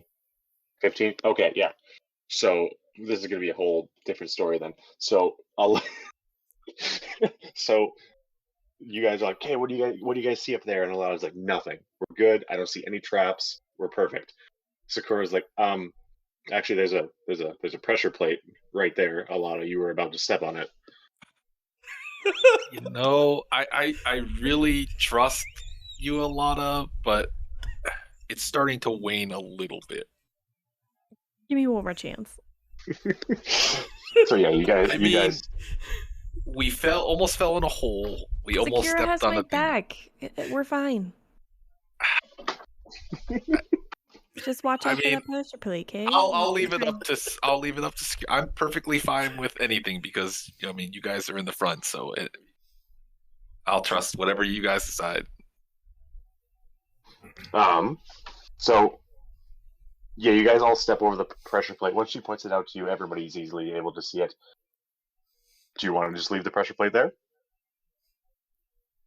I don't trust anyone to defuse it. What kind Trust of check Horace to would that? defuse it. What kind of check would it be to defuse it, anyways? So it's not a pressure plate. I guess I should specify.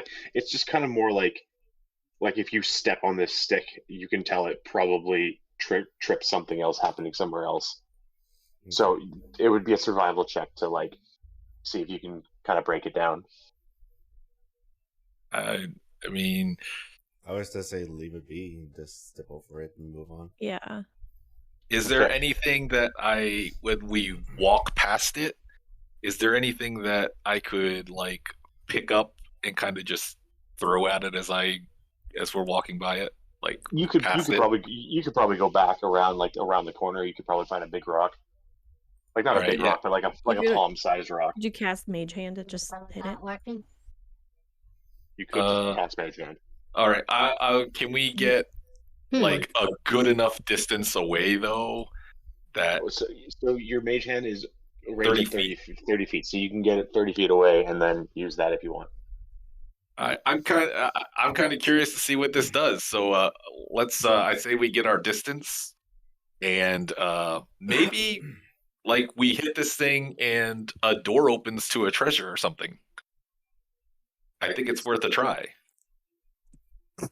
So I'm gonna get the maximum amount away and cast the Mage Hand on it. Yeah, so you cast your Mage Hand, and you get it to just flick the stick or whatever, and push it down, and just as soon as the stick is moved, one crossbow bolt fires from each side of the brush straight through, right where everyone's head was. Man, and you wanted to just touch it. Yeah, but it was from a safe distance. All right, it's not like I did it while everybody was walking by or something. But big thank you to Sakura though for seeing that though. I mean, that could have ended very badly if you didn't. Very badly. Let's try not to set off traps on purpose. You could have set a boulder down on us or something. We weren't sure that it was a trap. I mean, it technically could have been something else. You don't know. You never know. It was definitely a trap. And I thought I had a low intelligence. Right, Okay, so you guys want to continue on? Moving? Yep. Okay, so you guys all continue down, and you guys continue down. There's no issue. Nobody hears anything at all. You guys don't hear anything. You guys are scanning for traps. You don't see anything in front of you. It's great. It seems like you're kind of probably okay for right now. And then, Horace, you feel a very, very sharp pain in your back, and you take 3 damage. I think something's wrong. And then everyone turns around to look at you, like kind of writhing in pain, and there is the stealthiest goblin of all time that has slowly followed you and stabbed Horace in the back. Roll for initiative. Oh my gosh! Nobody was able to see this goblin? It got a 23 stealth. Oh my gosh! Nobody knew this thing was here. Rolling initiative, you said? Yeah. I got an 11. Kind of funny because I had 23 stuff earlier too. I'm surprised I didn't pick that up. Well, that's for you being stealthy. So it being stealthy, it has to beat your passive perception. So what you just naturally Oh, okay. Yeah. So what you just naturally pick up on. If you're actively looking for a goblin, that's different because you could roll higher than that. But a passive perception is just kind of what you're noticing around without looking for it. Okay, so the boys right here.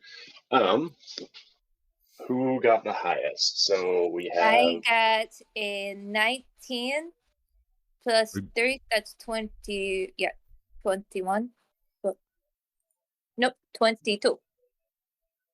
Okay, what everyone else got? Because I don't know where it is. Initiative is the top of the. Yeah, very. He's 322s. 322s. Woohoo! And I had an 11. 9. If it matters, I have a 16 dex plus 3. What's your dexterity, Clover? My dexterity. Hold on a second. Well, you all have a plus 3. Yes. Okay, so we're just gonna do it in order of like how you are. So Noglar's going first, then Clover, then Sakura, just because of where you are to the goblin. Okay. But so we're just so Alana got a 19, but she got a nat 20, which means she goes first, which is very unuseful right now. Oops. What are you doing? Reading. Okay, so I'm going to cast Sacred Flame because it descends upon a creature rather than going through my entire fucking party right now. I'm going to cast that. Does 12 pass? 12 hit. Yeah, it hits. Okay. Let me roll. 6 damage. Radiant. 6 damage. Okay, yeah. So you burn this thing real good, and it looks like it's barely clinging to life, but it just is able to hang on. That was a little hot. Yeah, I guess. I'm not gonna lie. That was a little toasty on the backside there. Someone can pee on you and cool you down. Noglar, what are you doing, Noglar? I volunteer to do that. Oh, that's okay. I think I'll be okay. You know what? It didn't happen. No, I think I'll be okay though. You know, I'm just a little singed, but I'll be fine. No need to pee on me. Noglar, you're next. I'm gonna try to spear it with a javelin. So in front of you is 8 feet of Goliath. Oh, that's fair. But I can't move though. Then right? Because we're like single file. Oh yeah, no. There's not a lot that you can do right now. Is there? I mean, I don't think there's anything I can do. No, so you can hold your action if you want. So holding your action is you're not able to do anything right now, but you can say, if something comes to me, I'll attack it. Okay. Yeah, I'm gonna hold my action. Yeah. Okay. And then Clover, and then Sakura. What do you want to do, Clover? Okay, so let me see. So where am I at? There are two very large people in front of between you and the goblin, and dense shrub on either side that you can't push through. Okay, so let's see. I mean, you're very acrobatic. I am very acrobatic. There is enough room for someone to potentially go over Quillith. Okay. So I'm going to take a running jump, and I'm going to... Wait, am I close enough to land in front of the... You couldn't do a running jump because you have nowhere to run, because there are behind you is Sakura, and then in front of you is Noglar. So you could, to get up to that goblin, you would probably have to go on top of Noglar's shoulders and then on top of Quillith's shoulders. So can I use them as like springboards? You could try if they're gonna let you. Oh God. I'm okay with it as long as you let me touch your feet later. Oh man.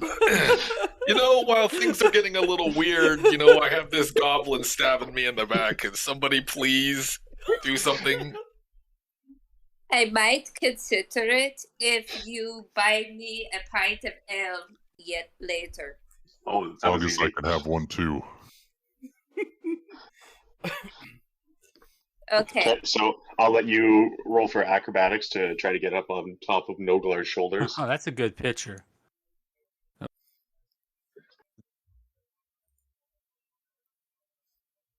15. 15? Oh yeah, you get up there, no problem. Okay. So now there's Quillith as well. Adding your pluses. Actually, wait. What was the plus? It was plus 3. +5. Actually, that's a 20. That was a 15 plus 5 is 20. Yeah, okay. So Noglar puts his hands out for you to step on them and to put you up on his shoulders, and you just standing high jump land on his shoulders. Okay.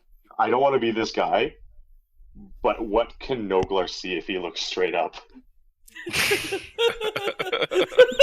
Bush. He sees trees. Lucy, obviously. He sees an apostrophe. He sees netted crotch. That is what he sees, his netted crotch. Okay. So if Quillith will let you, you could probably get up on his shoulders now too. Okay, what do you say? Is it okay if I jump on your shoulder? I have no problem. Okay, I'm going to jump on his shoulders. So another acrobatics. 18 plus 5, so that's a 23. Okay, yeah, you're on top of Quillith's shoulders right now. But the problem, so you've gone, I would say, as of right now, you're probably out of movement. You're not out of movement speed, but it's been 6 seconds. So that'll be all you can move in your turn right now. Okay, Quillith, I'm going to sit on your shoulders. Is that okay? That's fine. Oh God, it's hard to hear him. Is that heavy? Yeah, it's just very robotic. You're very it's really hard to hear you. it's so like high. Turn the voice thing off. Yeah, That's it's a little better. The voice mode. All right, I'll go without it. You could just do a natural high voice. I'd love to hear that. I'm not very good at that. That's good enough. I like it. Okay, so Sakura, what are you doing? So now you are right there. You're on top of Qualith.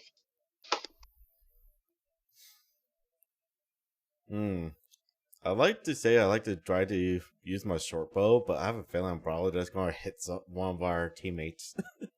So you could hold your action as well if you wanted. Yeah, I'm just going to load my action. Oh, nice. Okay, now it's my favorite part of the combat. It stabs at Horus again. The goblin stabs at Horus again. You take another 3 damage.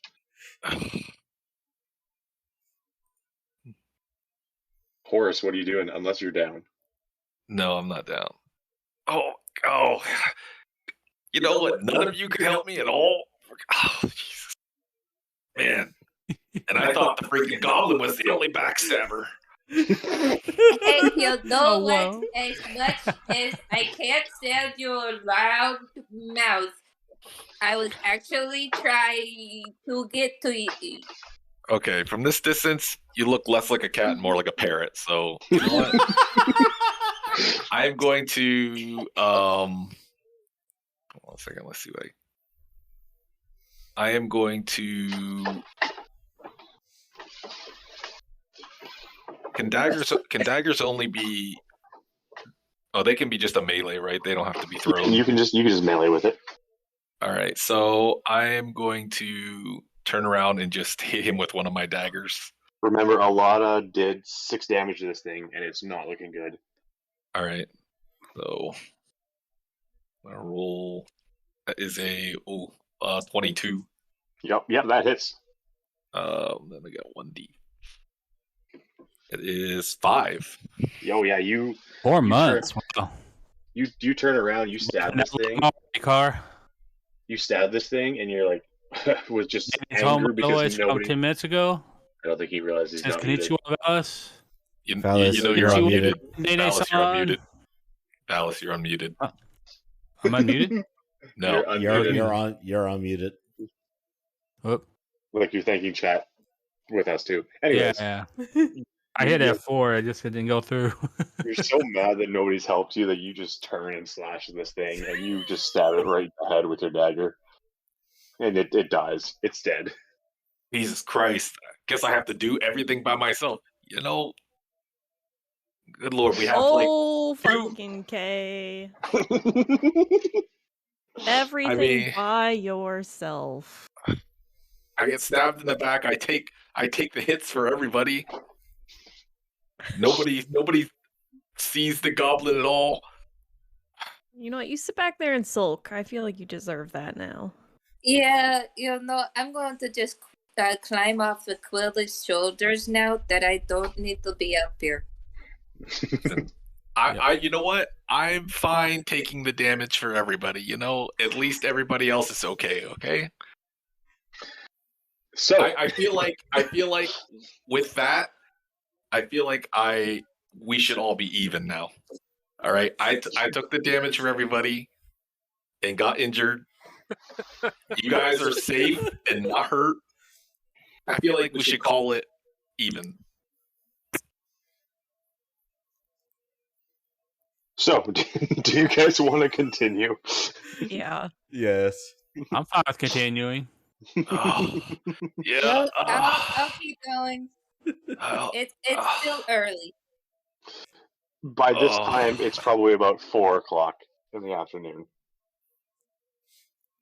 So yeah, you guys continue on. Alana and Sakura, you can make another survival check if you want.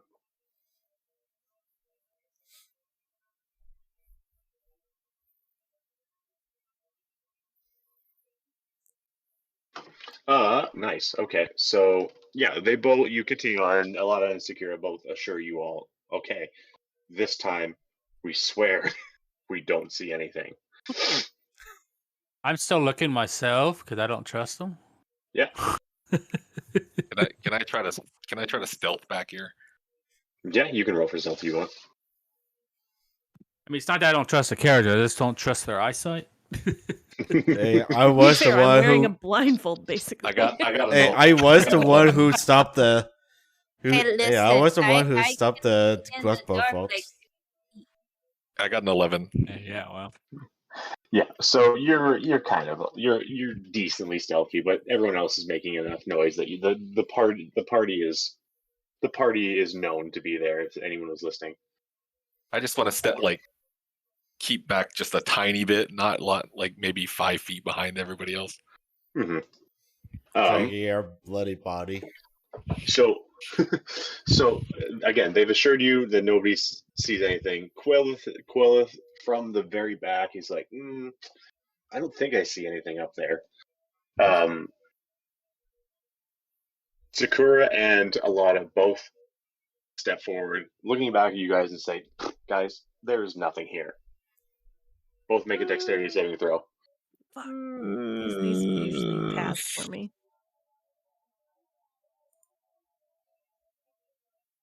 Okay, so Alana dives out of the way, no problem. But Sakura gets swept up. There's a big cloud of dust that comes up, and a massive net tightens around Sakura and lifts her 10 feet up in the air. Okay. Well, guys, you guys going to leave me hanging around? I feel like, things have not been going good with... Yeah. What the hell? Things have not been going well with the checks. I feel like, as much as This was the first time I failed a check, okay? As much as maybe you should take the lead from now on.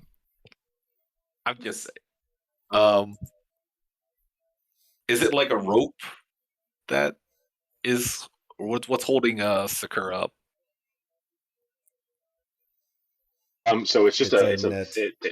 So she's in a net, and you can see that it's attached to a thick rope that goes up into the trees somewhere else. How far up? She is 10 feet up. The rope is probably about 15 feet up. I could probably help with that. How far can I jump? You could probably I forget what the jumping rules are here. What? Your strength if you run? That's long jump though. I just want to see high jump. High jump, when you make a high jump, you leap into the air, number of feet equal to 3 plus your strength modifier. Yeah. So for you being a cat, I would dexterity. So it's 3 plus your dexterity. 6. So you could leap 6 feet into the air, and you have probably a reach of like 5 feet or something like that. So you'd probably just miss this if you're trying to go for the rope that's attaching it. If somebody give me a boost, I could probably get her. Or can just one of the up's the rope again? It's 15 feet up. Maybe we should leave this I up could to like just a cut big it guy. down. I don't even need to jump. You want to cut the rope? Yeah, because great sword's about 6 feet, and I'm 8 foot tall, so it wouldn't be that hard for me to go up there and. Yeah. So you can jump up there and chop the rope. Are you sure you want to chop the rope holding Sakura in a net? Maybe I'm gonna somebody go kind of in a underneath position, so when I cut the rope, she's gonna fall on top of me. But so she's not gonna worry about no falling. She's gonna hit me. Mm-hmm. I was thinking maybe like break her fall. Noglar could just catch Sakura as they were falling while you cut the rope. Well, he can do that if he wants.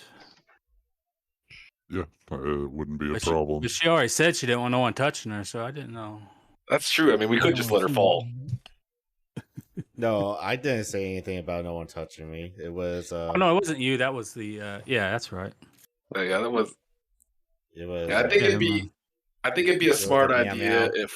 if Noglar tried to catch Sakura as she fell.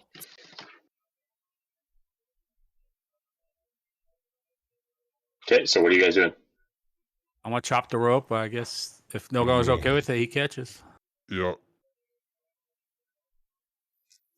Okay, Oh so my you God. you no, Hit you're the good. rope. So you hit the rope, and you cut it, and Sakura, the net drops, and Sakura starts falling. So I'm gonna need what your name is, Noglar, to make a strength check.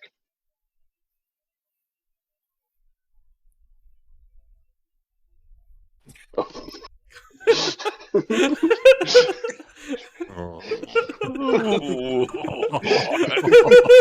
So I guess Noglar was kind of waiting for like a countdown, like, okay, be ready in 3, 2, 1 or whatever. But Quilla just like cut the rope, and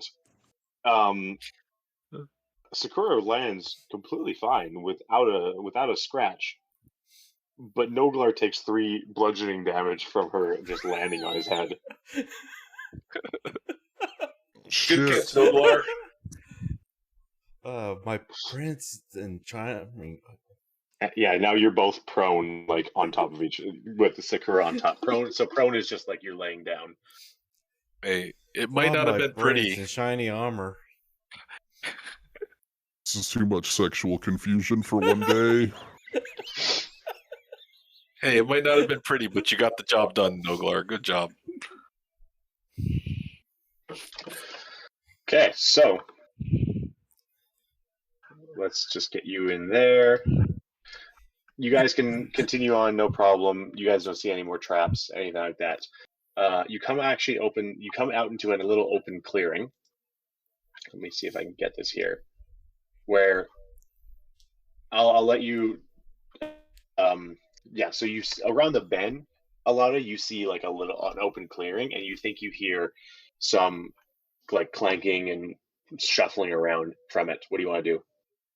You haven't gone out there yet. You just kind of hear it from around the corner, and then you peek around there. You do see there is a clearing ahead. Am I the only one that hears it? Yeah. Or is it like loud enough? For Oh no, everybody? sorry. Yeah, no. Once you just kind of tell them about it, everyone's able to hear the clanking and shuffling ahead. Can I stealth and go investigate? Yeah, you guys can roll for stealth. I was like, can I like kind of step back 24 as stealth. much as I can and kind of like almost like wave them past me just because I have fucking heavy armor on. Yeah, so it's a really tight path that 2 people can't stand beside each other on, but you're able to squeeze into the wall just enough to let people past you if you want. So yeah, do you want to let Sakura go past you just to scout out the region? Yeah. So okay, so so Alana kind of squeezes to the side. She has to push herself into the brush a little bit. It doesn't feel great, but whatever, worth it. Sakura is able to squeeze past, and with a 24 stealth, okay, I'll let Sakura kind of just creeps up, and just so you can see into the clearing a little bit, but not be kind of seen. You kind of peek around, and you see that there's kind of like a little goblin fire pit going on, and you see 4 goblins, and I will get this pulled up here in 2 seconds.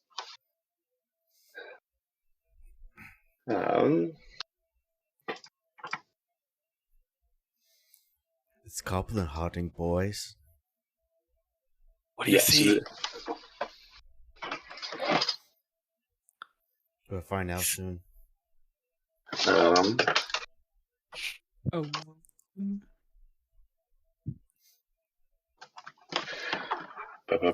Gotta get it ready. Gotta do certain things. There's no good picture for it. So this picture looks weird, but whatever. We're fine. We're adults, right? It's a big penis. It's not a big penis, but okay. Don't you wish? Shadow desperately wishes it was a big penis.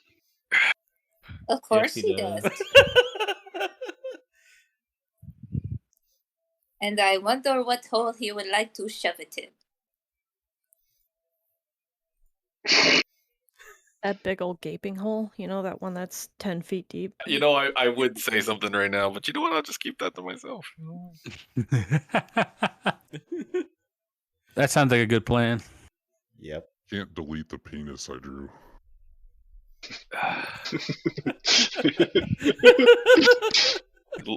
The crooked one that looked like it was broken. Looks like a Hoover or something like that.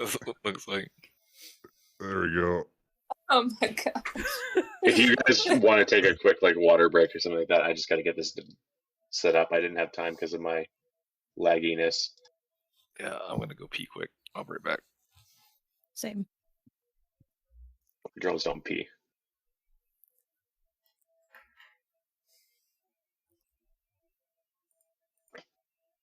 Sure, you have that up, so. We are having so much fun. I'm enjoying myself. Same. There, it's much more appropriate. Hey, I have never had so much fun giving Shadow a hard time. I'm gonna go refill my water while he stepped away, so I'll be right back, everyone. That's the only reason all of us are still around is so that we can give him a hard time. Exactly. Exactly. Well, he gives me a hard time, all the time. So, I have to have an outlet of some sort. Righto, that looks like a gremlin or a squashed gremlin face.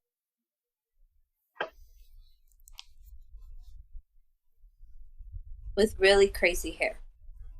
I'll be right back then.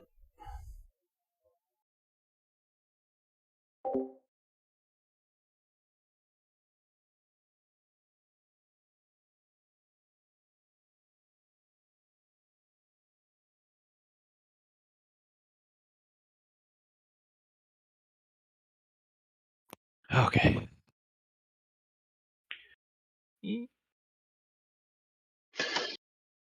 Okay. Oh man.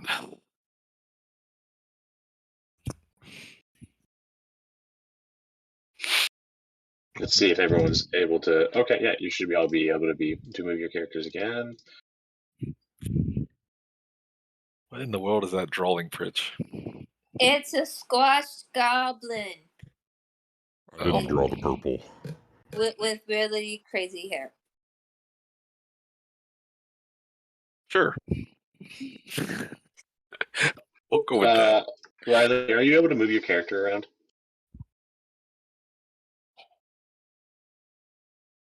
Oh no, she went pee. Never mind.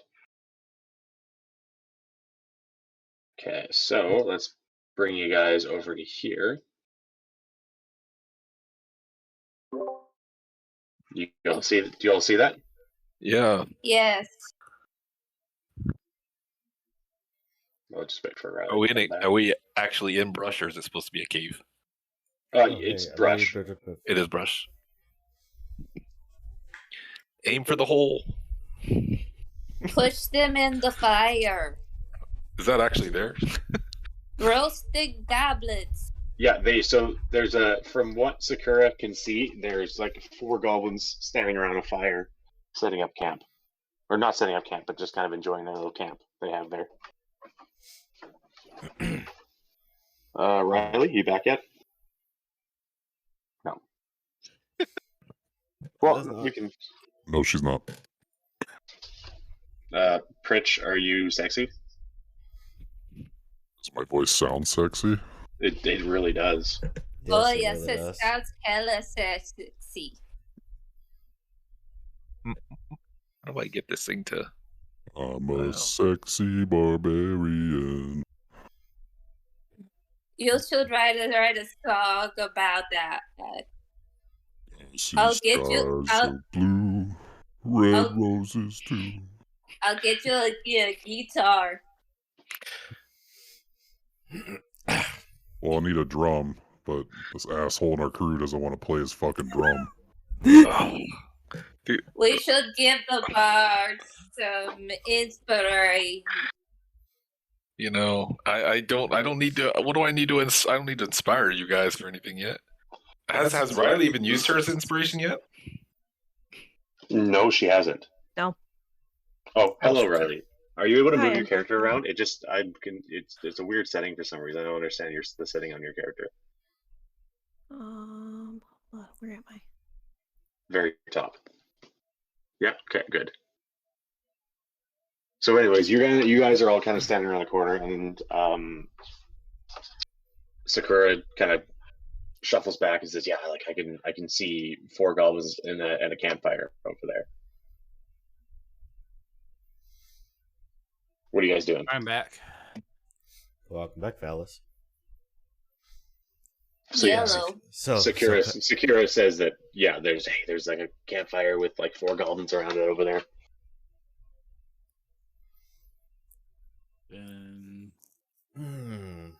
Do we like try to stealth in? Just Sneak up on them run and beat their ass. guns ablazing. I mean, can we stealth in with 2 barbarians? I mean, is that even a thing? I wouldn't worry about the would like- barbarians. I would like to sneak behind them and push them in the fire. We have roasted goblin. So I'm all for sneaking behind and trying to just slit in the throat. Well, of course, you're all from going in from behind. Wink, I wink, said nudge, going in nudge. from behind. So I have daddy Yeah. issues, remember? the way, so you'd I'm have gonna to be go from behind and give them the big one. You'd have to. Sakura is the only one that it's still, even though the know. clearing picture I have here has an opening there, it's still a single file line pretty much. So Sakura would have to go first, and Yeah, that's fine. to get up behind one of them and slit their throat before anyone else, any of the other ones reacted, would you'd have to get a pretty significant stealth roll, and then you'd have to hit, and then you'd have to do enough damage. Right. The whole thing. So let me ask you this: is the goblins just sitting there? Is any of them going to get up and just walk around? Wander around? Yeah. So the one right in front of you there at the top is standing, and he's kind of pacing back and forth, but he hasn't turned around. He hasn't seen you or anything. The one to his left there. So I'll just put them in a little square, just to make sure. So the one to the left here that you can see is.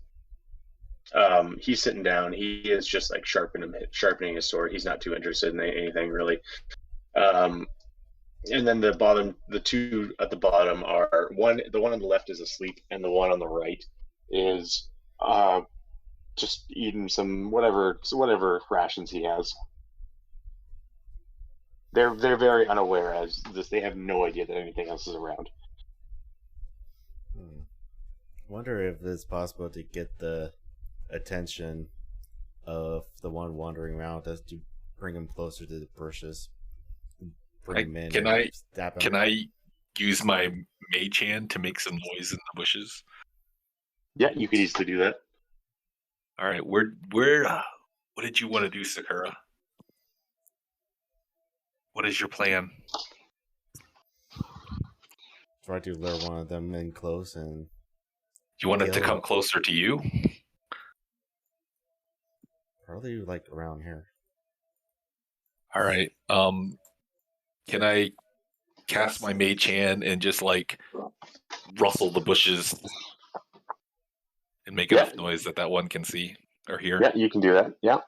So yeah, you cast your mage hand and you rustle the bushes good and hard, and the bottom 2 don't notice anything, and the top one, I'll move you guys over here just so I'll say he doesn't see you guys. And from what you peek around the corner, Sakura, the one sitting down, sharpening his sword, he turns and he looks, but he's not standing or anything. But the one that is standing right here just says, "Oh, what's that?" Probably the other goblins coming back from our raiding party on those 2 horses. So he walks up here and goes to investigate. All right. Gonna do a sneak kill with the rapier. The rapier? Yeah. Where is it here? So he has Yeah. So I'm gonna have to move up close to him for me to use the wiggler.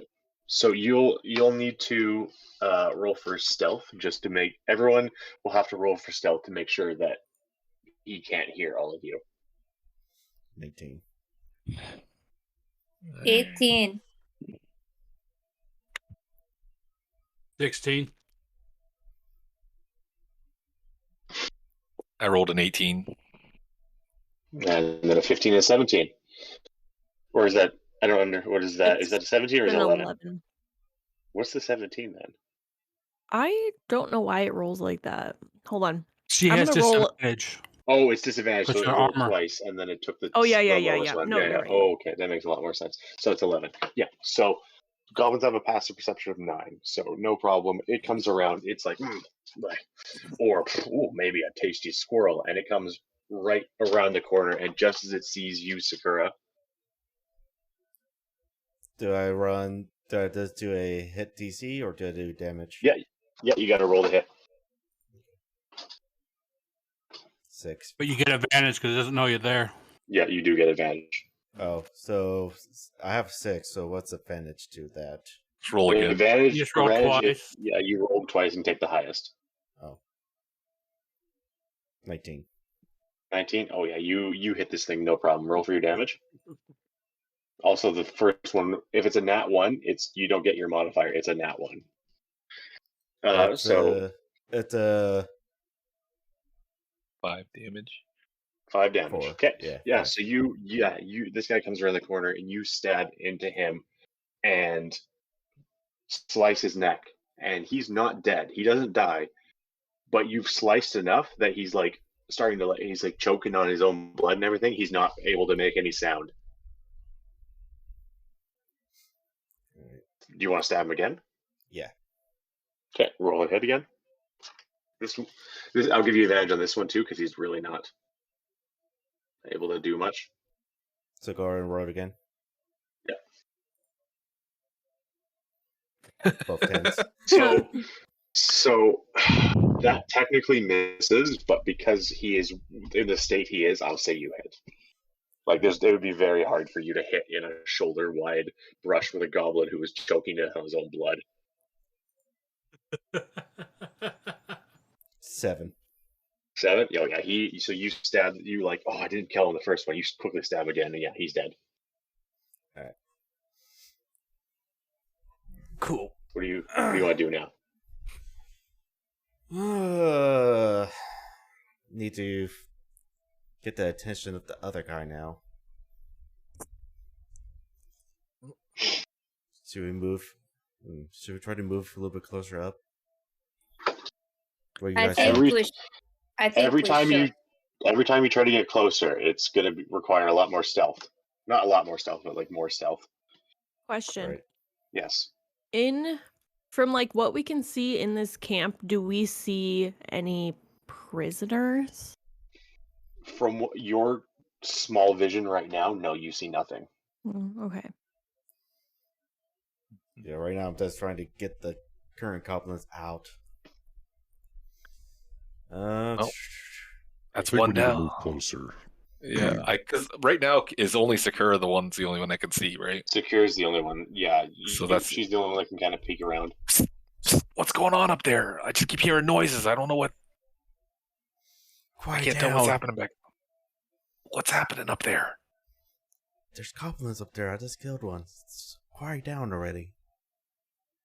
I hear voices in my head.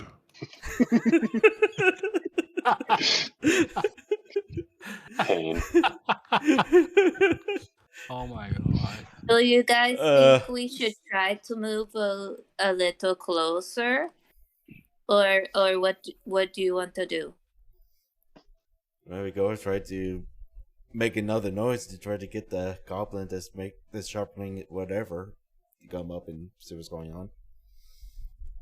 I Try could that twice kick in a row. Horus It in might be the balls. suspicious. I could kick Horus in the balls and make them scream. That would be enough noise. That would not be.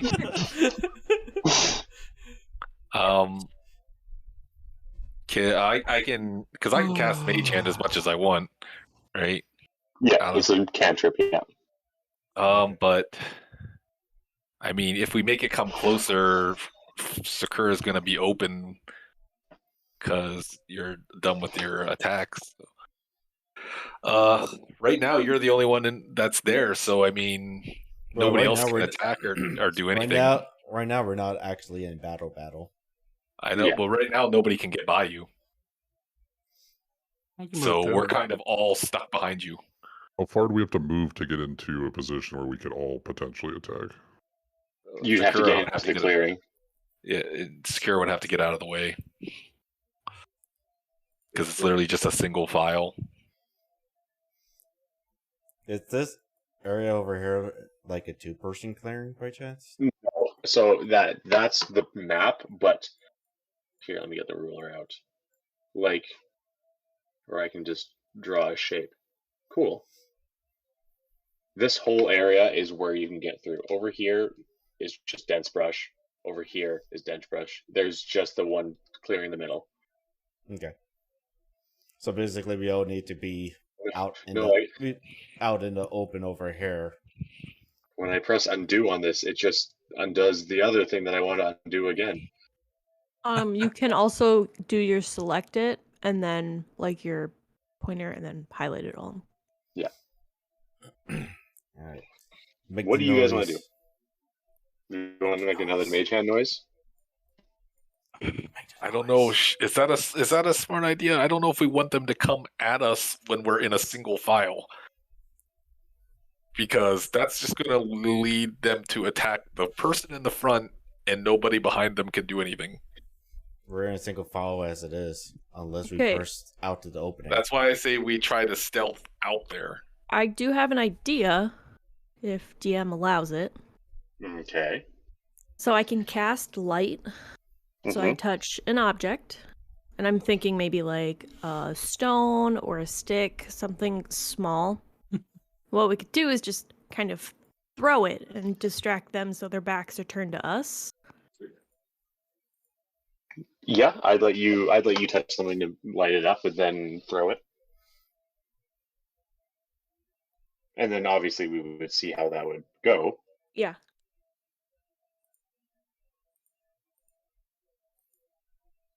So what do you want to do? I mean, if everyone's okay with maybe trying that. Go for it.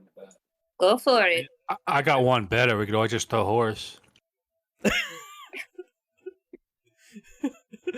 I like that idea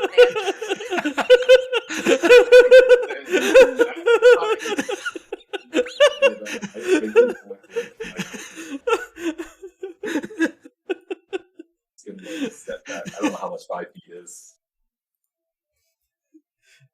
You're muted, Shadow. I as I hear that, I move back like 5 feet. I don't know what 5 feet is. Yeah, 5. Sorry. Yeah. So one square is 5 feet. I think I'm just gonna make sure nobody attacks us from behind. All right, you guys go ahead.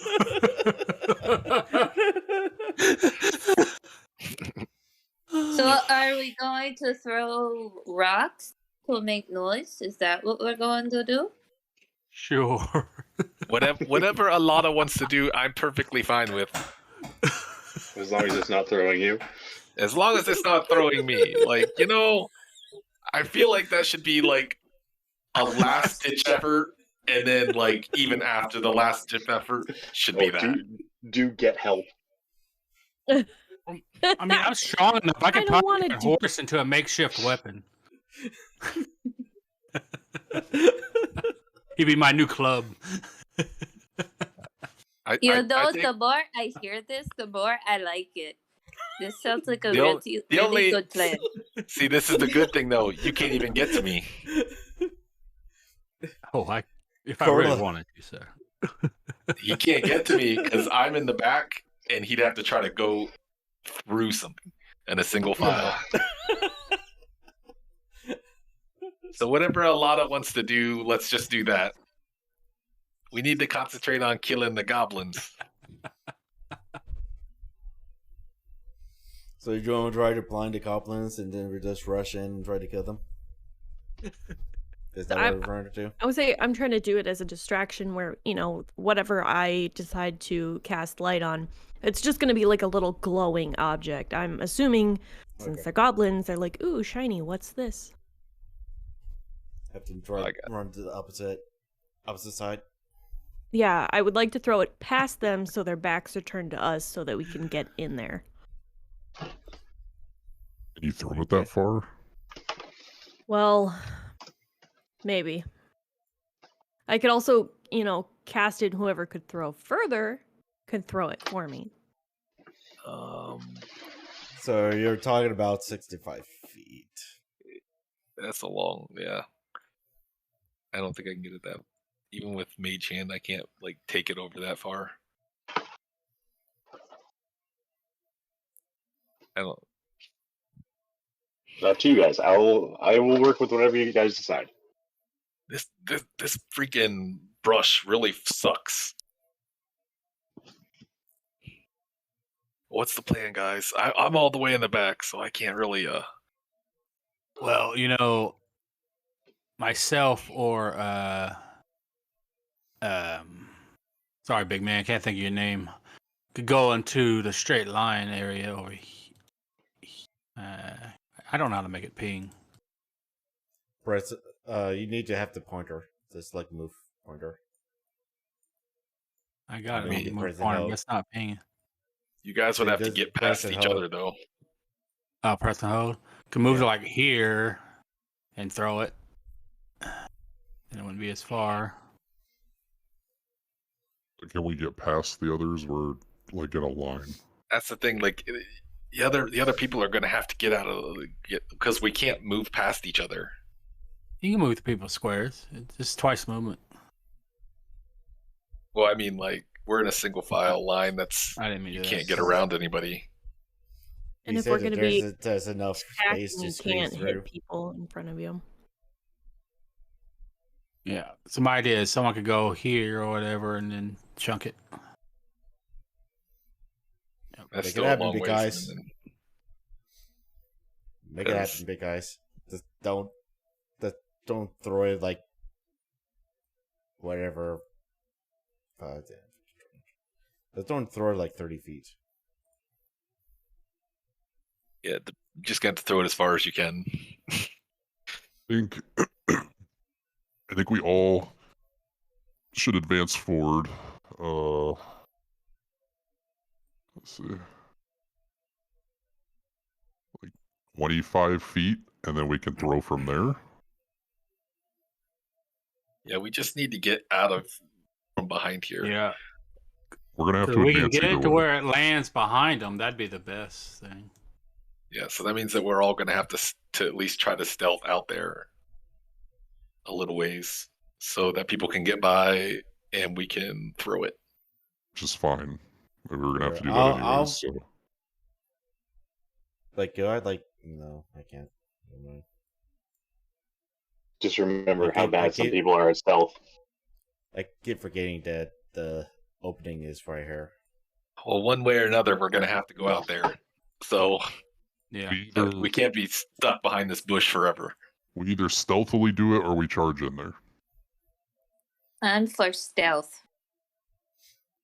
I'm down for stealth. Oh, we could have the one person of our group that can't stealth don't move till after we throw, and then they move.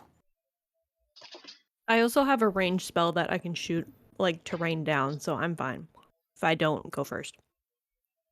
Does that spell work if you can't see your target? Well, I mean, if I'm behind you guys. Oh, okay. I'll be fine. Okay, right. So what are you guys doing? Somebody just needs to go. Yeah, we have to all go. We're in a line. I know. The person in the front has to go. I'll be more than happy to skillfully move with a. So we're all gonna have to try to stealth out there. Yes, that's what we're doing. There you go. I'm gonna hang back, but I'm gonna shove myself into the brush so everyone can kind of squeeze by me. Oh, nat 20 on stealth. No, hold on. Sakura got a nat 20 on stealth. Yep. So you're able. Nice. How far do you want to go in? Like nobody's looking at you. How far? Like I'd let you go all the way up to like here if you wanted. Take my rock. I'll go there. Take my glowing rock. Okay, give me your rock and I'll walk right down there. Okay, so you're up here with the glowing rock. I think it was right here. Okay.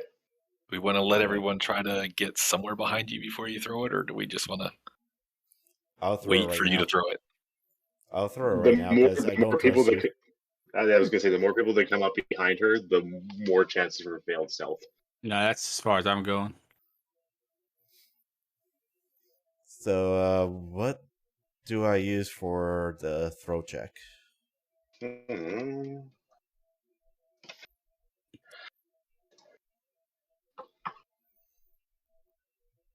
I'd let you just easily throw it across the campfire and land like somewhere over here. No problem. All right. So, like around here. Yeah. If you wanted to throw it there, I'd let you throw it there. All right. What do you think? Right there. Rock. Yep.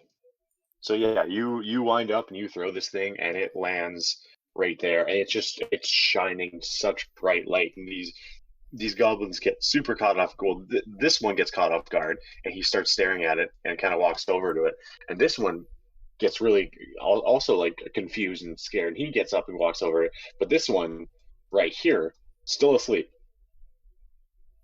No idea what's going on. So both goblins get up and start walking towards it. What are you doing? I think we need to get out there now. So if they're distracted, it's time to go. I'm gonna advance. Okay. Try to advance stealthily, though. You should.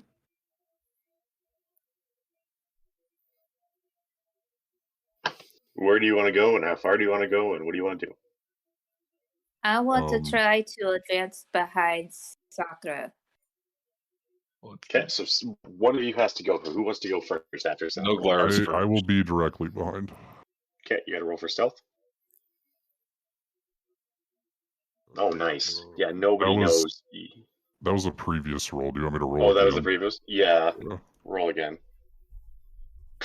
Okay. Yeah. No. Still nobody knows. Nobody still knows you're there.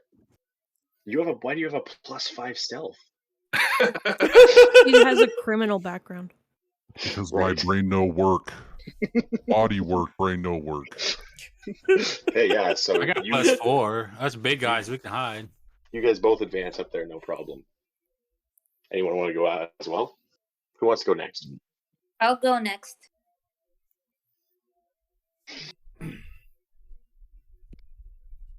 Oh, that's not good. Use your soft paws.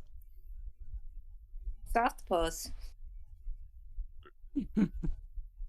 Just a general cat reference. Soft paws. Oh yeah, that's true. Don't forget to add your stealth though. Are you adding? Yeah, I got 11 because it's 6 + 5.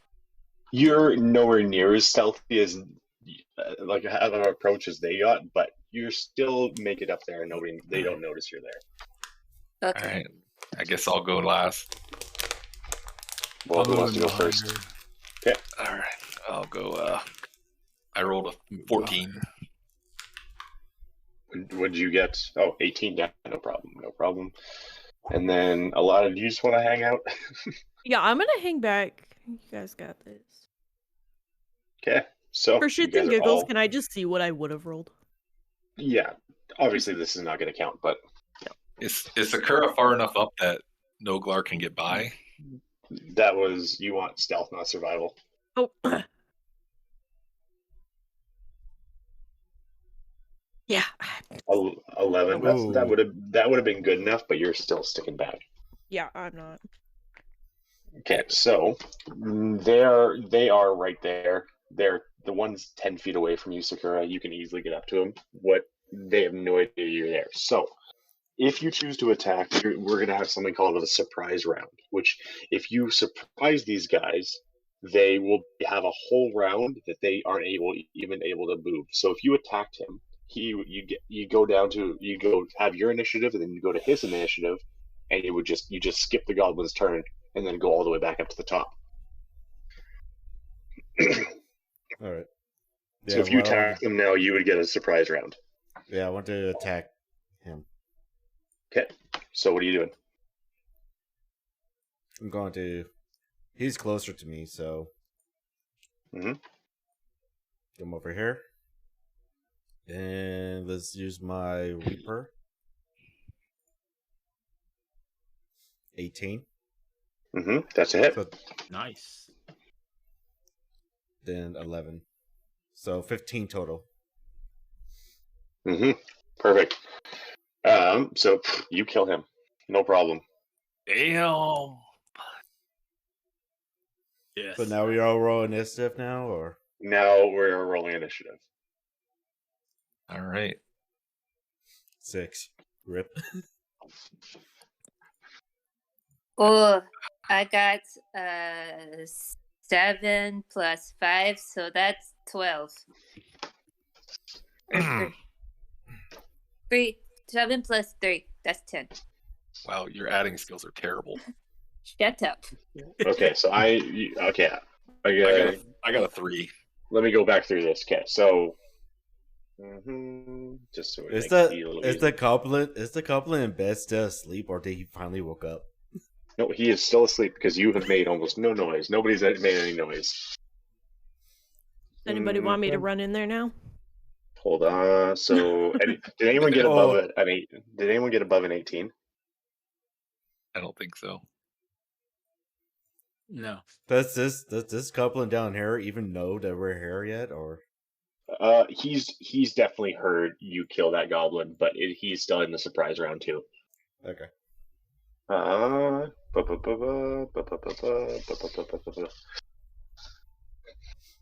Okay, so top of the round, it is this. The sleeping goblin got a nat 20 for his initiative. It doesn't count though. So for his turn, he's going to sleep. Okay, Noglar, what are you doing? I'm going to advance here and use my javelin. Okay, so 10 feet. Yeah, so you can throw it at him. 25 to hit. Okay, yeah. Nice. 6 damage.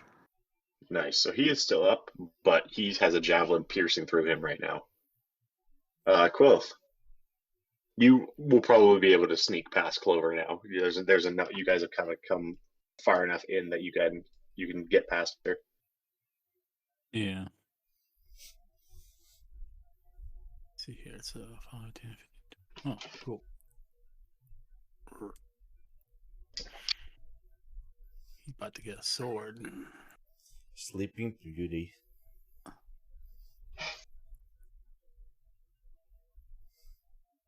The 16 hit. Yep.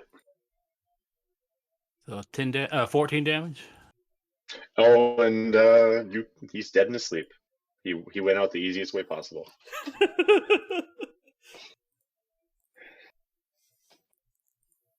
Oh, how do you kill? How do you kill him? It should be a lot worse because he's technically. Yeah, you get advantage on Isn't that like an auto crit? I just cleave him in 2 in his sleep. Yeah, no, he's done. So the second goblin is surprised, so he's just gonna stand there in stun because there's this bright shiny object that just appeared, and then just kidding, everyone's dead. Clover, what are you doing? Well, I'm going to use my newly acquired short bow and try to shoot the goblin. Okay, so that will be. Have you added it to your character sheet yet? Yes, I have. Okay, perfect. Hey, it might be a good idea to keep this one alive. Get some info. That doesn't mean I can't shoot him in the ass. No, you can shoot them. You just got to stay steadying your hand, which means when you drop them, they won't die. They just go unconscious. That works too. I mean, do the goblins have a language? Like, I don't Yeah, know. they speak Goblin, but they also speak Uncommon, which everybody speaks. So would you rather me just go knock them out? No, you can attack it like normal. It's just you just want to stay in the hand. That way he knows that it's unconscious, not dead if you kill it. Yeah. Okay. It's just something you gotta tell the DM. Okay, so we're going to a non-deadly kill. A non-deadly shoot him with an arrow. Yes. Because it works that way. If you get a nat 20, if you get a nat 20, he's dying. Even if I shoot him in the leg. Or if you get a nat 1, either way he's dying. I mean, he already has a javelin in his abdomen. Yeah, I mean, he's like almost dead. Yeah, oh yeah, that's a good point. Don't forget he has, like, Noglar hit him with a javelin and did most of his health. Okay, then.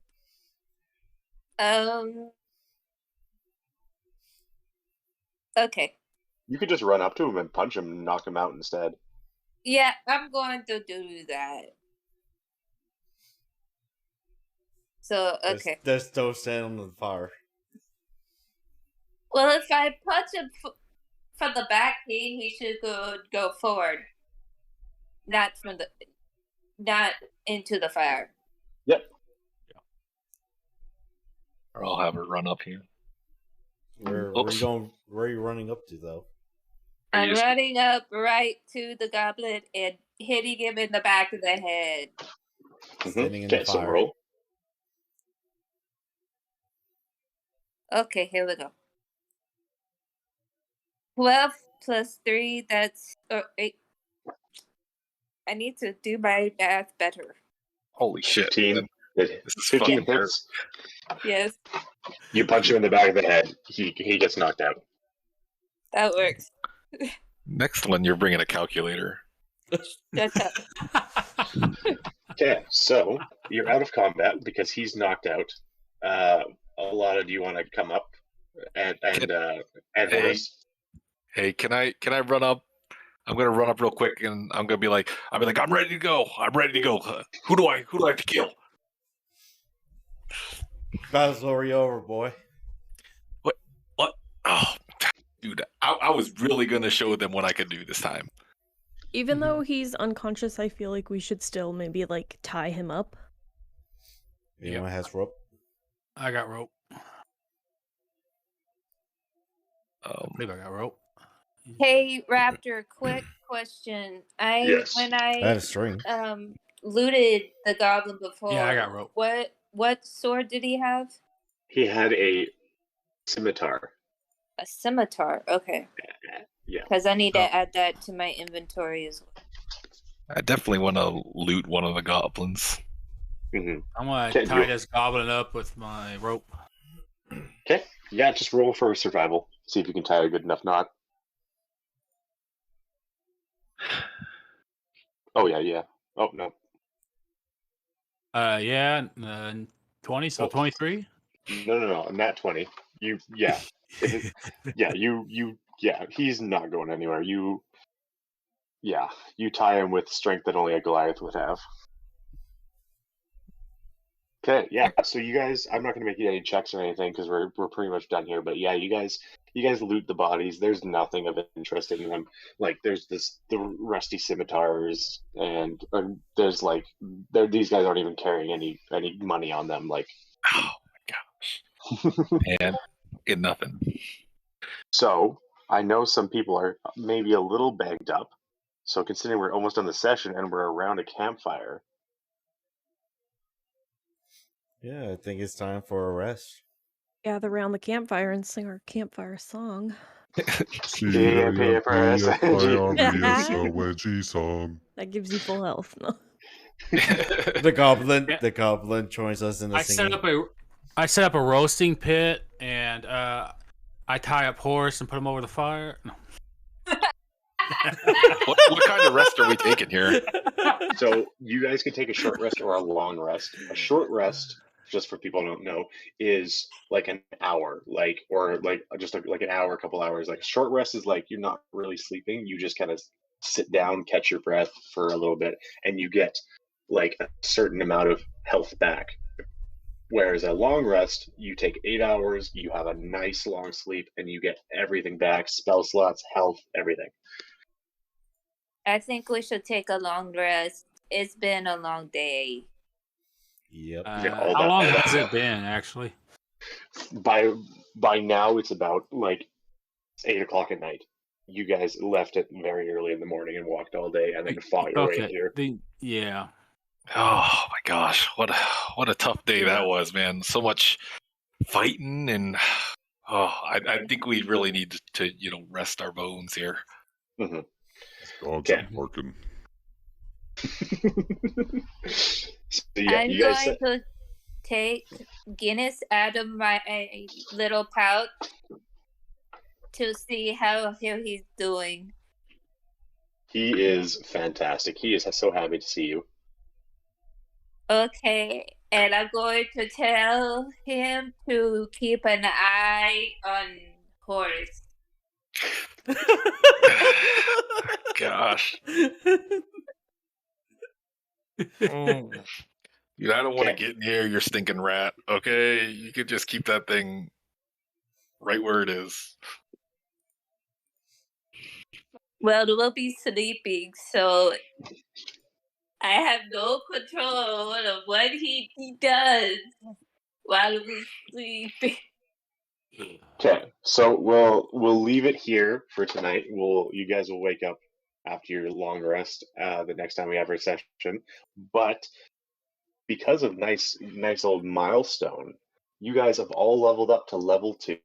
Yay! Yay! So we have 2 weeks to, instead of trying to explain every single thing about level 2 right now and how to level up, we have 2 weeks to figure this out. We can talk about it a little bit in Discord. It's pretty simple. It should be D&D Beyond makes it very easy.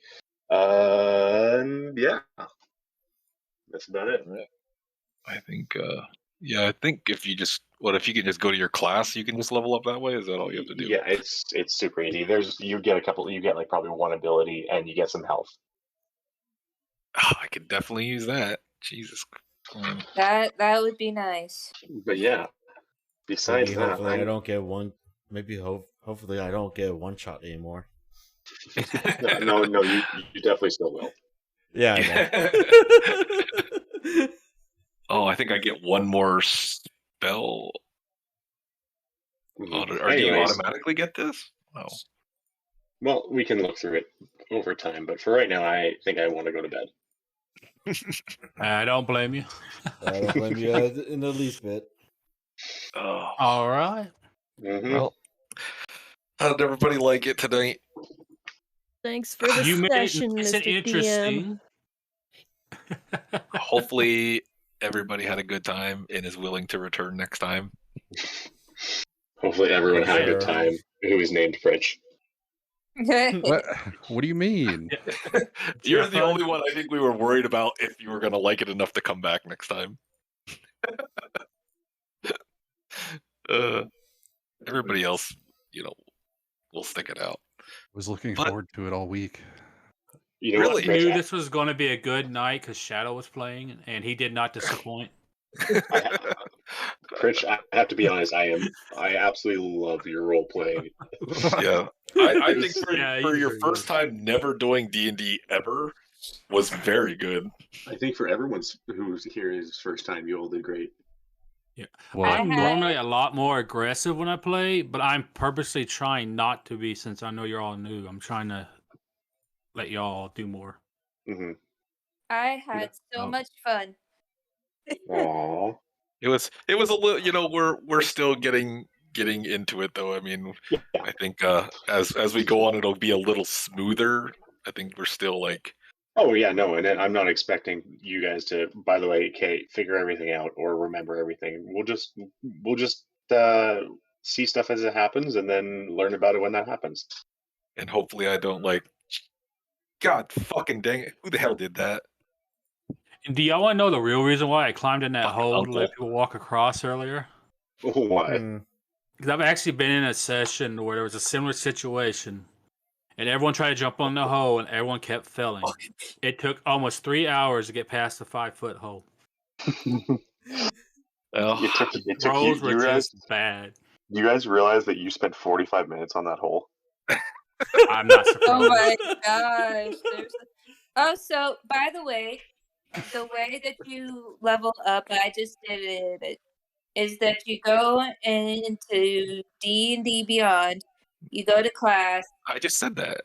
Literally said, Well, you just go to level 2. Yeah, but Yeah, I you want to go listen. to level 2. But I want to listen to Mary more. Yes. They like me better. Trust me, over 10 years, you won't. Oh, shut up. Oh. Okay, so yeah, and then it will show you everything that is leveled up. Like I got key in my second level as my new ability. Mm-hmm. So that will be something I can use in the next session, because it will show you everything that you get with your second level. Well, So I'm gonna go to bed. yay! Well, work good Night, night, everyone. Hell, if you want, would you like me to play you off? Yes, please.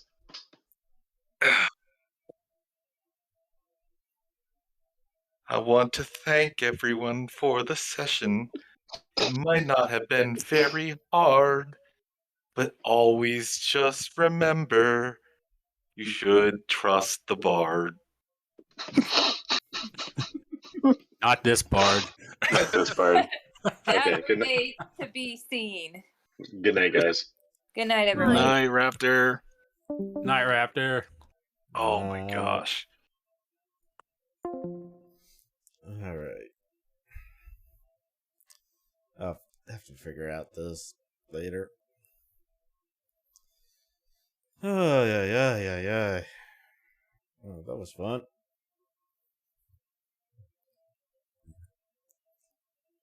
Alright. Guess there's a bonus action now. Yeah, I'll figure that out later. Close it out. Close you out. Alright. And with that, going to call it good night. Get you over to your new home. So that you get this, like, whatever.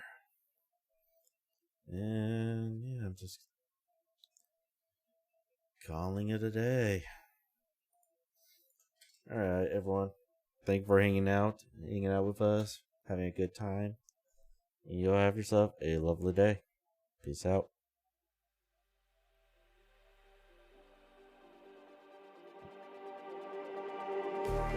Just like the street lights lit this town, like a fire in a blaze, gotta burn it down. Can't be afraid to leave this out.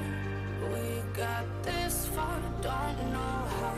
I see danger in your eyes. They know we'll burn down the night. Coming just like the sunrise. You know that we gonna let it rain. Tonight, we gonna let it rain.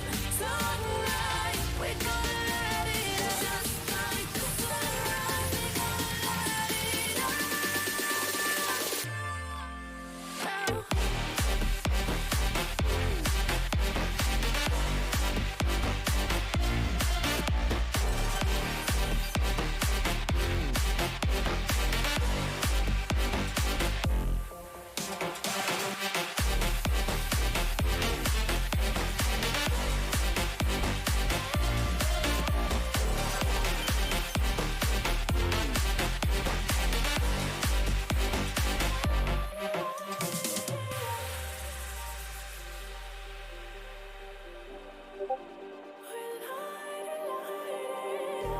Just like a spark that's breaking out. Can't make a stop, can't turn back now. We know that there's no room for doubt. No, we can't turn back now.